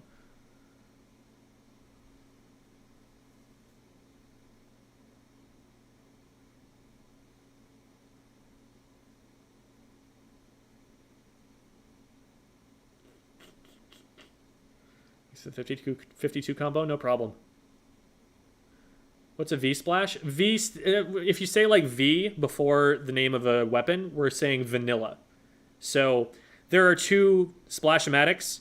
There's this one that's just called Splash-O-Matic, and then there's the Neo Splash-O-Matic. And to avoid confusion, this is the Neo Splash, or you might see it abbreviated as N Splash.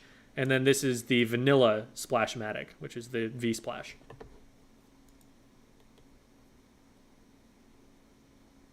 What's the best weapon in the game? It's right here at the top of the tower here. I'd say these two are pretty close.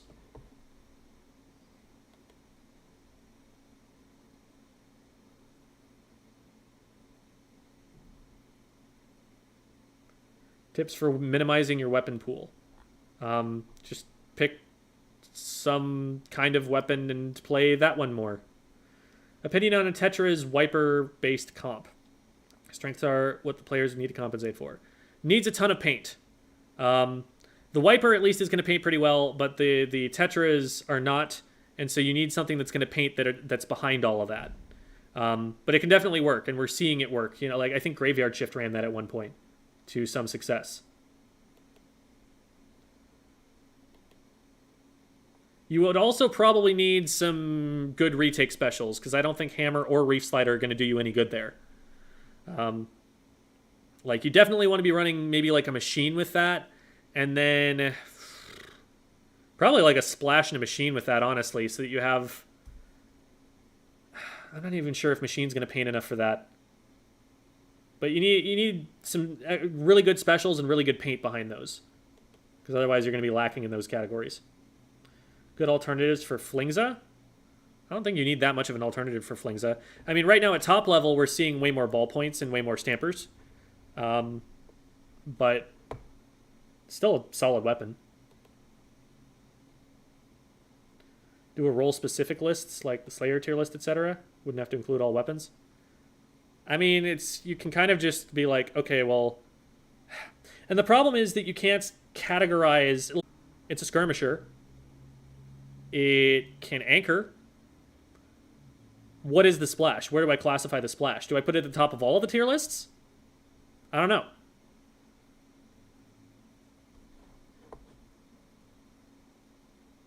Where can I find top-level Japanese tournaments to watch?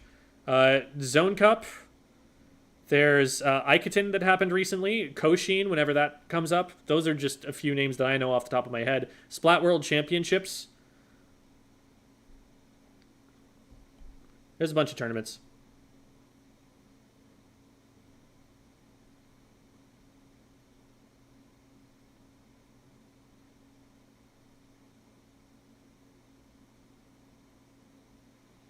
What makes a solo queue tier so different from a competitive one? A solo queue tier? Oh, you mean a tier list? Solo queue is different from competitive in that you can't coordinate with your teammates. And if there's any strategy that these weapons want to use that requires coordination, then it's going to be harder to run that in solo queue.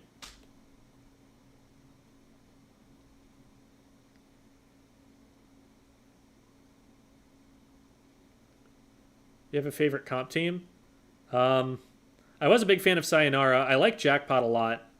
But in terms of, like, who's best, it's definitely Starburst right now.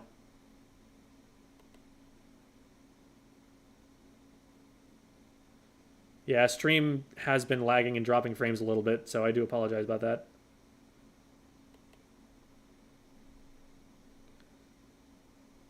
So, all of y'all who are asking questions about, like, why is this weapon in this placement? I did spend, like, an hour and a half explaining all that, and I'm going to be editing it into a video on YouTube, so y'all can drop by there and see.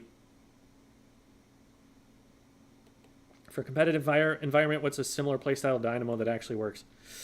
Dynamo is a very unique weapon. I mean, you could switch off onto another backline weapon. You could try to play like Explo or something, I guess. I don't know. Could also play Flingza. In fact, OBT played a bunch of Flingza, switched from Dynamo onto that, even though he's a Dynamo main.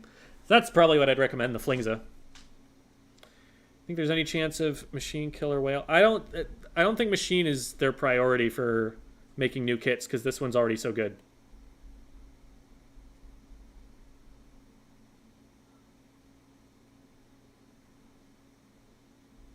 Sloshing Machine guides you'd recommend? I don't know if...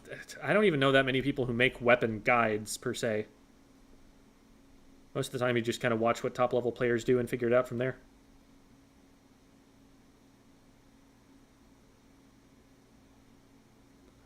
Why are the weapons in little boxes? Be free!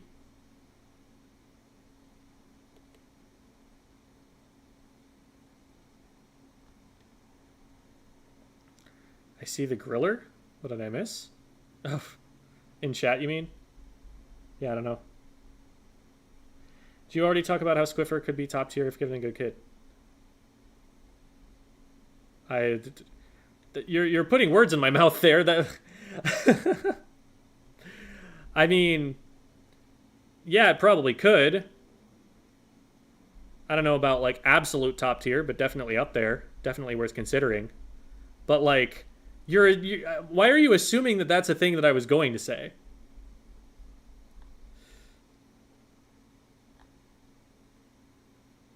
What's your favorite weapon appearance-wise? I am very fond of the Tentatech, but maybe that's bias. Nautilus is kind of cool.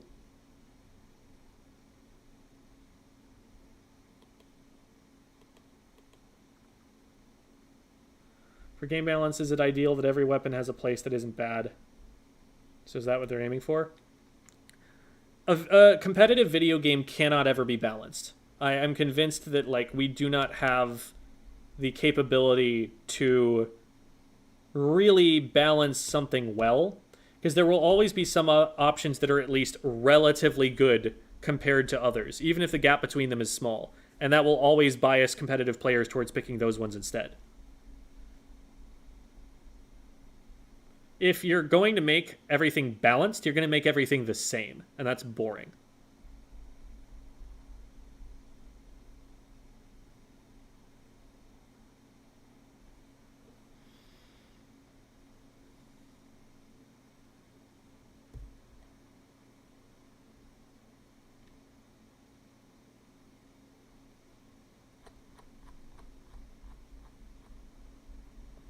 If you gave every weapon in the game curling vac, which... Oh my god. This is getting silly. I'm just going to switch over and start playing some solo queue. We've got a lesson at the top of the hour, a team lesson. So that'll be coming up soon. I'm not going to be shutting the stream off anytime soon. But let's do a little something. A perfectly balanced game is rock, paper, scissors. Well, not even necessarily, because rock... You know, you transition into from the motion that you're going to do beforehand.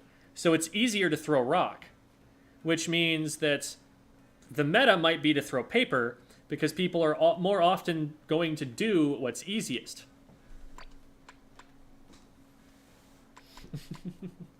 I've just started a firestorm. Chat's going to get very upset for the next 30 seconds, and then they're going to realize, wait... This is what he wanted. I can't give him what he wants. Mommy. I'm just gonna go 52 for this.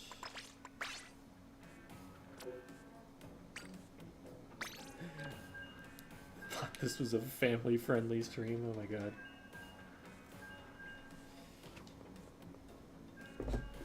Let's get the volume up. Oh, hello. Let's get the volume up a little bit there. So I can hear it through my headphones. There we go.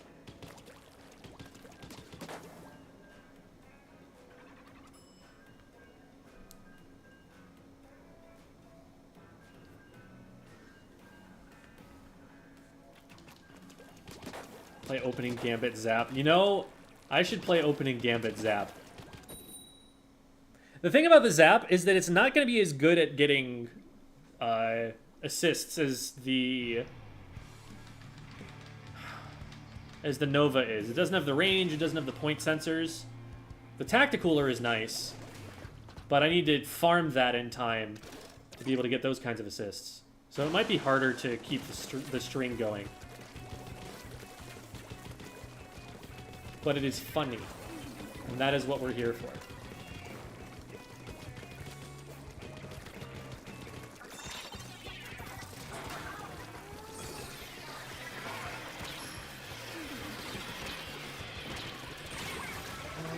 Okay, we did not push forward at all. We actually backed up while I was going in. Oh no, we've got someone flanking right and nobody's there with them. Go in with this if we're gonna help them. Oh no. Oh, that hit the side of it. Oh shoot, and it ended up killing my teammate too.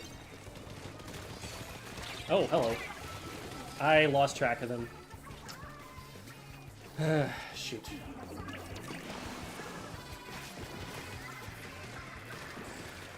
There's zip casting, we just wait that out. Drop down here.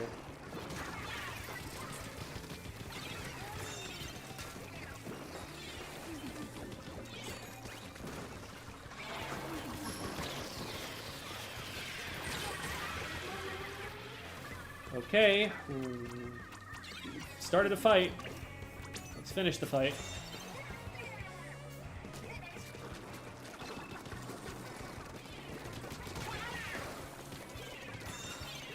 Oh, now we're up here. Now we're able to push a little bit.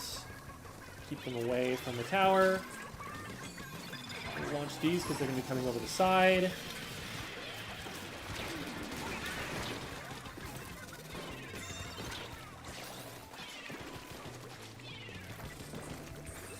Okay, well, that was a bold decision. I'm right here. Okay, they were able to finish it off, and we weren't able to survive behind me. I feel like we could have gotten more for that, but at least we got something.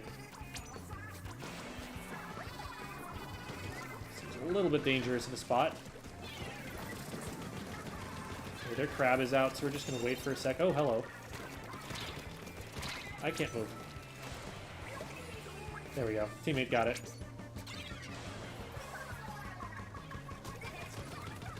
Wasn't so much worried about the Nova, but I am worried about someone following up on the Nova, keeping me pinned.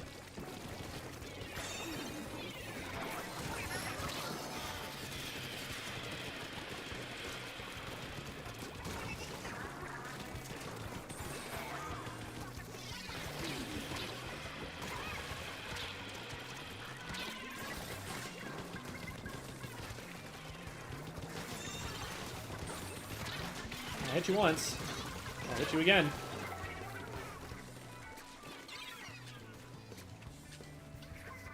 Looks like it's going to come down to defense, because I just don't feel like we're pushing up with me when I go up.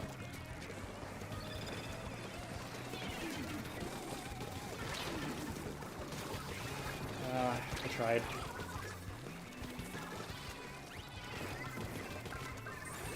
They dropped down early enough that no one was going to be able to help them. They just got overwhelmed.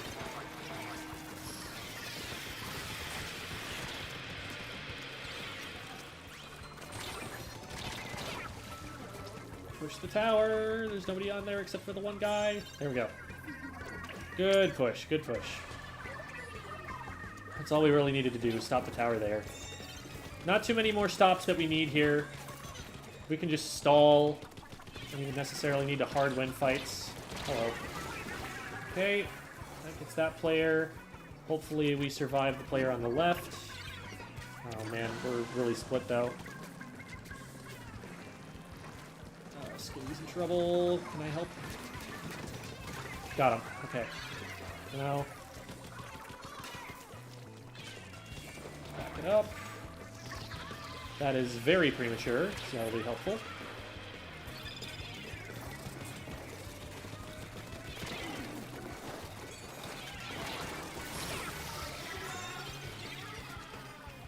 Oh my god. We keep splitting up. We're gonna lose the lead here. Best we can hope for is to get a good fight win and then snowball it back the other way. Oh, they just jumped straight across. They didn't even worry. That was smart. That's probably game. It's gonna take a miracle at this point.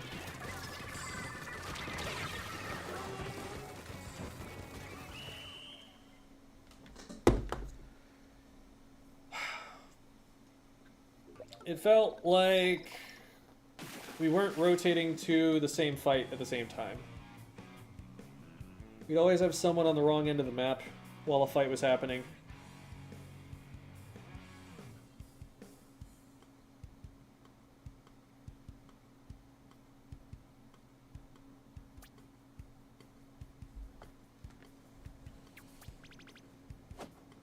Oh man, and that's only -10.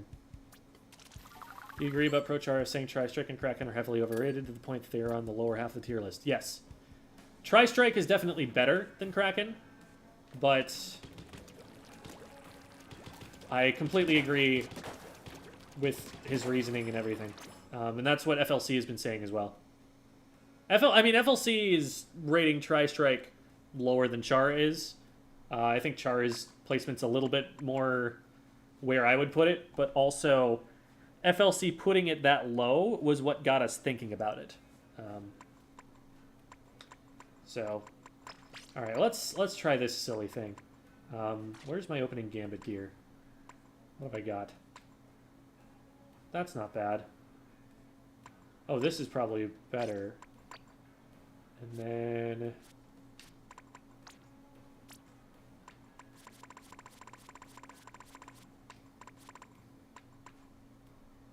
maybe like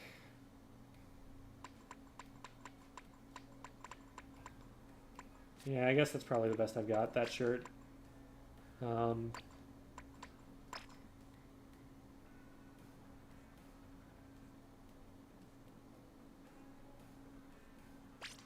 Sure, let's give that a shot. This is a goofy outfit.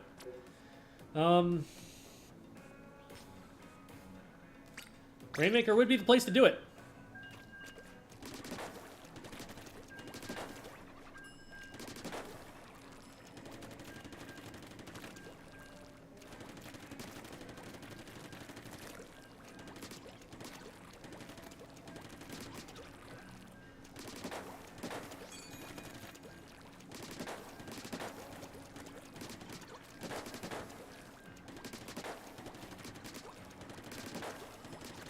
So, we need to probably farm early cooler so that the team gets it and gets assists with it, and I can farm that for opening gambit procs.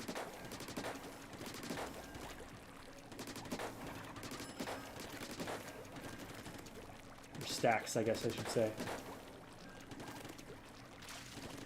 This is not a Neo Splash.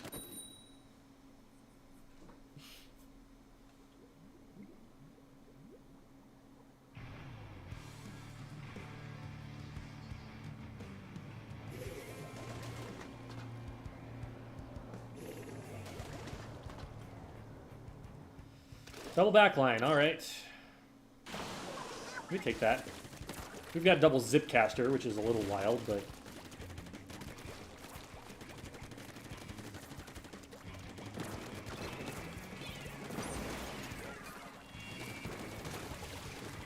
Man, I was really hoping we could get this out before. So weak. Keep hitting them. There we go. And we've got that one.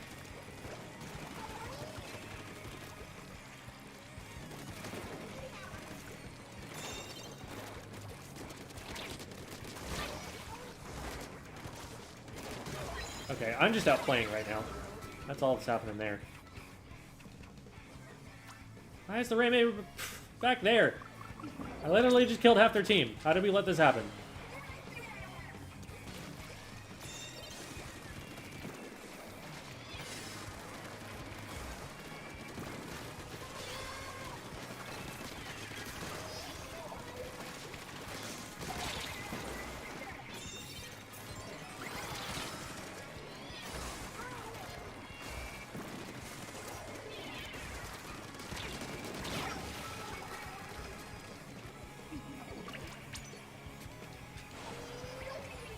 Oh, we've still got it. This is huge.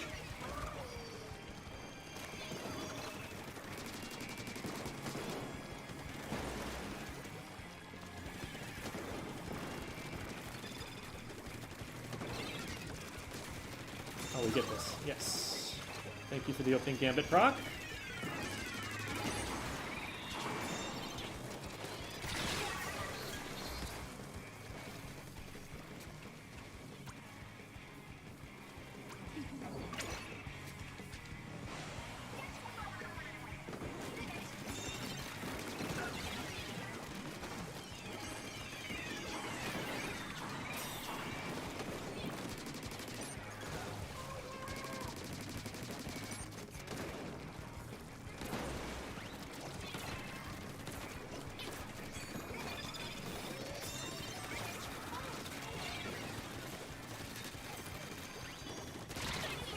I hit him twice. Get the kill so I can get an assist.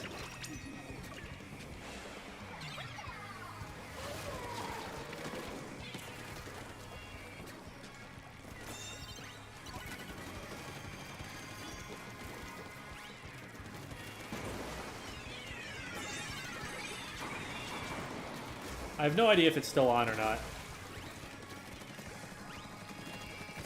Probably actually still on just because I'm moving quickly.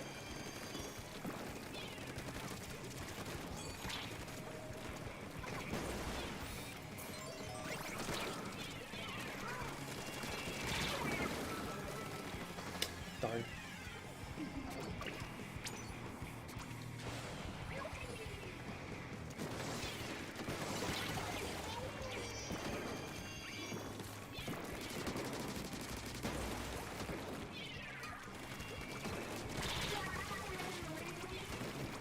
We're going in.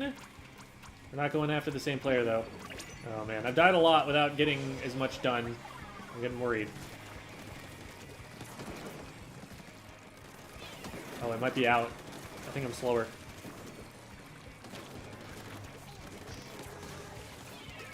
I don't remember how you're supposed to tell whether it's still active or not. Does it show up on the bottom, like on the bottom left there, is like glowing or something?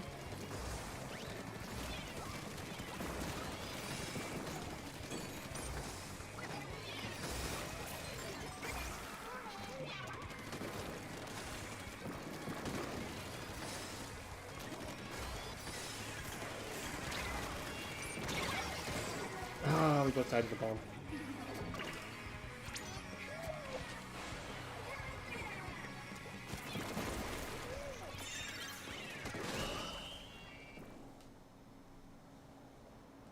Jump RNG is one way. Oh yeah, it decreases your jump RNG. I forgot about that. You can just check by looking at that. I definitely kept it for a lot of the game, though.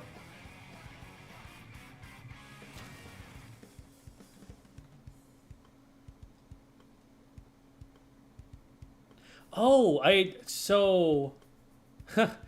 thank you, Sicarius, for pointing it out. I looked at the list of like things that had happened, saw your name, and figured it was just the membership from earlier. But no, you actually sent a super chat. Thank you. Ideal comp that plays well with 52 as frontline and Splat Doolies as skirmisher. I wouldn't consider them a skirmisher. I'd consider them a slayer. Dapples Nouveau. Okay, so none of those weapons are, like, weapons that I would classify as strictly a skirmisher. They're weapons that can skirmish, but I wouldn't say that they are skirmishers, per se. A premier skirmisher right now is maybe, I don't know, maybe something like a wiper-ish? A machine would probably be the better example there.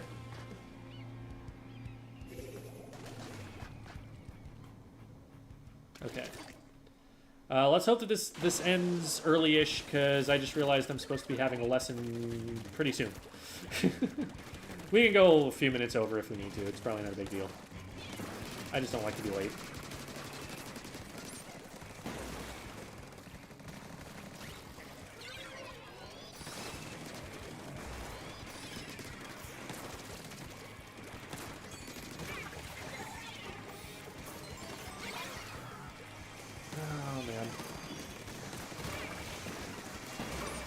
Nice. Got a couple of assists there, so that's huge. That gives it to us for a pretty good long time here.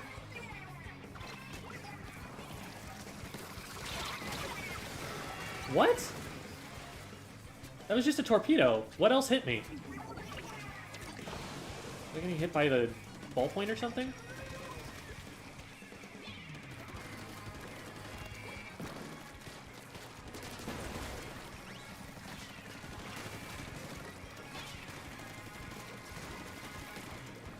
We've got to get this set up so that we can get more stacks.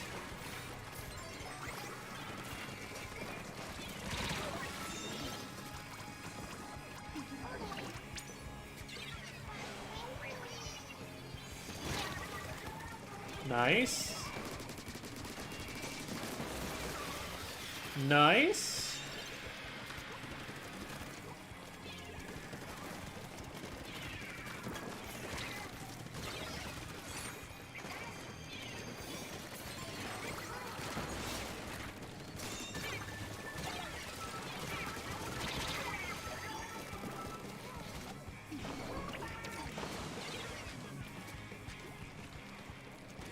We didn't get checkpoint for that, huh?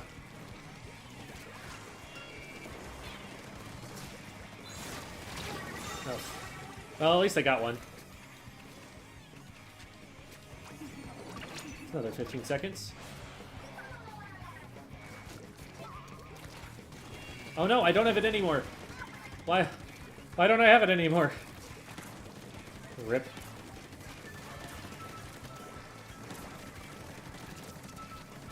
Man, it's tough to keep those stacks. Keep getting them.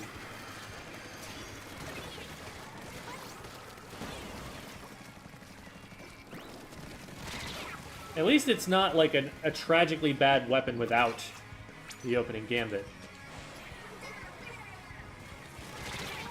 Yeah. Man, and we didn't even get checkpoint with that opening gambit. Hello? Jeez.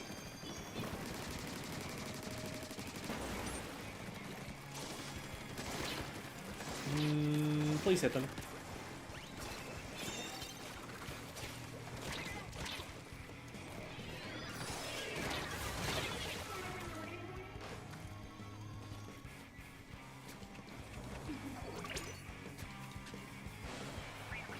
.42's still not bad, but we really need to clear this check.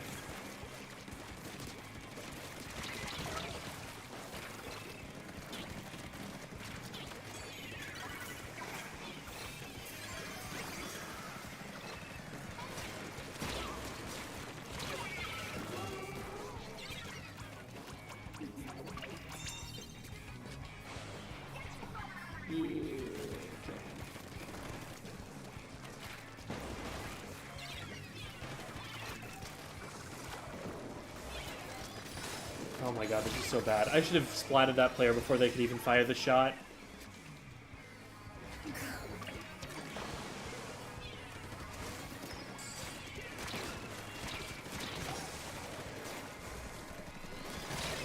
I hit him twice. Now we'll get him.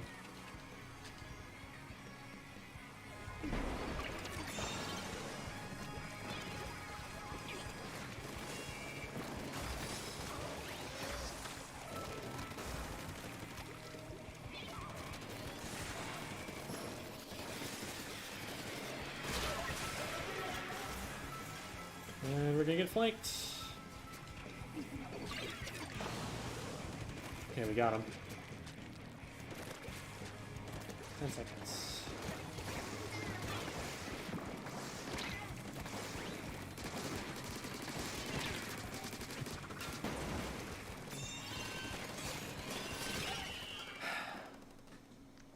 If they'd moved back toward me, it might have made it a little easier.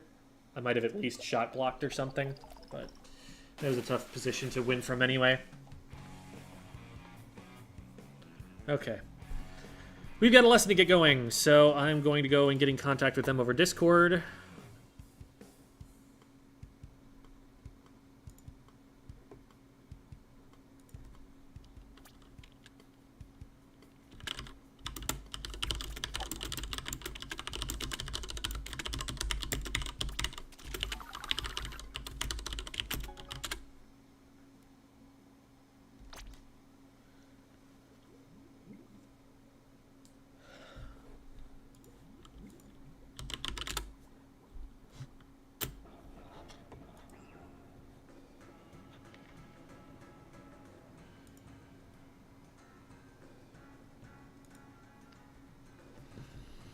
Let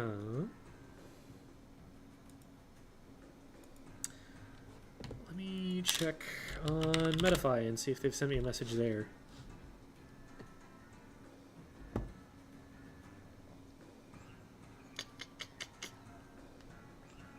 Why is it taking so long to load? Okay.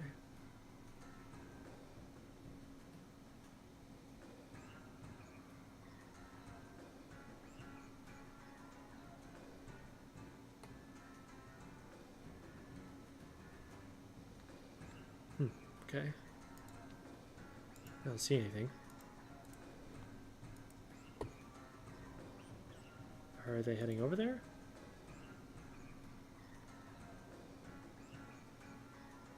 Oh, they're there. Okay, yeah, they are there.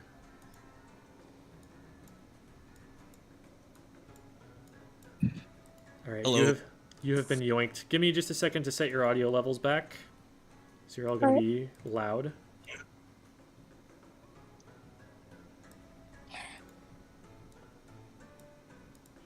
Okay, should be good. Hello, everyone. Welcome to Squid School. Hello. We're all on stream in Hello. case you were not aware. Do you guys have a match that you'd like to start by looking at? I think Yeah. Neva- Yeah, I have one.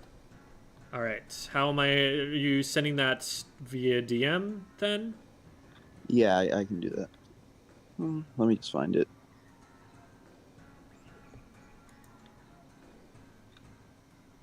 All right.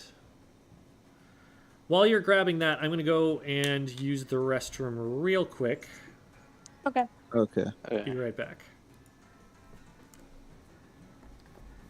In the meantime, here's a frog.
I am returned. Hello. Hello. I have brought some Maunch Crunch with me as well, and so I will probably be doing some maunching and crunching. Okay. G-H-W, and I should also get this projected for you guys so that you can see what I'm talking about. Oh. There's that. Yay. We get the exclusive stream. Yes. You will unfortunately not get game audio this way. If we ever do need it, we can get that from some other way, but this is a little bit easier. Yeah, that's fine. Okay. So is everybody who's in the call here the people who are playing in the match? Yep. Yes. This is the Yeah. core team. Was this a scrim or a open, or what are you guys playing here? I think it was a scrim, although it This might is have. either Scrim or a tournament. I'm not entirely sure. Okay. Yeah. think I it- recognize Yeah, some of this those is names. Okay.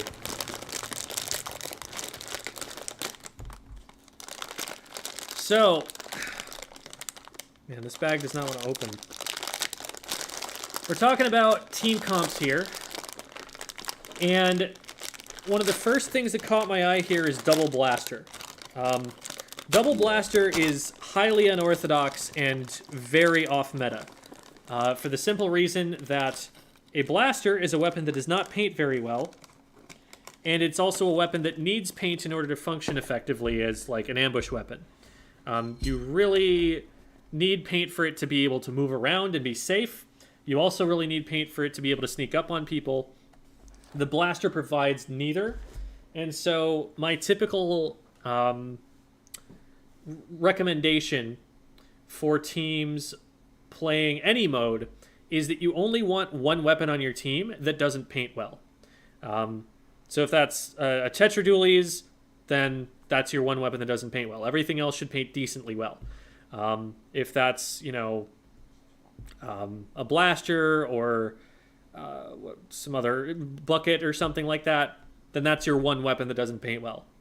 Any more than that, and getting out painted is a very real possibility. And that can become a problem. That can slow you down because paint is movement speed, and make it so that you can't play as aggressively as you would like to be able to, given that you have two blasters. Now you do have two T-Techs to support them, which is a good amount of paint there, and you're going to have double Tri-Strike. But their comp is just significantly more well-rounded in that they have, the machine and the heavy don't paint super well, but they're still decent at painting. The machine especially, since it has fizzy bombs. And then you're going to have two weapons that do paint really well. They also have a good mix of aggression and the ability to zone you out. So the machine can push forward at you, or it can stay a little bit further back. The Wiper is going to be super aggressive. The T-Tech can go aggressive when it needs to, but it can also sit back and paint and throw bombs. You guys are more in the position of needing to be able to run at them. What you're probably doing here is using the T-Techs to paint a ton and maybe spam some fizzy bombs at them while you wait. Then you get your Tri-Strikes and use the Tri-Strikes to try and get the blasters in. And you just hope that the blasters get picks, because if you don't get picks at that point, you don't really have much going for you. You don't have anything that's going to really contest the heavy without those like Tri-Strikes. So you kind of need them and the bombs to be able to get the heavy out of place. So in general, I would just say that the double blaster is something that could definitely hurt you here. Especially, this is zones, isn't it? Zones... This is clams. Oh, it's clams? Okay. Yeah. Gotcha, I see the basket, you're right. I thought I saw an outline around the middle of the map, but okay. Yeah, that makes a little bit more sense, but even so, that's one major thing that I'd say early on. What are your weapon pools generally? Let's go down the line and talk about, like... Well, actually, let's see more of the match before we start talking about that. Okay.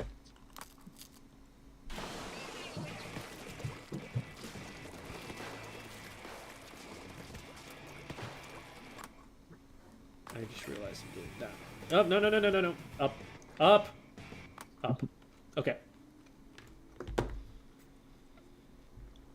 Let me look at the rollout again really quick. Okay. Hello? Here we go.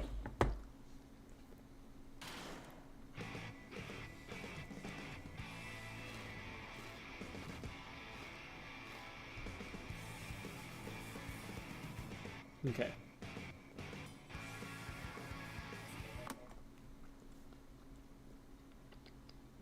So T-Tech starts poking around the right-hand side. We poke them out with bombs. But notice how, like, despite the fact that we scared the T-Tech away, there's all that orange paint in the carousel now. That's something that the blasters aren't going to be able to handle very well. So... Okay. You probably want maybe a T-Tech pairing with them or something, just to make sure that they have room to move.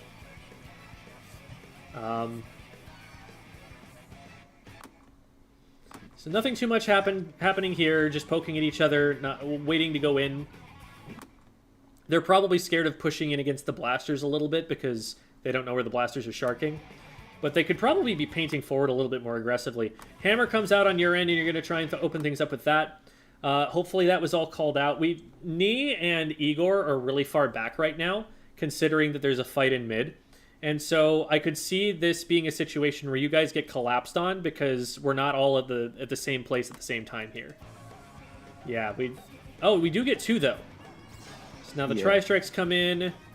So 3v2, Tri-Strikes come in again. Those don't really get any value. We're kind of blindly guessing where we think the heavy is with those. Good pick from the heavy to stop the clam from going in. When you're gonna push the power clam, you need someone else going in first. It's just like Rainmaker. The first player who can get in the way on the enemy team is going to be able to stop it because they have wall hacks on you. They're going to be able to see that. You don't know where the heavy is.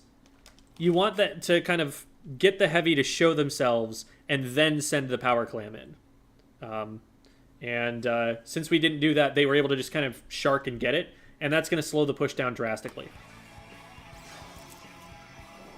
Okay. Like, we get in, but now it's 4v2. I don't anticipate you score a single clam more if they collapse on this well.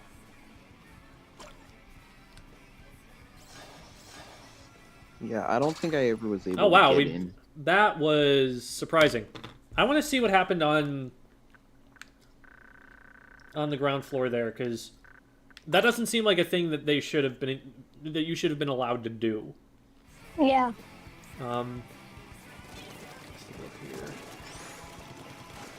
Okay, so that goes in. And we try pushing in. We get one. Okay, so that's how that works.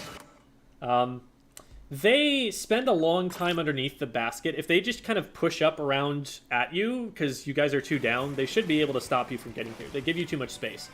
So, like, notice that they've got their heavy all the way up on plat already, peeking around this pillow, right?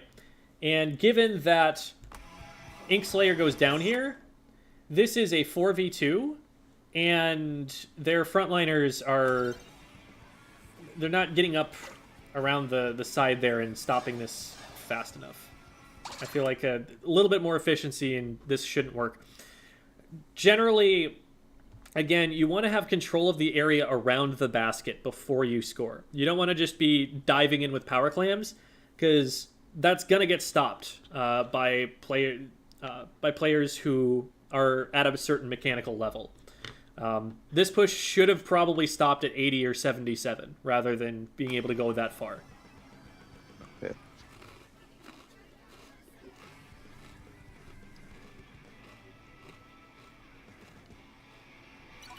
So they start moving up and they make exactly the same mistake. They put their power clam in first.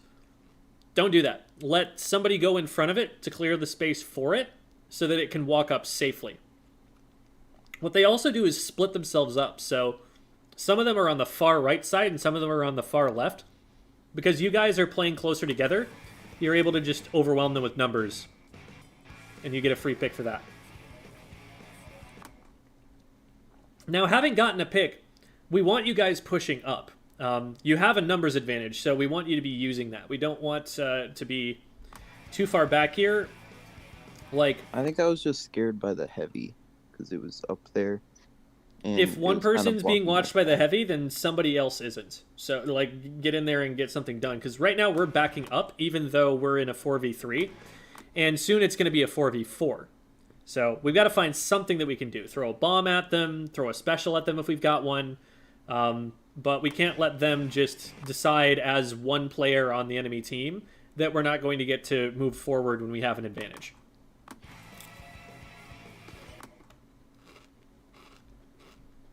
Like, the positions that Knee, Octo, and Inkslayer are taking right now are where I would want you guys on defense. This should not be defense.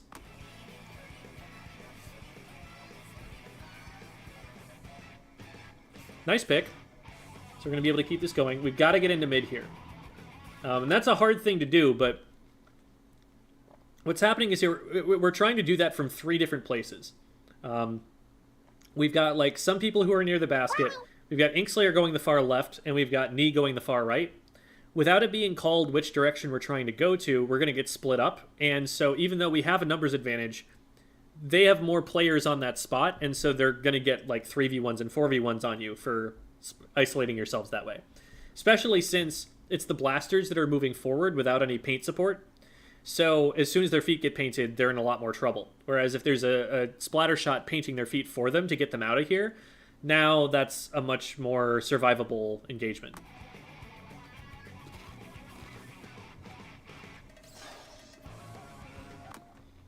Good job winning the 2v1 on Bolnazor. They are way out of position, and it's a good... What could have happened there easily is you could have traded one of them.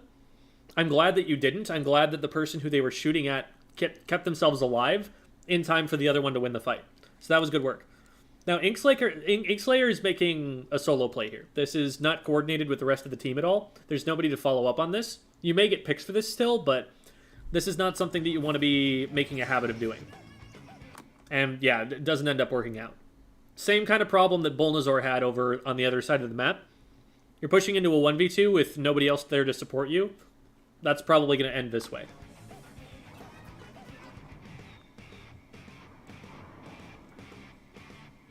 Okay, so we get a trade over there. We get a wipe. So we're pushing up. This is good. I like that we're immediately moving forward for that. Unfortunate the bridge goes down right when we need it. So at this point, with the bridge going down, there's no way we score in time. So the goal needs to shift to, let's get control of the enemy court and the enemy basket and get specials again so that we can use those to move in. Because by the time you actually get the power clam around, it's going to be a 4v4 again. And we're not going to have that much of an advantage.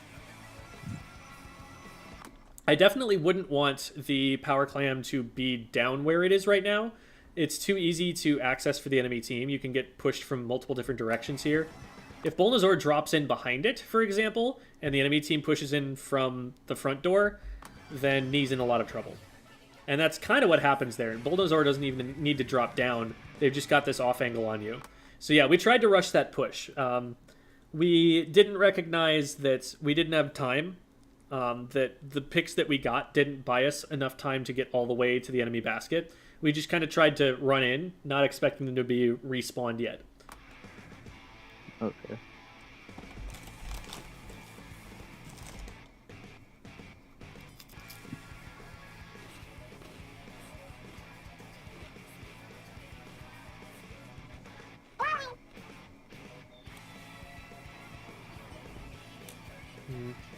So Heavy gets 1, then they get 2. What's going on with the Heavy here?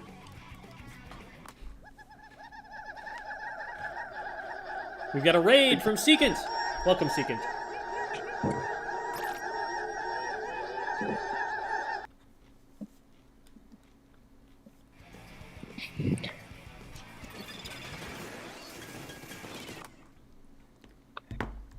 We don't want to commit to being over this ledge when we see that there are enemy players in mid, because this exact thing is going to happen.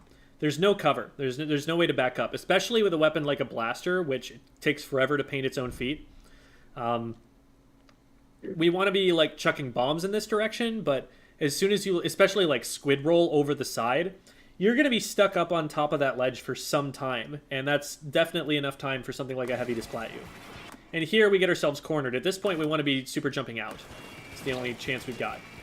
Can't fight back from this because the Heavy has more range. So the only way that this works out is if Igor, who is below to the left, I believe, is able to push the Heavy in time, and that does not appear to be the case. So that's part of respecting a weapon that has longer range than you. Like, not peeking open sightlines, not peeking sightlines where you don't have any cover to run back to. And not committing in your movement until you know where the enemy team is and what they're planning on doing. So, we trade one back, still 3v2. Blaster's pushing the Wiper back over here.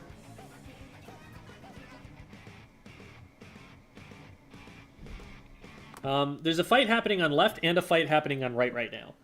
And so what I'm worried is going to happen... Actually, Knee and Octo are so far back from either of those engagements that I'm worried that this is just two 2v1s and that we're going to lose both of them. Yeah, that's what I was thinking, but... So Inkslayer ends up just winning the 1v2, and then Igor does go down. So this is still the same kind of scenario where we're taking 2 fights at once. Even if you win one fight...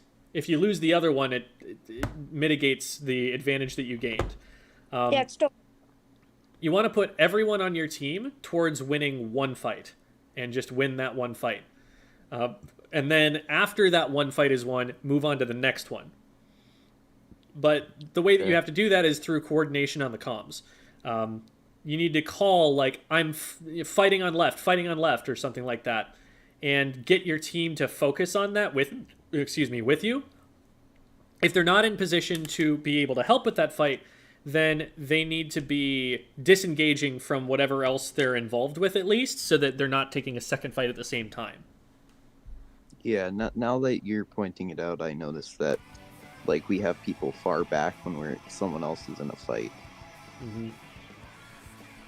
It's really dangerous for a Luna to be in here because they can't paint super well, and they're up against a bunch of weapons that outrange them. If they can find some paint to shark in, then it can work, but yeah, that's what's likely to happen there. So, Heavy gets the pick there, and now their team has the advantage, and we still haven't been able to get control of mid, despite the fact that we were in there at one point.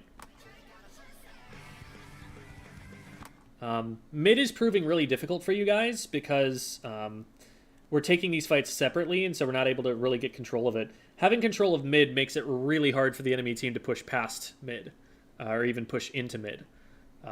But we're not moving up to take those positions at the same time, and so we're getting forced back into our own side more often.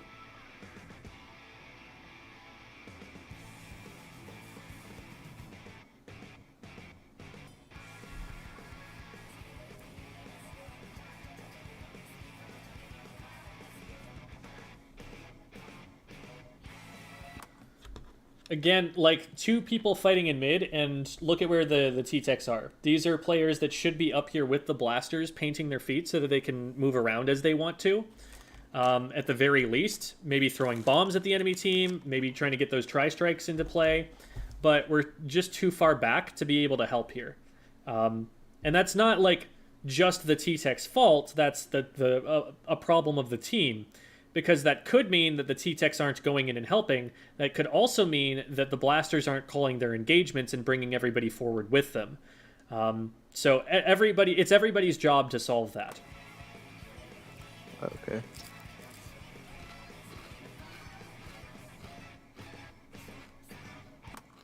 I want to take a look at that there.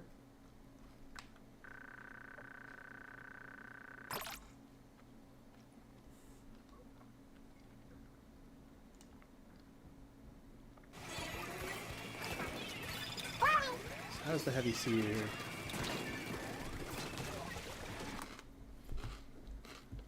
Again, just taking an open sightline against the Heavy. If you get outranged by that weapon, don't let it get open sight on you. Have cover in between you and it all the time. Throw bombs if you need to keep it poked back or something, if you want to get it to waste its charge, but you can't just run at a Heavy. It's going to mow you down every time.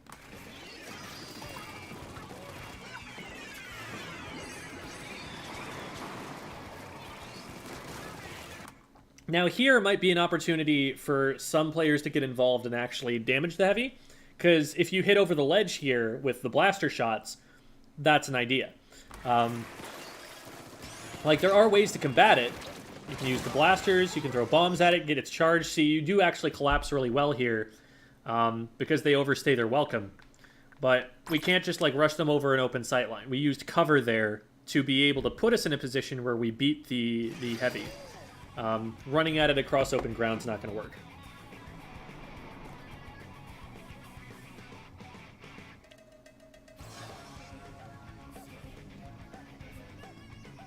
Okay.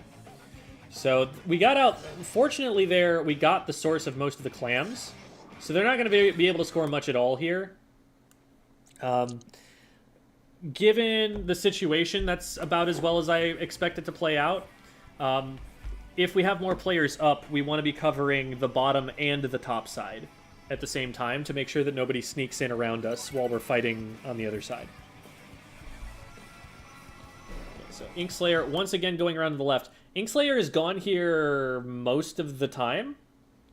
I would caution you about taking the same flank route repeatedly, because the enemy team could catch on to that. I'm not sure if they're going to, but that's something that you have to start worrying about if you've taken that same route over and over again.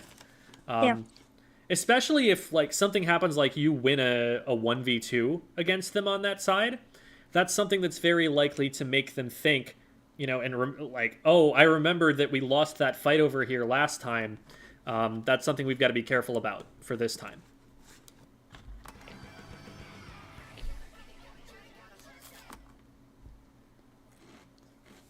Also, whole team is in court while we're on the enemy side on the left. So they're going to collapse on that.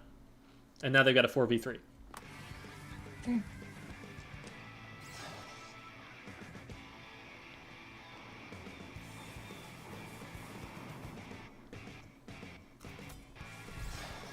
Okay, we get a trade. We probably shouldn't be dying to just like a tri-strike without any other pressure being put on. Like, they're not doing an awful lot to force you to move except for throw the tri-strikes. So have it as your goal never to die to a tri-strike unless somebody else is pushing you at the same time that the tri-strike is landing. So I think mechanically that is definitely a reachable goal. Yeah, I'm not sure what happened there. I'm pretty sure I'm the one that died to the tri-strike, and I don't remember completely what happened in that situation. Okay. What I'm noticing here, there's this fight that's going on. We've got the tri-strikes falling. Yeah, being a blaster, it might be a little bit more difficult to get out of that. But, okay, so Inkslayer lands. We get the tri-strikes going in. And then Inkslayer beelines the right-hand side. Notice what this does here. The enemy team of 3 is all pushing in a straight line towards the basket. And we're running away from the path that they have to take to get there. If you're trying to flank them, you don't have to go anywhere near this far away to get to them. And this is letting 3 of them get on top of your teammate, the only one who's left, in the meantime. So, you know, Octo does really well for themselves here. They survive in a 1v3, and actually when Knee comes in, they're able to win it. But this flank takes so long that the enemy team scores for lead in the meantime. Yeah, and I don't think we were able to get back on our feet fast enough to make advantage of overtime. Mm-hmm. Yeah. So I would say a big thing there is that we need, you know, that's a moment where we need to be playing defense, and having a flank that takes, let's see how long it takes for the flank to come in. Like, let's just count in terms of seconds.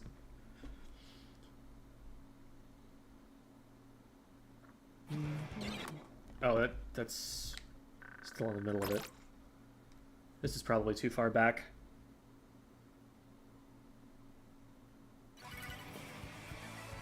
Yeah, they haven't even gone down yet. 1 sec.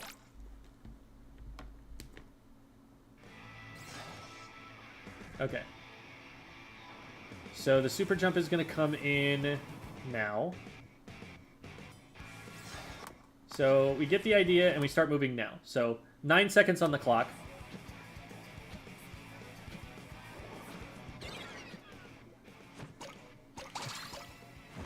Okay, we're now in range of an enemy player. 8 seconds later. That's most of a respawn timer. That's just too much time to be out of play, especially given that looking at where the power clams were going and looking at the situation at the end of the game, the enemy team is about to be closing in on the basket. Basically, Yeah, what happens there is the teammates behind were the ones who defended successfully. Well, let's see how the push goes from here. So they're seeing that there's someone on the right because there's not a lot of paint over there. Knee gets another power clam, and we just run out of time. Yeah, it's tough to make the push on Wahoo World because getting through mid is just really difficult. There are too many choke points. Yeah. Yeah. I don't think we really had control of mid for a significant period of time in that match, I'm pretty sure. I was taking way too many bad flank options. I'd say that the biggest thing to work on here is what I talk about in my video about coordination, the one where I talk about Zero and the rest of Destiny Bond and how they're doing callouts. I recommend that video to like all of the teams I coach. It's one of those videos that like nobody watched, but like it just keeps coming up in lessons over and over again, and I'll go and find that real quick. I will put it in the DMs, and I will also put it in the stream chat for those who are curious which one I'm talking about.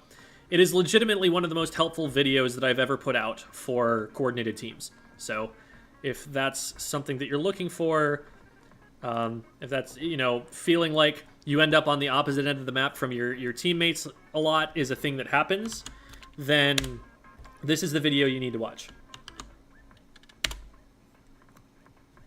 Okay. But we'll go over some of those concepts and we'll also practice them here. So, rules for callouts. First of all, if you get someone or if you go down, that's a callout. Every single time. No exceptions.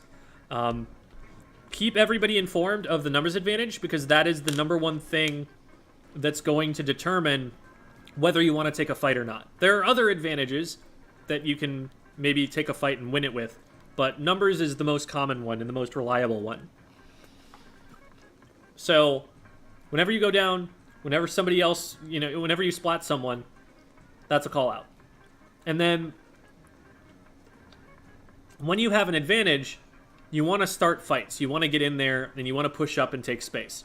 And so, whatever is in your way from doing that, you want to take a fight with those players, with that obstacle, in a way that's advantageous to your team.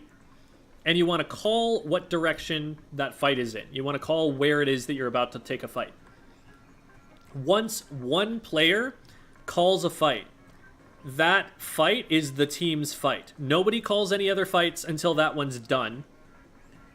You either get actively involved in that fight, paint for the players who are involved in that fight, or chuck stuff at that fight, or you turn to the side and guard that fight to make sure that no enemy player enters that fight from outside of it. And those are the only three things that I want anyone doing once a fight has been called. Then, once that fight has been taken, you're more likely to have won it because you'll have put more people in charge of helping win that. And because we're all focusing on the same target, we're not going to get too separated. Because that's the most important thing. It's not important that you be close together per se. What's important is that you're attacking the same group of players. That you're fighting the people who are in a certain part of the map. So you can be separated, you can be flanking, but you've got to be converging on the same spot. If you're flanking and there's nobody on the front side of that flank, you are not in a flank, you are in a 1v4. So, in order to set up a flank, what you as the flanker need to be doing is calling for your teammates to push the thing that you're about to attack. Because then the person that you're about to attack is going to look forward and they're going to get shot in the back by you. And that's how a flank works. If you don't set that up, again, you're just putting yourself at a numbers advantage for no reason. And it's not really going to be super helpful. Okay. The other thing that I want us calling out as often is when we're using specials. Because if you're using a special, that probably means there's a fight going on or there's about to be. And so knowing where the Booyah Bomb is going to land, knowing where the strikes are going to go, that informs the players who are going to be rushing forward and trying to take advantage of those specials so that they can win those fights with those specials. So, okay. Those are the things we want to work on. We want to work on calling when we're down and when we're up. We want to be calling where is the fight that we're taking, and we want to be calling which specials we're using when. And every single time any one of those things happens, I want someone calling it. So, let's start off. I think what we'll do first is let's just do a match with me in it and nobody else do any callouts and just listen to what I'm saying to try and lead us. I'll try and be an example of how to make these shot calls and how to pull the team towards one spot. And then we'll try all doing it together. And then maybe if we want to get some more individual practice, we can have individual players being the only ones who are allowed to make callouts. Okay. Because that can sometimes force people to learn it in situations where they would normally just fall back on letting somebody else make the callouts. So, How do you do callouts without comms getting congested? If the comms are getting congested, usually what's happening is one of two things. Either people are saying emotional things or saying things that aren't related to the game, or you've got people on your team who are calling locations of players without telling anyone what they're supposed to do about that. I don't care about knowing where someone is if there's not something you want me to do about it. I only care about a player's location if they pose an immediate threat to me that I need to deal with right now, or if we're taking a fight with that player, which are kind of the same thing. So, Nee and Igor should probably still have me added, I would think.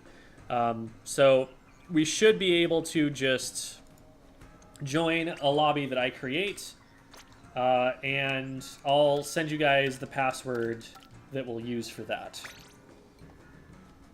Who should join? I can. Just so I can fill. So let's rotate players so that everyone's getting a chance to play. We could just like go down the list, or whatever is convenient. Or if someone can't play, then we can just play everybody else. I can sit out for the first one. Okay. So everybody else can jump in here. Okay.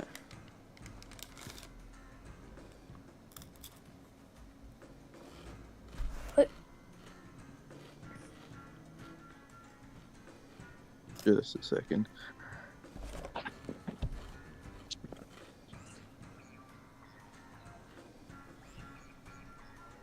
Going back to Radcat's question about how you do callouts without the comms getting congested, another important factor there is that since the team is only taking one fight at a time, you only have one fight to call.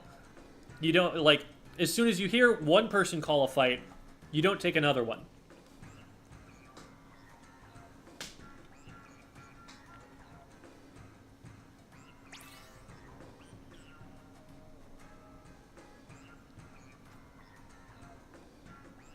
Okay.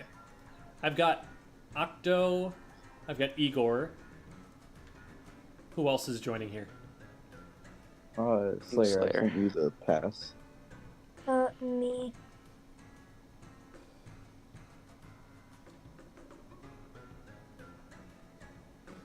We're getting them the pass, right? Yeah, I'm joining Okay. right now. Cool.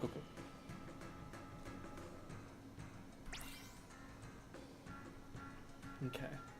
So if we're sticking with this... So we have double hammer here. Yeah. Also, we don't usually run Double Blaster. We're just kind of testing it out, just to clarify. Okay.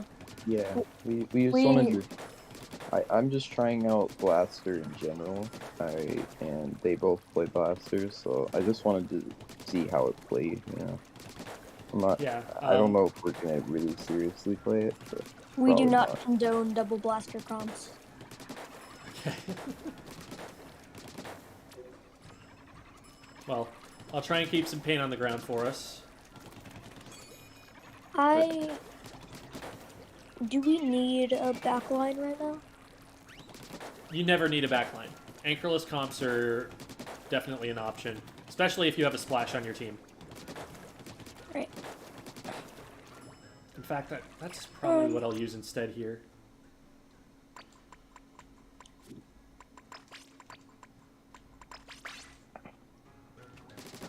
We have decent paint compensation for Octo, so I don't think I need to use like a super painty weapon. You mean right now? But- Like, Double Blaster is a paint liability regardless of what other two weapons you pair it with. Yeah. Like, you could put out, like, a Bloblobber and a Sea Jet or something, and that would still be a bit low on paint. I could switch to T-Tech if you wanted. Trust me, this is the least painty weapon in the game.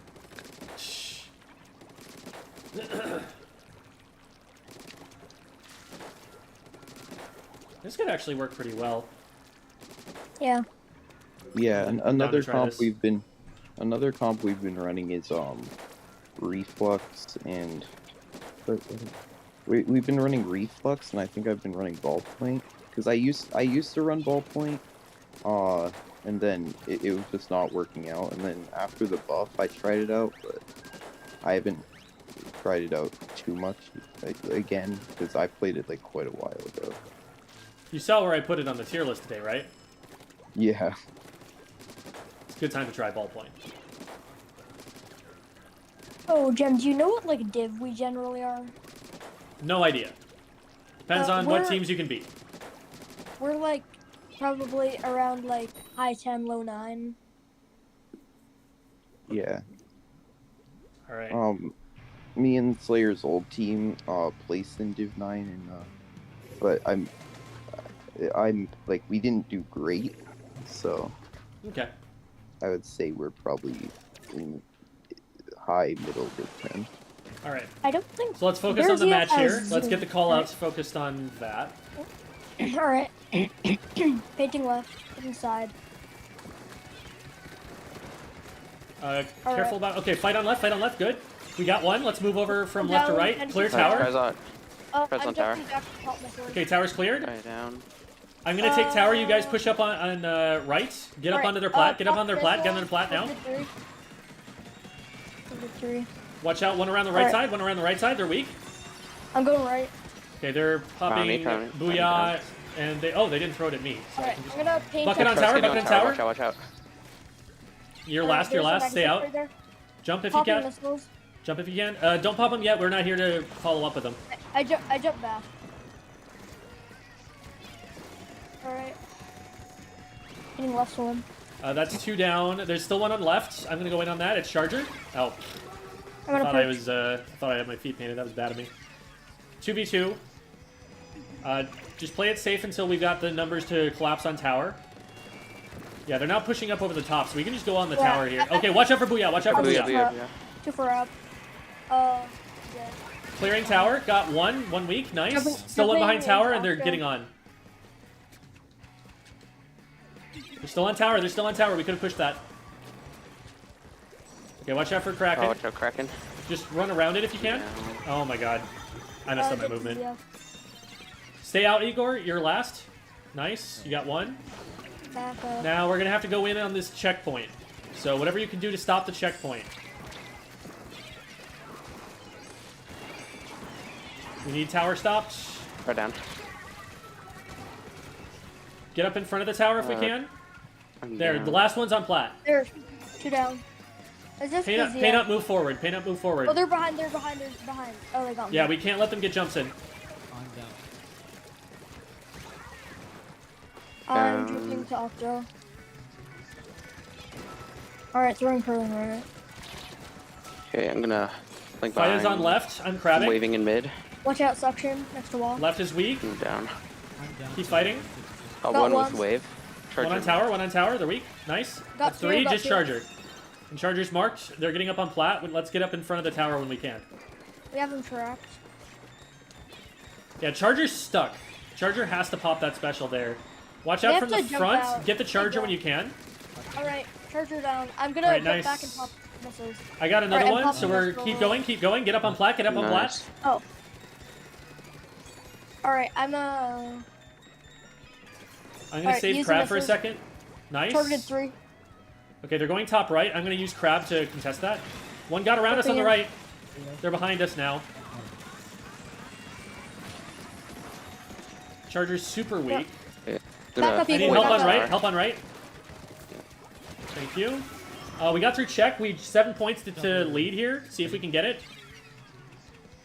No, watch All out, right, there's Kraken 3 there. behind, 3 there. Back up. Kraken Back up. Back up. behind. Backing up. Try Okay, soft nice. You on got tower. one. I'm down to 96. Yeah. Alright, I'm jumping back to pop missiles. Alright, targeted Several 3. on plat. Are we going in? I targeted 3, so this Um, would be an opportune time Pro to swap. There we go. Pro's down. Alright, painting up. I'm just gonna paint. Kraken. Watch out. Alright, watch for out for Kraken. Kraken. I've got Crab Alright, on you're- top mid of plat, so let's move up. Got Kraken. Alright, I'm on tower. Spinning around. I'm down to machine to try. Get up in front of tower. Alright, I have missiles. I'm There we waving. go. There we tower. go. Alright, popping missiles, target 3. 96 is down. Got one. Tries weak. Got him. Keep tower. Keep tower. Stay up in front of it if we can. There we go. Nice. Nice. So now let's do the thing where I am the only one doing the callouts, because that did not happen this time. Like Oh, yeah, I forgot literally about just mute yourselves on Discord, and we'll try and give a little bit of a sense of how this can work. Alright. Should we, like, look at your stream still? We'll look at the game because you guys are playing. The Well, one yeah. who's not making, the one who's not playing at the moment, then yeah, sure. But Alright, I can sub out. for Okay. me. And then, like, Octo and then Igor or so something. everyone hit stop because we're gonna have to get new folks in here. We'll use the same password as before.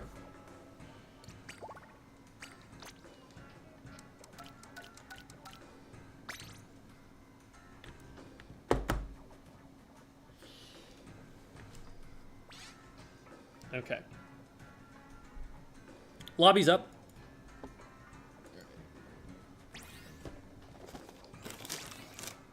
Home. Kyoko, yes. Point sensors do give you assists. Yes, any tracking can. So that's the reason that you use opening gambit on the Nova. Yeah, and also Killer Whale gets quite a few, because it just gets them solo.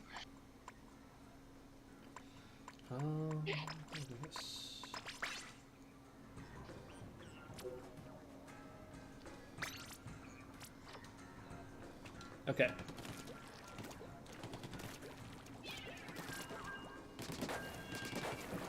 Phantom a jump scare. Ah!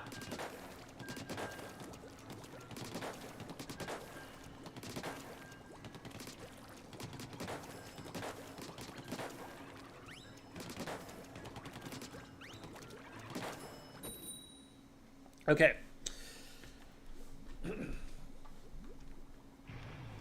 So, Wahoo Tower.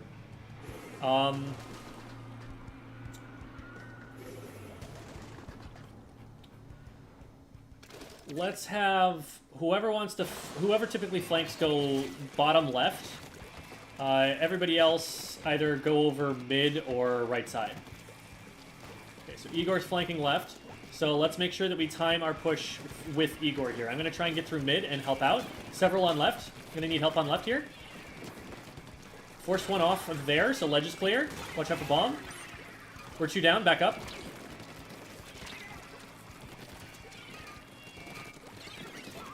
They're coming down after me. I need help in court. Traded.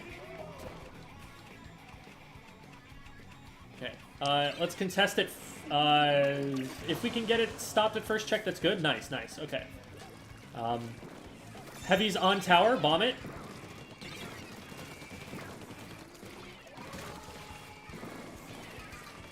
Okay, we're down a couple players. Be careful. Heavy and mid. We're going for tower. I'm down to heavy. There's several on our plats. Don't try to fight it until second check. Krakens... That's not a Kraken. What was that? I don't know. Reef Slider, maybe. Okay, nice. We got one. So now let's start moving on to tower. Don't let it get too much further than this. Nice. Tower's moving back. Dapple's in mid. Watch out for the strikes. 2 on left. Let's focus left and get these out of here. Oh, I didn't realize I had another... It's bad of me. 2 on left. We don't want to be on tower yet. We haven't cleared them out.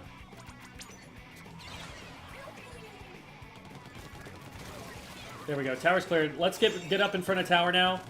Looks like everything's clear. All right. All of you guys push up. 1 on right side. Focus right.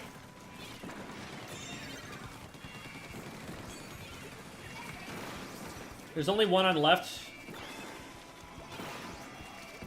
But they're still there. There we go. They're down.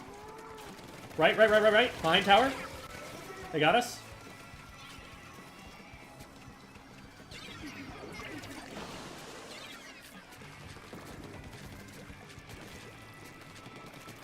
They're painting up into mid.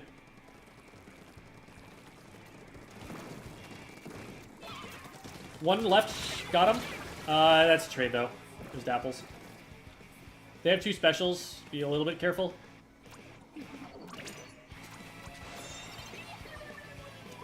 Heavy's on left. I'm gonna flank them.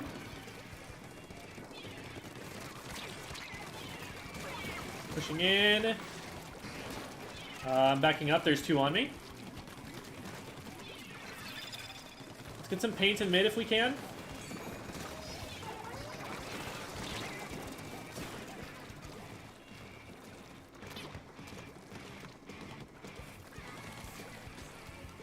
Okay, careful you two. We're not in position to help you fight yet.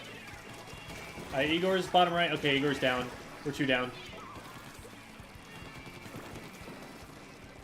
One coming up top left. Okay, just try to bomb the tower out or something for the time being. It looks like there's a fight over on right. I got one with a bomb. Push into mid. Heavy down. Another one on ledge, very weak.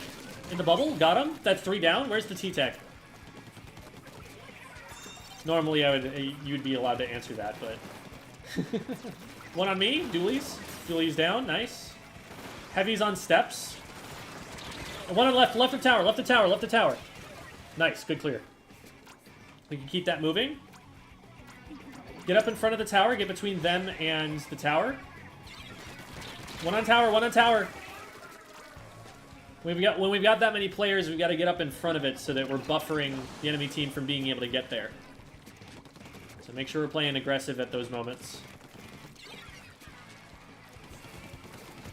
Looks like we're still contesting mid. I'm almost there. Watch out for Wavebreaker. One on right, or Reef Slider. One dropped right. Hit him twice. Nice, got him. Dapple's weak, got him. Heavy's on their glass. They see me. I've got to back up. We have 15 seconds, so we're going to need to make a push on the tower pretty soon. Ooh, that's unfortunate. Got 1. Got 2. We need to move in. Get tower, get tower, get tower. Beautiful. Get in front of me, between me and this heavy. They're on ledge. They're on right now. Right plat. Okay, I got 1. Get up in front of the tower. I don't need you on the tower. I need you in front of it, get between me and the enemy players. 1 on tower. Got him. Another one got me. A tower, tower. Someone get on.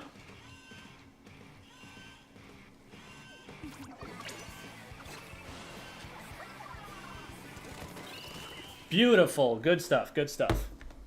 Nice. Nice. Let's go. There we Good go. game. Okay. So now I'm not going to say anything, and it's your job as we'll put you all on this task to get together at first. I'm just going to listen to your call-outs and follow what you guys say to do. So the fights that you guys call are the ones that we should all focus on. And if somebody calls a fight, you don't call another one.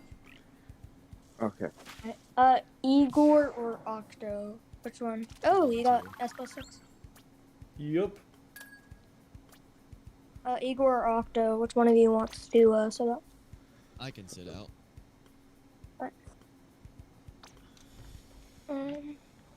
Is it just gonna be same password? Yep. Okay. We'll keep that consistent. What a beautiful cat. Cat. Cat. Gato. We'll just leave the cats up there for a second.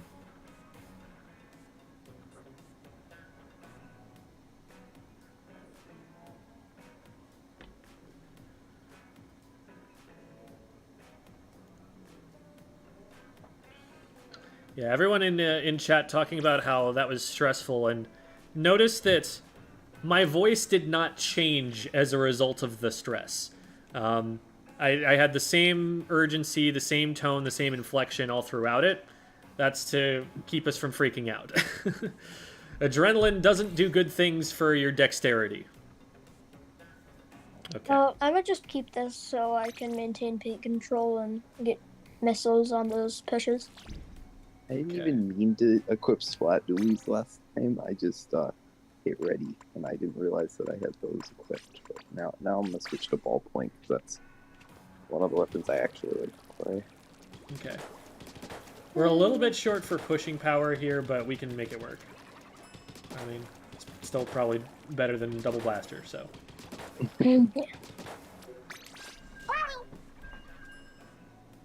Alright, I'm gonna mute. No, so this round we're having you guys do the callouts and me be quiet. I will Okay. still maybe point out if like a fight happened and we didn't say anything. Like I'll Okay. be there to provide that sort of feedback, but I'm not going to be adding to it. Or if someone's like shirking 2 seconds or. Well, no, that's not. Alright, John Doe, ask your question right as soon as the game ends here, and I'll get to it. Alright. I'm going right. I'm going right with you. I need some power. Okay, thanks, Doctor. Alright. Wiper on us. Oh, back up, back up. Wiper down. Nice wiper down. Popping missiles. There's a charger. Another left one's on right. out. Another one's on right. Down. Could only target one. One on towers down. Should've backed up. Turking in bombs. Alright, we have control It's, again. it's just shot. I'm on tower. Up down. Throwing bombs. Oh no, charger on left, charger on left. Dynamo. Next down. incline. Oh, watch out, Wiper's wiper. playing in the Wiper charger. on left. Charger's down. Popping Watch out left, missiles. Waving on wiper, tower. wiper. Wiper still on left. Pop missiles on them. Got him. Got one. Watch out, Dynamo's on I'm well, right I'm down. Nice, nice. Nice one. I got it. Alright, I'm painting up here. I think Chip. Mm, Charger's down. Wiper on me down. I got the incline open. Oh, I'm dead. It's a dynamo. Watch Oh, out, I'm dynamo. There. back up. Yeah. Alright, I'm gonna get missiles. Alright, popping missiles. Target Wait for on me, Dynamo's wait for down. me. Yeah. Mm, I'm waving. Oh, that's gonna be destroyed by the tower. Whoops, I did not mean to go Wiper's on. still near tower. Dead 2 shot. I'm jumping out. Alright, back up. Try to get paint on mid. Bazooka. Painting right ramp.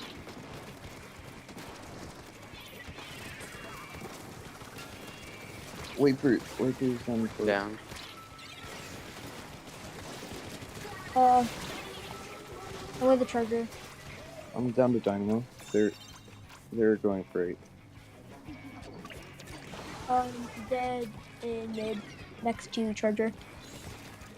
They're on tower now. Wiper's flanking right. I'm going left. Mm, Getting missiles. I'm down. Try to go left. Oh, dead to wiper. Oh, watch out, Stam. Shots down. I think Jet. Charger's down on tower. Oh, there's a Wiper. Dynamo's behind the tower. Wiper's He's on it now. yeah, And okay. down. Behind tower. Shot on Paint me. I'm gonna paint up mid.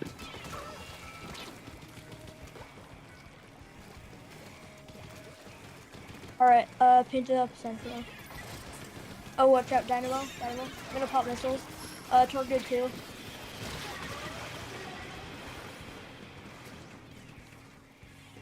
I'm down to I'm gonna Wiper. wave in mid. Step left Wiper's flank. near tower. Wiper's getting on I'm tower.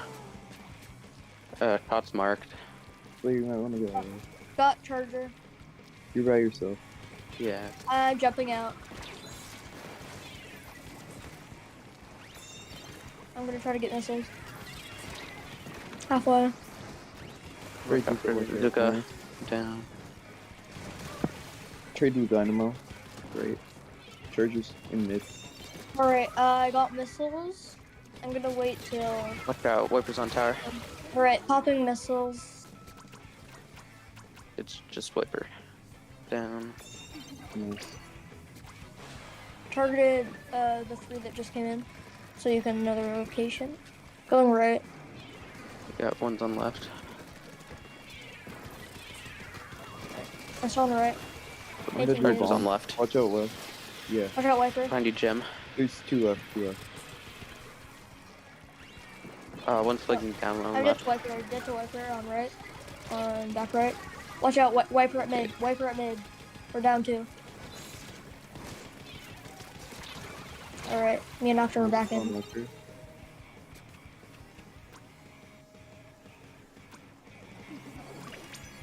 Dynamo's on the left. Alright, Charger on I right. think he's flanking.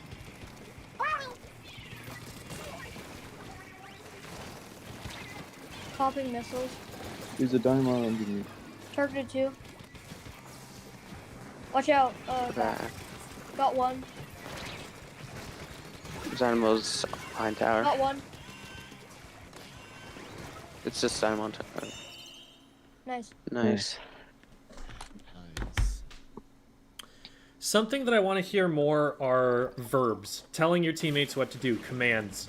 I'm hearing a lot of like player locations, and those are not necessarily going to tell me what you want me to do. And that's what a call out really needs to be. It's like, what do you want me to do? That doesn't necessarily mean you have to like tell me each position that I have to take or anything. It's enough to say, I'm using this special in this location. You know, it's enough to say, missiling, go in. It's enough to say, fight on right or something like that. But we want something to tell us what to do, because if all we're hearing is, there's one in mid. Should I push them? Are we ready to push them? I don't know. That doesn't tell me anything. So Okay. fewer location callouts, more verbs. Location callouts should be exclusive to situations where it's very obvious what needs to happen to this player. Like, if we're in mid and there's someone flanking, then like flank left, one or plat, or something like that. We know what's going on then.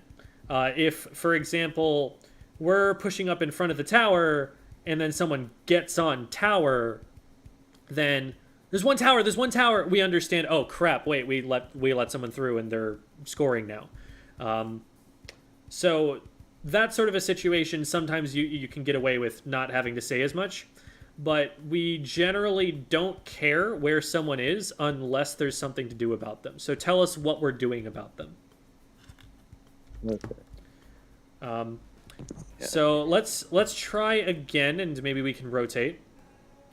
Yeah, I can swap out.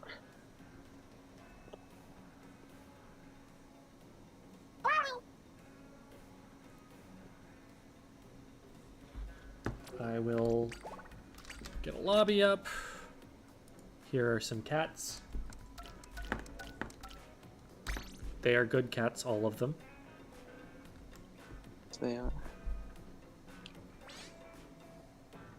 All right. Lobby's open.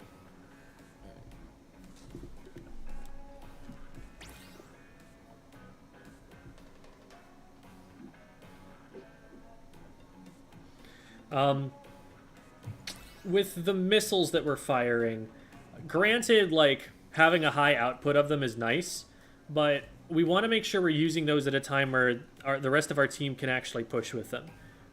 If you're the only one up, or if you're firing them at a group of enemies that nobody else can contest, just save them for a few seconds and wait for us to get there. Okay. I might switch out weapon. Gotcha. Yeah. Same.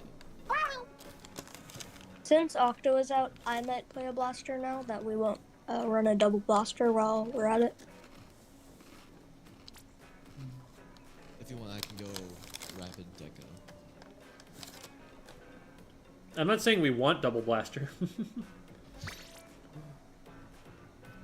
Yeah, we're trying to get away from that so that we have paint on the ground. All right. I'm going ballpoint again.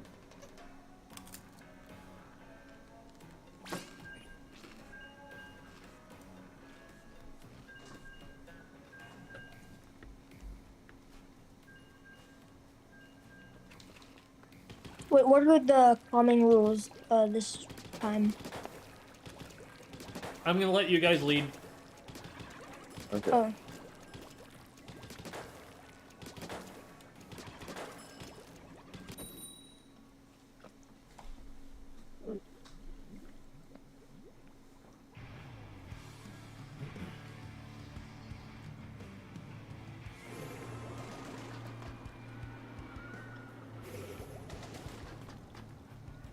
Hmm.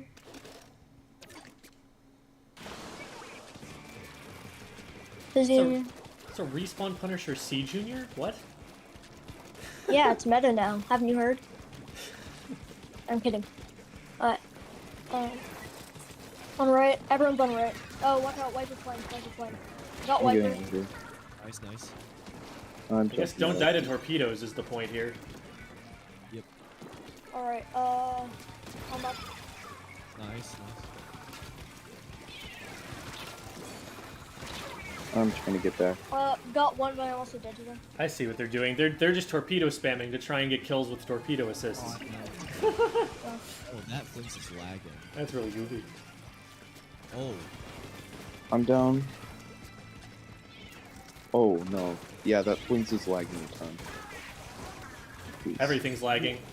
I knew I think someone's about to disconnect. It's a lot of lag.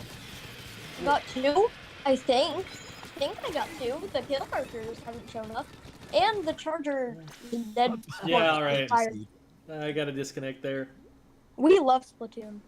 Best netcode of all I'm time. flipping that. That was interesting. Oh, I'm still here. By myself. And I got a Good calm game. air in the plaza. I'm still here. How Who many loves people are still Splatoon's there? netcode? It's me and then the other wiper and the other charger. Yeah. Cool. So 1v3. It's a 1v2 actually. Oh, okay. I don't know what's happening. Yeah, multiplayer option was just updated. Okay, it is not my Wi-Fi, okay, guys? Yeah, I recently got Spectrum. There's no way it's me.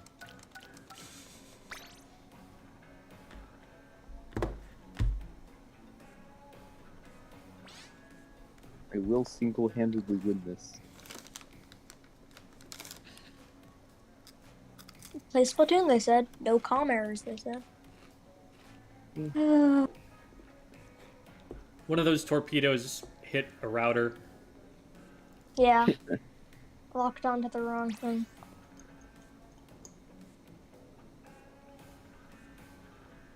Is that match still going? Yeah, it is. There ain't no way. These internet is just too buff. No.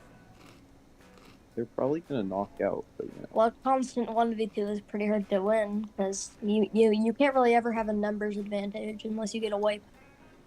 So John Doe asks, are there cases where a sense of urgency is important to some top-level teams who are used to calming use it? I remember you doing a shot calling video. Yeah, sense of urgency is important. You can create urgency without creating tension. So you'll hear me go, let's push right. One on right, one on right, one on right. That sort of thing. You won't be hear me going, on right! Oh my god, they're on right! Dude, they're on right! None of that. That's a bad idea. That's gonna scare people. Clipping that out of context and sending it to Gem Rage moments. Help. Yay! You won? No. No, Oh. I did not win. I'm getting absolutely destroyed, but I'm You're like, not losing. yay! Well, I am losing, but I haven't been knocked out yet. So I think that's it. So are you guys gonna wait for Knee, or should I join in, or what? Yeah, if they're Are you gonna guys- play it out, then just jump in. Okay. No.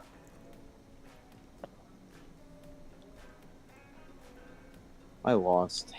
That was unfortunate. Yeah, you guys can play a game without me. It's fine. Alright, Octo, There are is you gonna not go enough range? paint between these three weapons. Yeah, I was about I to say, can- Octo. Octo, are you going range? I'll go T-Tech. You can go Luna. Okay. Yeah, that's more like it. For paint.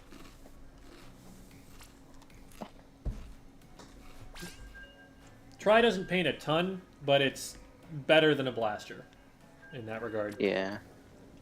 I do at least have double fizzy to just like poke a lot and get a bit of pain at least, but This is like the minimum I would say to run in any circumstance, and I would definitely not suggest this for a zones comp, but yeah, we have a whole different zones comp with like a Seajet and Man Reef and stuff. Okay, problems. biggest thing here would probably be just the lack of range. I'll try and farm for crab as much as I can. Alright, you guys are up.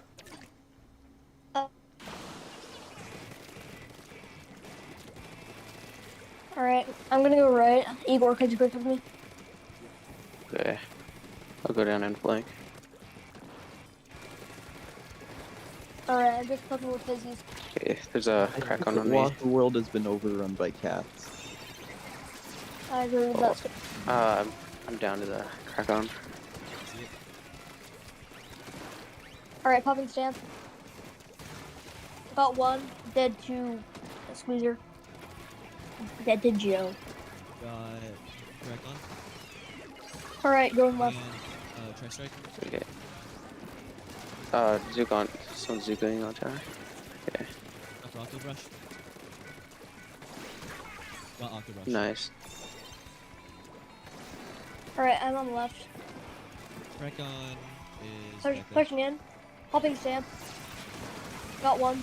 Oh, I traded with crack on. Alright, nice. Now you're down. Oh, dead to brush. There's three down. Alright, got my check.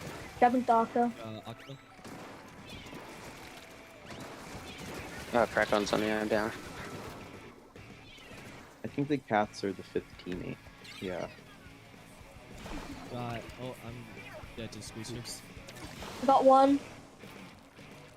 Alright, backing up. My bad.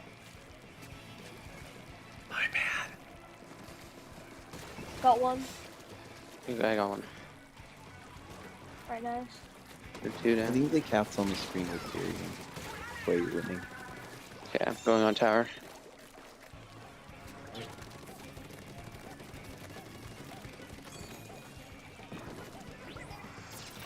Alright, and just There's someone fizzing playing right behind out. it. Oh, Bru- it fell off off. the brush. Got one. Got two. I'm down to crack on. Got one. Alright, got the scope, but I'm dead to crack on. They're flanking behind. There's a brush in front of the tower. Crack on behind. Alright, they're 60 by Igor. I'm down. The brush is on tower. Squeezer's right behind it. Okay, Squeezer jumped on tower. Alright, I'm with Jim. Oh no, dead squeezer. They're 70. Yep, Squeezer Alright, in me there. and Igor are down on the Nice. left. Nice. Alright, jumping in. Alright, double fizzy. Got Octo Brush. Um, Aiming for Inkjet. there's a Squeezer in front of tower. And a charger. I'm gonna strike. One of them's flanking on snipe. Popping Inkjet. Crack on behind. Using Crack on. stamp. I'm down to Squeezer. I'm down to brush. Sorry, you're the only one. Oh, I am dead actually. Alright, Oh, right ramp is not painted. Got Octo Brush. There's still one of them. Very nice. Nice. Got one. Flank on right. No, no. The brush is right. Off the brush. Off the brush got Down. two. On tower, you're on tower. There's a beacon in mid. Nice missing. And a lot of jumps. I'm down to Squeezer. Alright, 70 to 2, but. Oh, nice. I got two with the bomb. Alright, There's one's still on. one tower. One's still on. That's Zenef. Alright, watch out. Try strike. There's still crack on. Crack on's on me. Oh, On the left in mid. Crack it. There's No, Kraken. watch Watch out, out. Watch out. After Kraken. Cracking. He's gonna run out soon. Okay. He jumped back to man. Okay, they have wall. Go for auto brush. Suzuka, watch out. Ready with Yeah. auto brush. Charger's on tower. Behind you. Got Snipe. one. Right, nice. Back up. Got two. Nice, nice. Nice.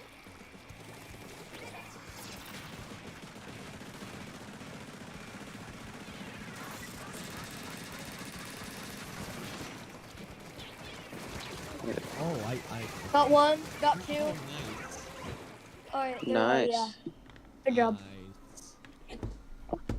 I'm still looking for more verbs. I'm hearing a lot of like, here's where a player is. I don't even necessarily need to know like the locations. I don't need to know which player it is. I just want to hear where's the fight. So that's the general goal for the team that I'm gonna set for us that I think is most important. Have everybody, watch that video that I sent you guys and kind of make that homework to try and work on as much as you can. If you guys work on nothing but this coordination stuff for a month, and that's the only thing that you're worrying about in practice, that's still going to be worth it. Okay. So that's what we want to be doing there. You guys wouldn't happen to have and nobody would have a capture card, would you? I should be getting one soon.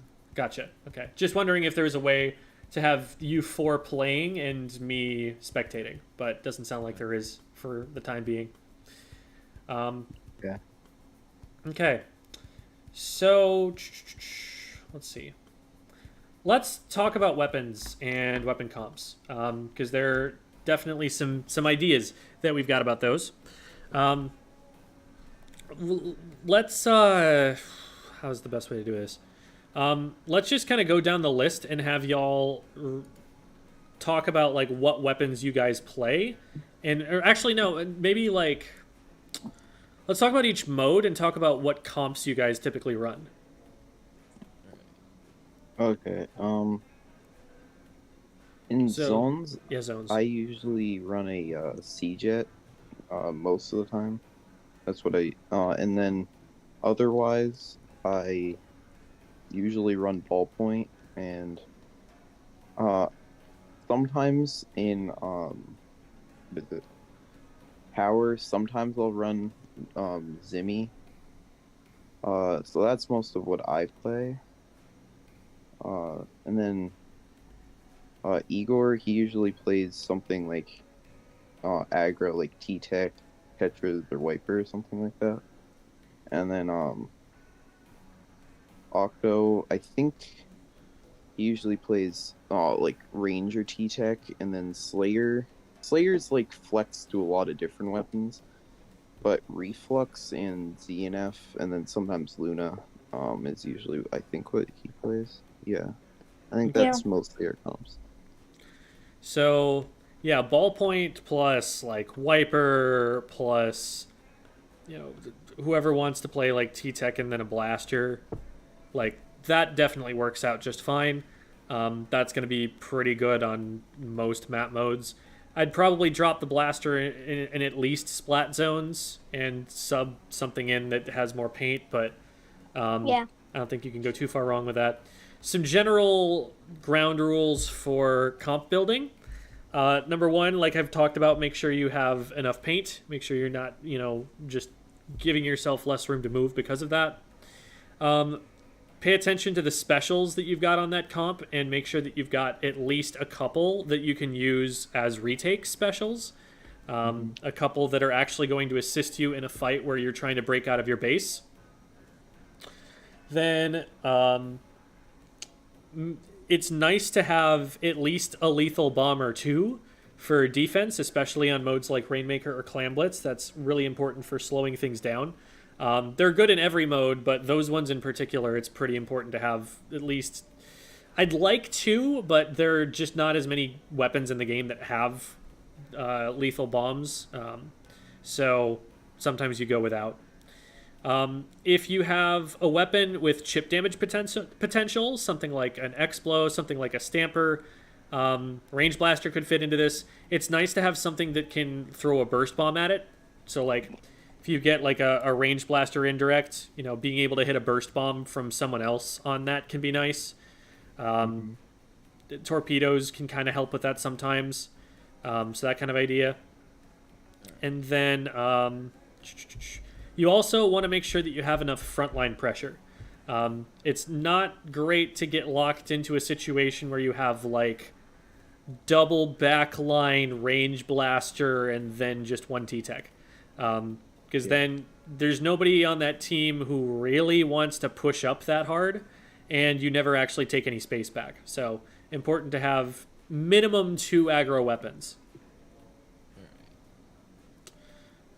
Yeah, usually like the uniform is like 2 slayers, a midline, and a backline. But Yeah, that's more of a Splatoon 2 kind of idea. And even in Splatoon 2, people were leaning a lot more towards anchorless by the end of the game.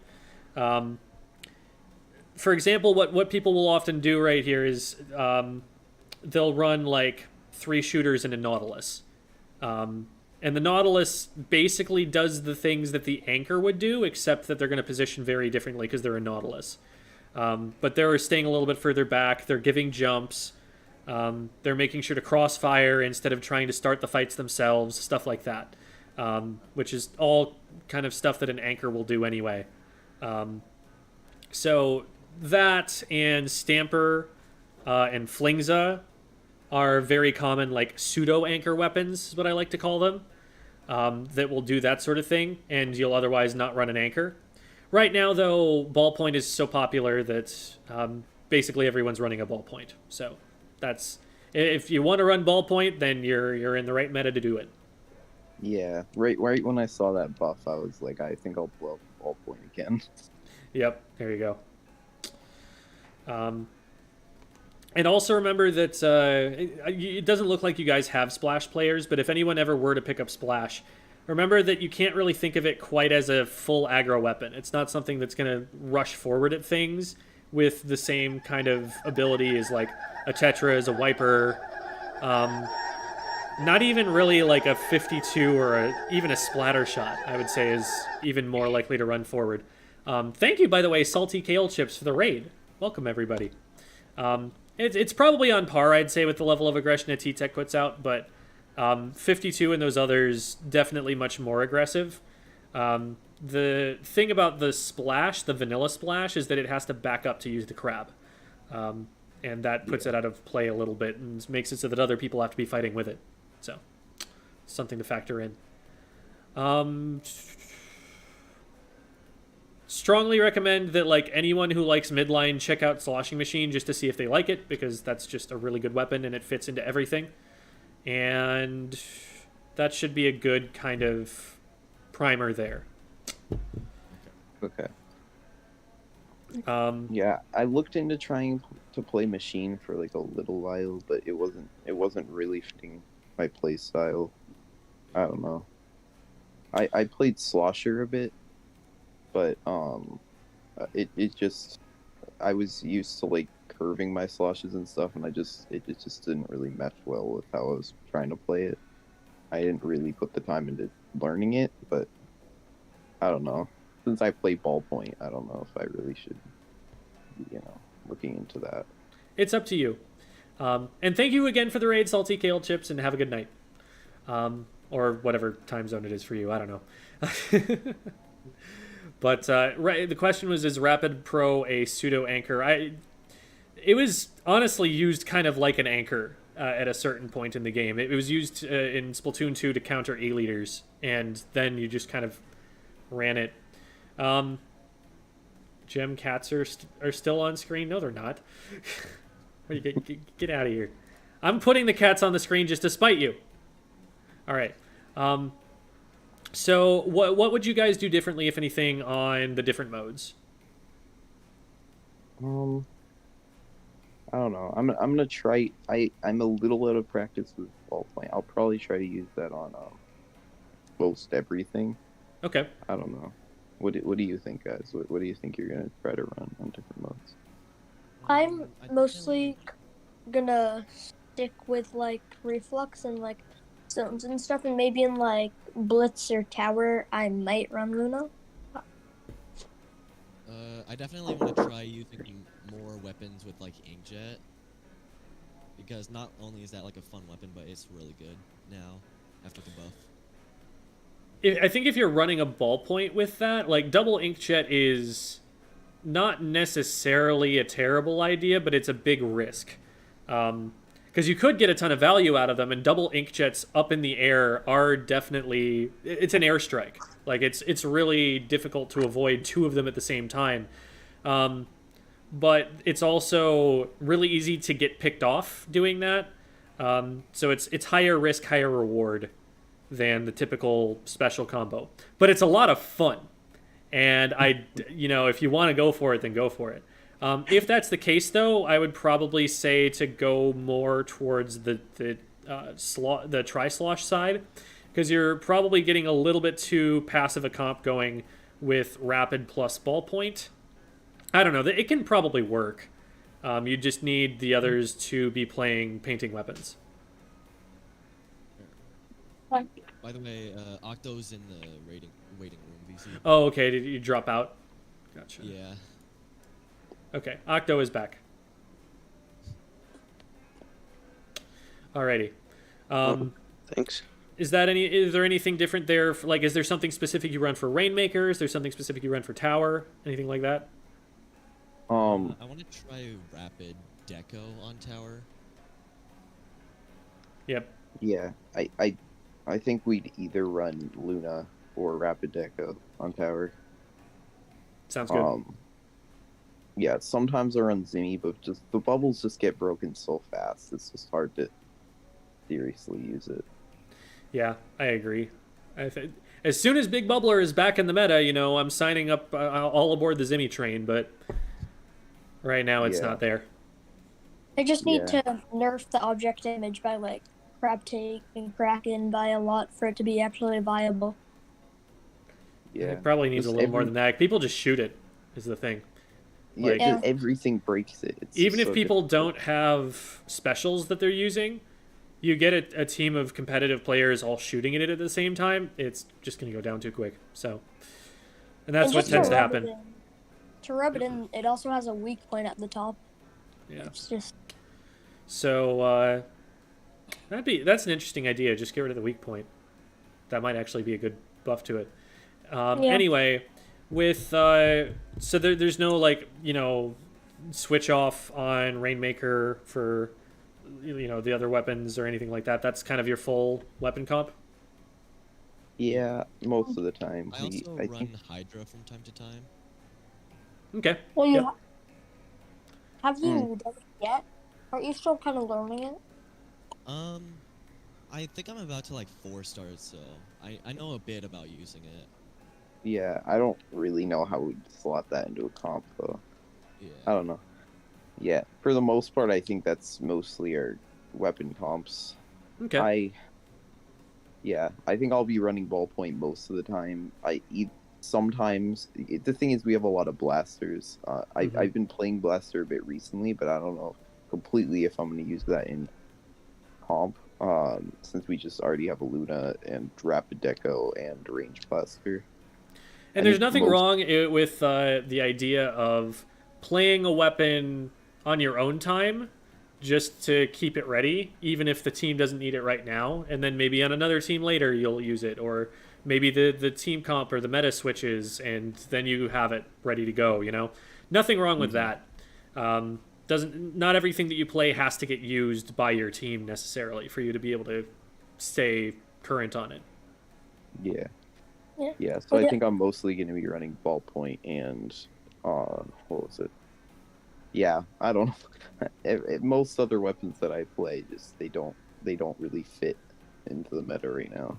Kind of difficult. Yeah. I am happy ballpoint is there, so yeah. And I mean, you've got your dualies too. I think that's a good enough place for us to be comp-wise that you've got plenty of room to grow with that kind of idea of what weapons you're going to play before you're going to run into any kind of trouble. And when you... Typically what happens is, you get up to a certain point, thinking like, man, no, I'm not gonna be a meta slave. I'm gonna play what I like. And then you go into a match and they punish your weapon's weaknesses, and you're like, oh, this isn't fun. I'm just getting stopped every time I try to do something. Meta time, Yeah. and then you have fun again.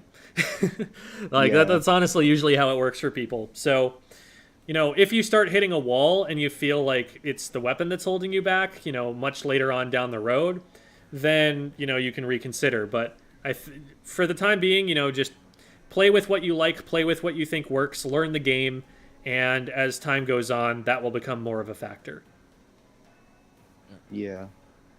I experienced that a bit with Zimmy. I was using it in like a pickup tournament, and it was my bubblers just immediately died, and I just basically didn't have a special for the most part. It was just really hard to do any, like, I was like doing well with my main weapon, but it just felt like nothing was happening with my special, and it was frustrating. Yeah. And that's Big Bubbler at the moment. So, alrighty. So at this point, that's about most of what I wanted to talk about. Again, you know, there's that video for you guys to go over. But if you want, we could play some more matches. If you guys have questions, I'm happy to ask. Excuse me, I'm happy to answer those. It's kind of up to you guys what you want to do. Do you have any questions, guys? No, I'm good. None that I can really think of right now. Yeah, same. Okay, we could play some more matches. I don't know. Okay. All right. I can sub up for the first one. Okay. Lobby's going And up. press- Got it.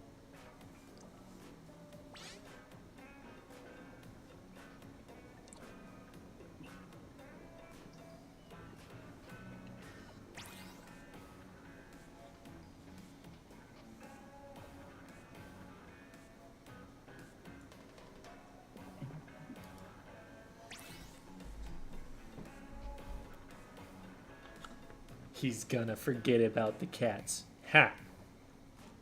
I never forget about the cats.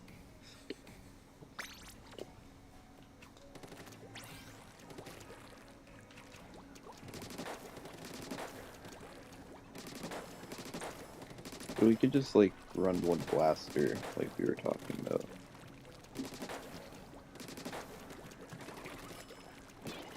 I can run Rabbit Deco. Yeah, I want to try with double length jet.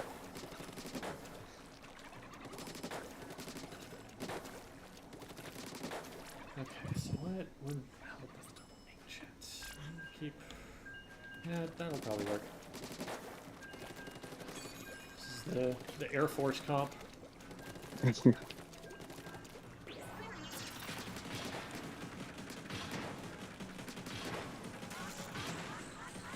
Wait, Jem, what is your favorite like Splatoon song that would be in like the jukebox?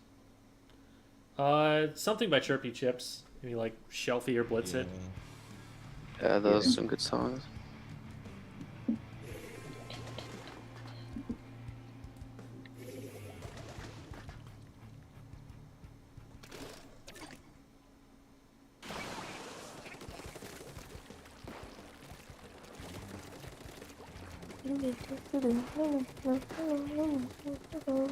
I'm just gonna spam through these things. Hey. Crabbing. There's a Kraken coming after me. Ball moding. What a game. special. What a special. Those Splatoon experience. For anyone who was wondering why I said Kraken is bad earlier, y'all saw that, right? Okay, I'll spam tower. Yeah, I'm gonna try strike. Down to range. You're the only one, Nee? Oh no. I'm You down. did really well for the situation you were in. Yeah, I was stuck in ink jet. Oh my. Yeah, Blaster I'm bottom always right? stuck in ink. Did we- Yeah, I'm down to blaster. I'm getting Oh, tower. Roller got me tower. Drop for Kraken. I'm very low. What? Okay, no, crack. Yeah, crack on tower. Just gonna get it off. They not know the Kraken north on tower control. Oh, I'm down. Yeah, watch out. There's a range up on the spinner. Go for a Crypt Strike. Okay, I'm gonna grip strike back. Oh, I got one. I'm down to. Oh, Yeah, I'm back up, getting yeah, up tower. yeah. Push this charger. Push this charger. They're dropping down. There's a jump. Traded. One below. Nice. Traded with the jump. That's Blaster still bottom right. Yeah. Blaster's- Careful, Octo, you're alone. Yeah.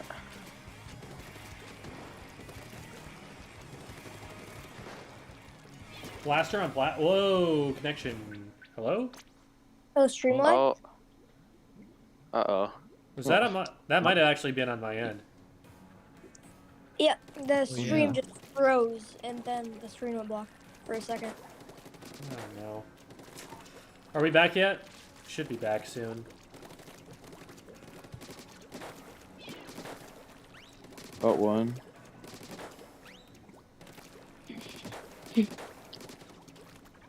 I'm down to roller. Roller's Okay, I have to go after this round. Well, if it was because there was no cat on screen, then... I'm going to put up a cat. one-time drop roller works. We're gonna Yeah, 'cause farm it's just that on good tower. internet points. Get it off tower. I'll never get how I keep on Protecting hitting his to actually teammate. jump shot. I got range. I'm down to roller. Roller's the tower. Roller's still there behind spinner.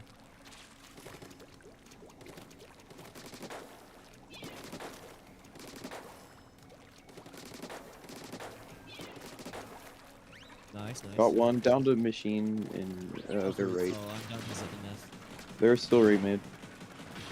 They're Get pushing. range down.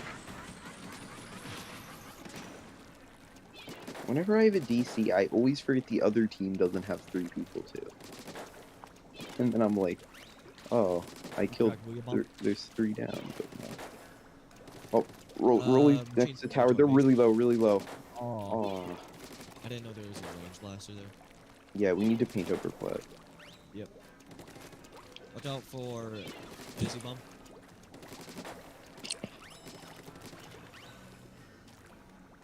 Yeah, I'm just gonna paint for ancient. What's that going on? Kraken, What are watch we out. going for? Oh, I'm down to Kraken. They're not getting check yet.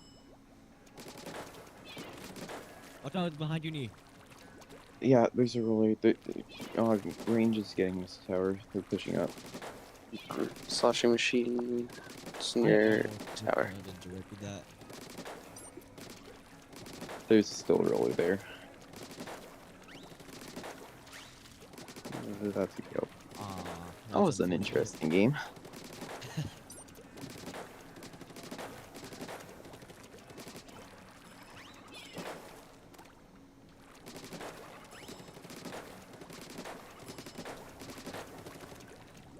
It's just so funny watching Krakens just struggle on tower because people just keep pushing it off. Yeah. Yeah, people are really still trying to do that, huh? That's, wrong patch. Wrong patch for that. That is not in the game anymore. Good riddance. Do you just always get a defeat if someone you're that you were in a room with DCs? No. If you're able to stay in there, it can thanks still for count the- if you win. VOD or Team Lesson Gem, but to go now. Yeah, thanks for playing. Now we should be able to get everybody in, right? Bye. Oh, Jim, you're muted. Whoops, my bad. So now we should goodbye first of all. If they've left already. Too late, missed my window. But now we should be able to get everybody in. I would think. Yeah, Okay. without leaving someone out.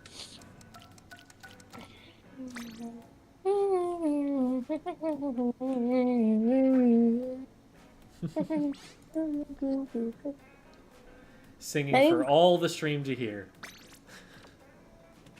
Now you have Shelfie in my head again. This is all your fault.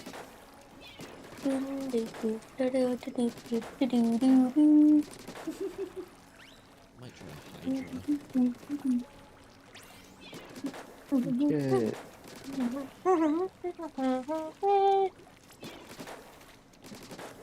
Whoa, Eeyore, what are you doing with another Splatline? Oh, That seems a little goofy of you. Oh, let me go with the best weapon in the game. If you dare equip undercover. Oh my god. No, it's not undercover. Don't worry about it. Well, I'm still gonna worry about it. It's not undercover, but I'm still worrying about it. I feel like they're just making a shout out to the Under Pressure tournament. Maybe. If you equip -5 inverted stick controls. Okay. Wait, but it's another spot. Oh shoot. Wait, you tricked me. Let's see what do we Someone's have? dog is apparently growling at the cats that were on screen. Wow. I guess I'll go back there again.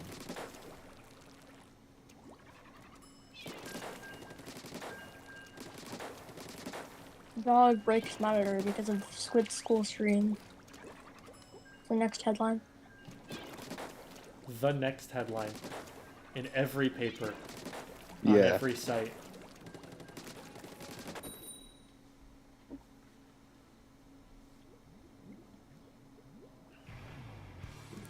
Okay. I need to change my splash tag back. It's still got all the Salmon Run stuff on it. It's got all these Yeah. badges that are like splatted 50 mods. It's not even 100. I'm not even up that high. I'm pretty sure it isn't.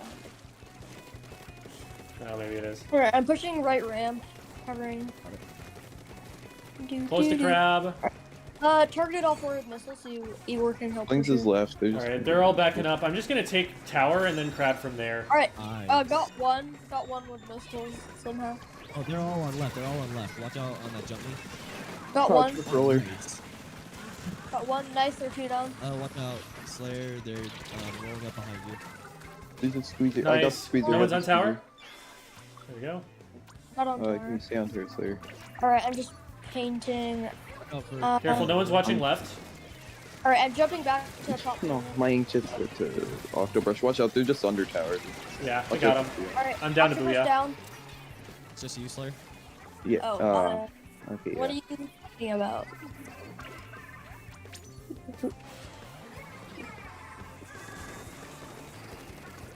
Oh, Flings is dropped down. They're under there. Oh, Alright, they're I'm flanking. They're painting. flanking. They're Yes. down. Alright, Igor's down. Octobrush they is backed up. hopping onto our black. Alright, try to go Thank you. up. Targeted 3 with missiles. I'm backing up. I'm Octobrush is on their glass. Watch out, Softer Machine on right. Yeah, there's. Okay, There's, Ocean Machine dropped down. There's still Flings though. There's still Flings though. I'm just gonna pop your jet.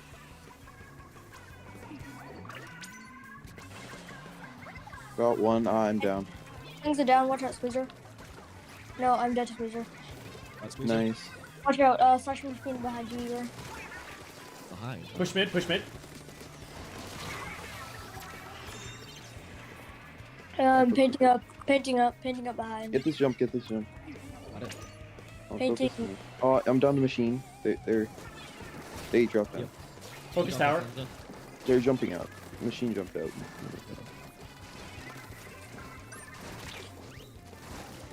Two got me right. Focus tower. Got it. Popping missiles. Locked on There's 2. two right. Go for that squeezer. They're pushed into our. Got one. Let's define trade. I'm dead to Opto Rush. They're coming up on right. They're on that wall. They're on that wall. I actually Nice. saw them clip through the wall. That's really Wow. bad for them that happens. I'm down to the Squeezer. I got Flings of their Alright, squeezer. put me down. Yeah, they're popping there's one Trezuki. on the blacks. Zuka's down. They're coming from left now. I'm down. Painting up. Oh, dead to Octobrush. Two on tower. One Booyah. From the next tower. They threw a Booyah bomb on me. I'm down. Got There's two. Nice, nice. Oh, I'm done to. There's slashing machines on tower.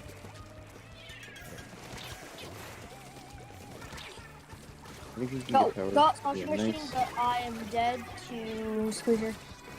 Hey, right, we're two down, You're only down one. Well, they might get lead. Squeezer's Yeah. on me. I'm jumping out. Roller got me right. They're missing. Oh. Careful, we're staggered. Oh, watch out. The Defend a pressure. check. Defend a check. They're Okay, using here's Booyah. check. Jump for Booyah. Got one. Go in when we can. We need to stop tower. Got two. Nice. Woo! Nice. Not close enough. That I one hope was it works cool. out. Okay, KO or nothing. Alright, I'm picking up.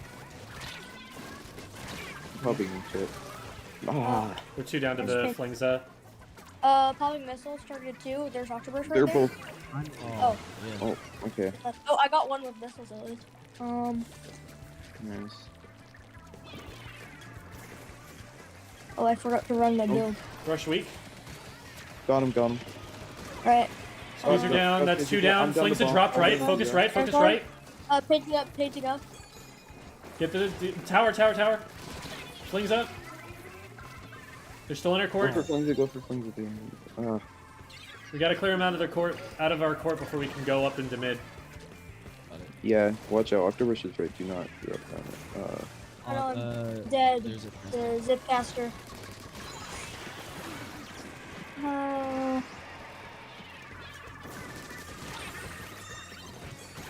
Okay. Get. Just squeezer. Please jump. Get the jump. Get the jump. Nice. Flings up. Alright, Alright. I'll push up ahead. I'll stay on tower no matter what. Got it. Alright, popping missiles. Target all four. Got one. Got me left. Octobrush coming over the Down. wall. Oh, Still Nice, one nice, nice. on their Squeezer's glass. there. Down. Got Squeezer. Nice. got all of them. Jumping to tower. Watch out, Flings on rail. Octobrush on their I'm flat. pressuring Flingza. Backing up, I'm low. Why did the machine go after me? All people. Painting up. Flingza. Oh, Aw. unfortunate. I forgot we were in overtime.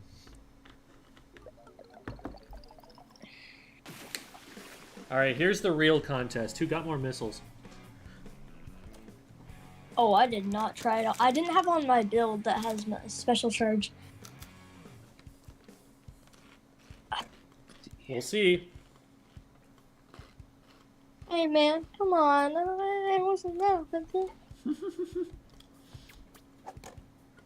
That was like the one time I didn't like paint a ton for missiles.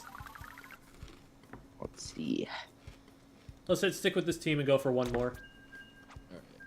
Oh. Ooh, I got. You out-missiled them. All right, there you go. What? We're the winners. We're the winners. Oh, I hit stop. Oh, okay. I'm gonna sleep mode. Same. No, it's fine if you want to play one without me. No, we'll just No. play one more. It's literally the last one. Yeah. I Okay. sleep moded. I awake moded. Now I have my actual build, which guarantees double stuff, including double deaths, but that's part of the package. Do I have... What? Wait, what? I'm very confused right now. I don't have jump speed. I'll be a second. Just a sec. I have to, I swear I put jump speed on, super jump speed on this, these shoes, but I didn't. I was wondering why my jumps out took so long. I remember seeing a few booyahs, but I don't remember seeing 8. How did their slash Booyah. 8? Couldn't say. Oh, I remember. I put some. I'm silly.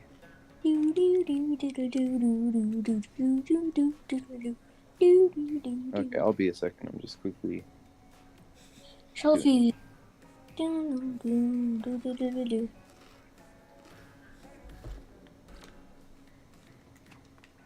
Okay, I'm gonna join him. Oh, the room's open? Mm-hmm. Yeah. Oh, yeah.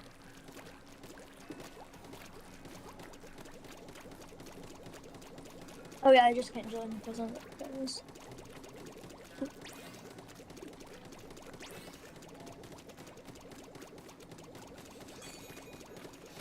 This is very silly, but I like it. Pro movement. Just don't do that after you kill someone.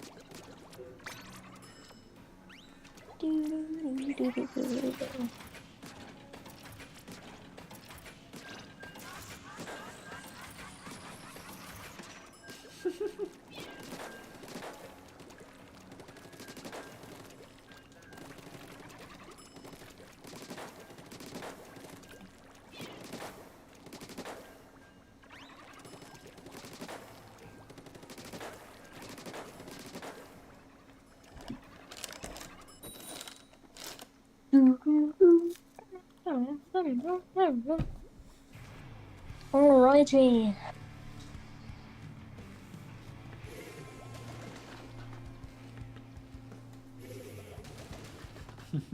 Alright, Blue Eater. That's something you don't see every day. Alright, they have Ninja Squid on the crack on. And Object Shredder on the splash. Alright, I'm pinning left. Roller dropped right. We can go in All right. left. Oh, I'm go down on missile. back mid. Back mid. Careful. We're jumping Holding one down. missiles. They're gonna have booyah. Vertical 4. Got Alright, it, they're Knowles. Got There's one behind. Got one. Oh, it's lag. Oh. got splash, I Here, think. farm. Please don't miss it. Die. Okay. Oh. What is Oh. happening? Okay. Why is this? What? Excuse I me? just got 2 killed. Oh my god. Why did everyone just randomly die except for me? Oh, Up. but are we gonna start up another or not? Sure. Let's try again. We got scammed by Nintendo.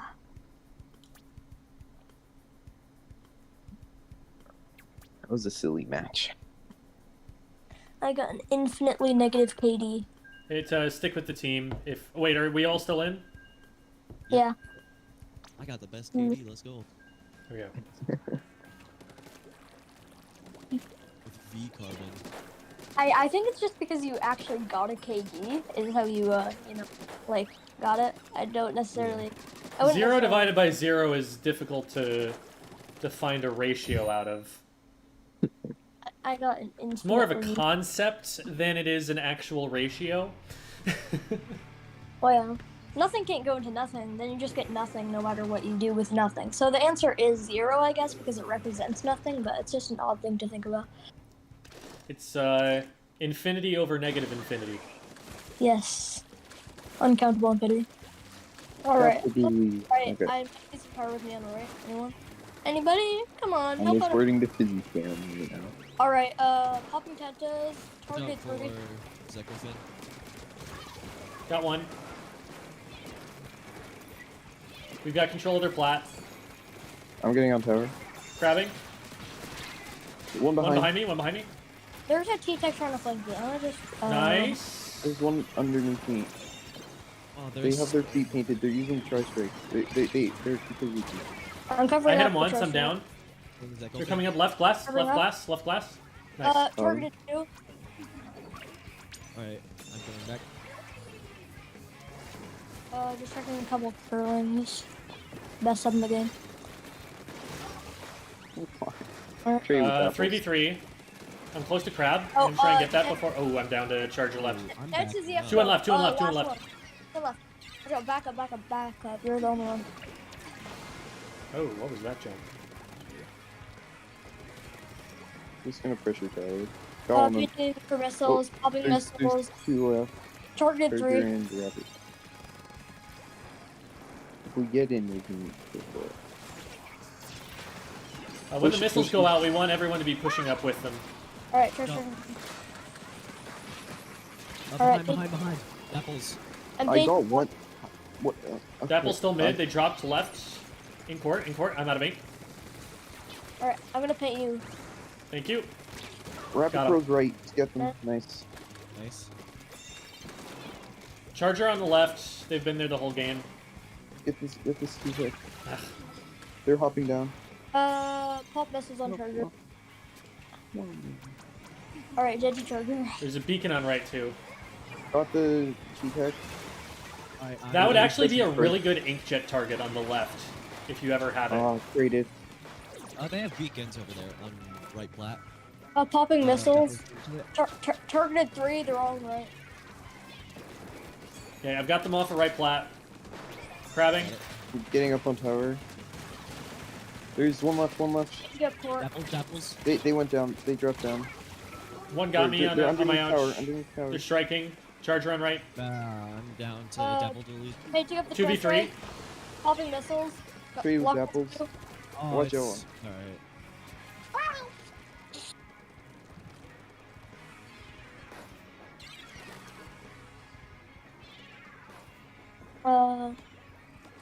I'm gonna go with Igor on right. Tower's weak. Got him. Never mind. I just threw a couple curling bombs. Oh, missed him. Dead to Julie's Oh, on right. okay. On right. Behind. Got him. Yeah, nice. Is down. Yeah, it's Jump just, in.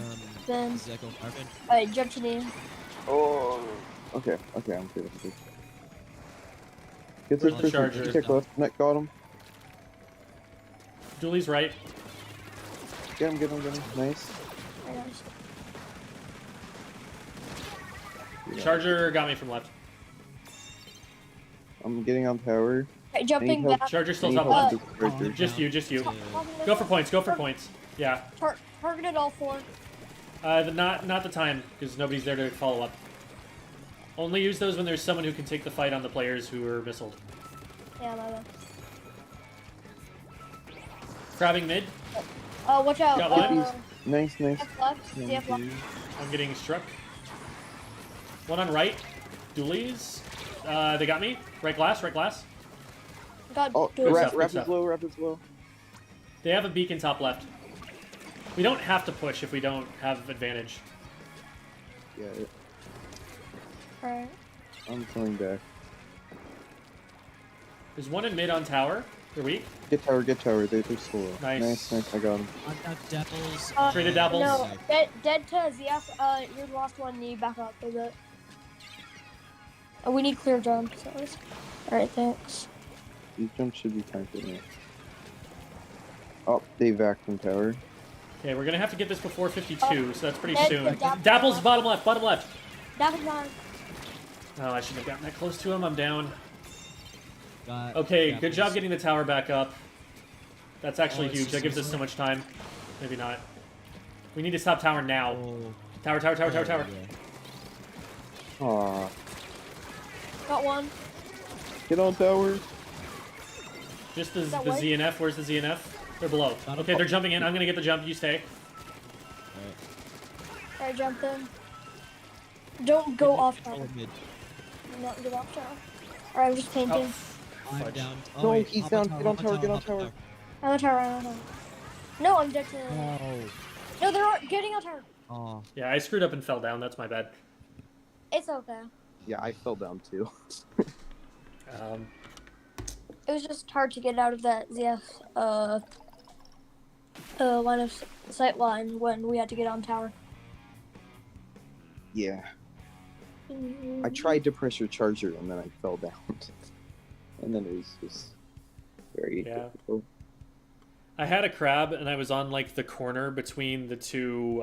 You know how the walls on the side of mid, one of them makes a corner. I was standing Yeah. like on the corner, and then when I balled up, my character model was smaller, and I slipped over the edge. Uh, All right. So, reminders for what to be working on. Call outs with verbs and coordination in general. Watch that video. Make sure that your comp is following those few basic guidelines so that you're not giving yourself significant disadvantages that are exploitable. And like we talked about with coordination, if there's a fight happening, nobody else is starting a different one. Flanks are always called so that you have somebody else pushing in on the other side of the flank with you. And we're calling specials to make sure that we're using those at times that are helpful, and that when a special gets called, we're going in with them. Okay. Okay. All right. Sounds good. Have a good Thank night, you. y'all. Yeah, thank you You for too. the team practice. Thank you. Thank you.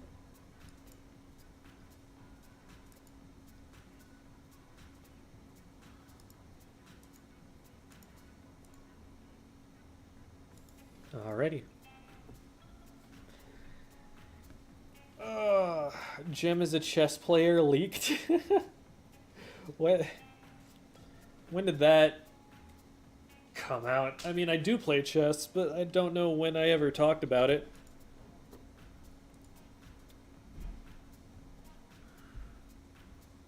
What is going on with the bitrate lately?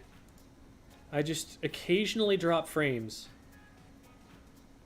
It's not very often, but it's happening occasionally, and it coincided with the game dying. So that seems like it's a connection thing. Maybe I should just reset the router at some point. I don't think I've done that in a minute. You play chess? Name every opening. No. Chess piece tier list. There's already a tier list for that. It's in the number of points that they're worth.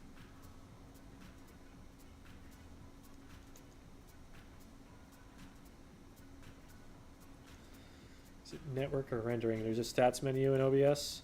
Where do I go to look for that? Oh, stats from view.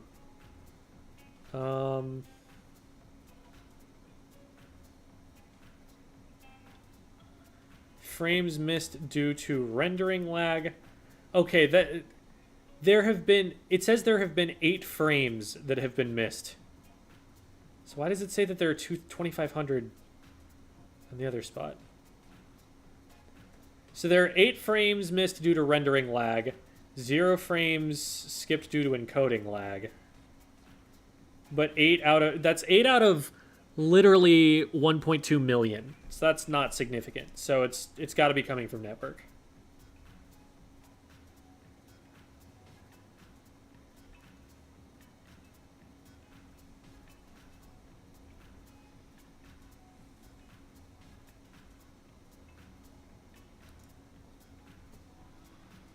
Thanks. I didn't know that that was a thing that existed. That's useful. Okay. So, let me think.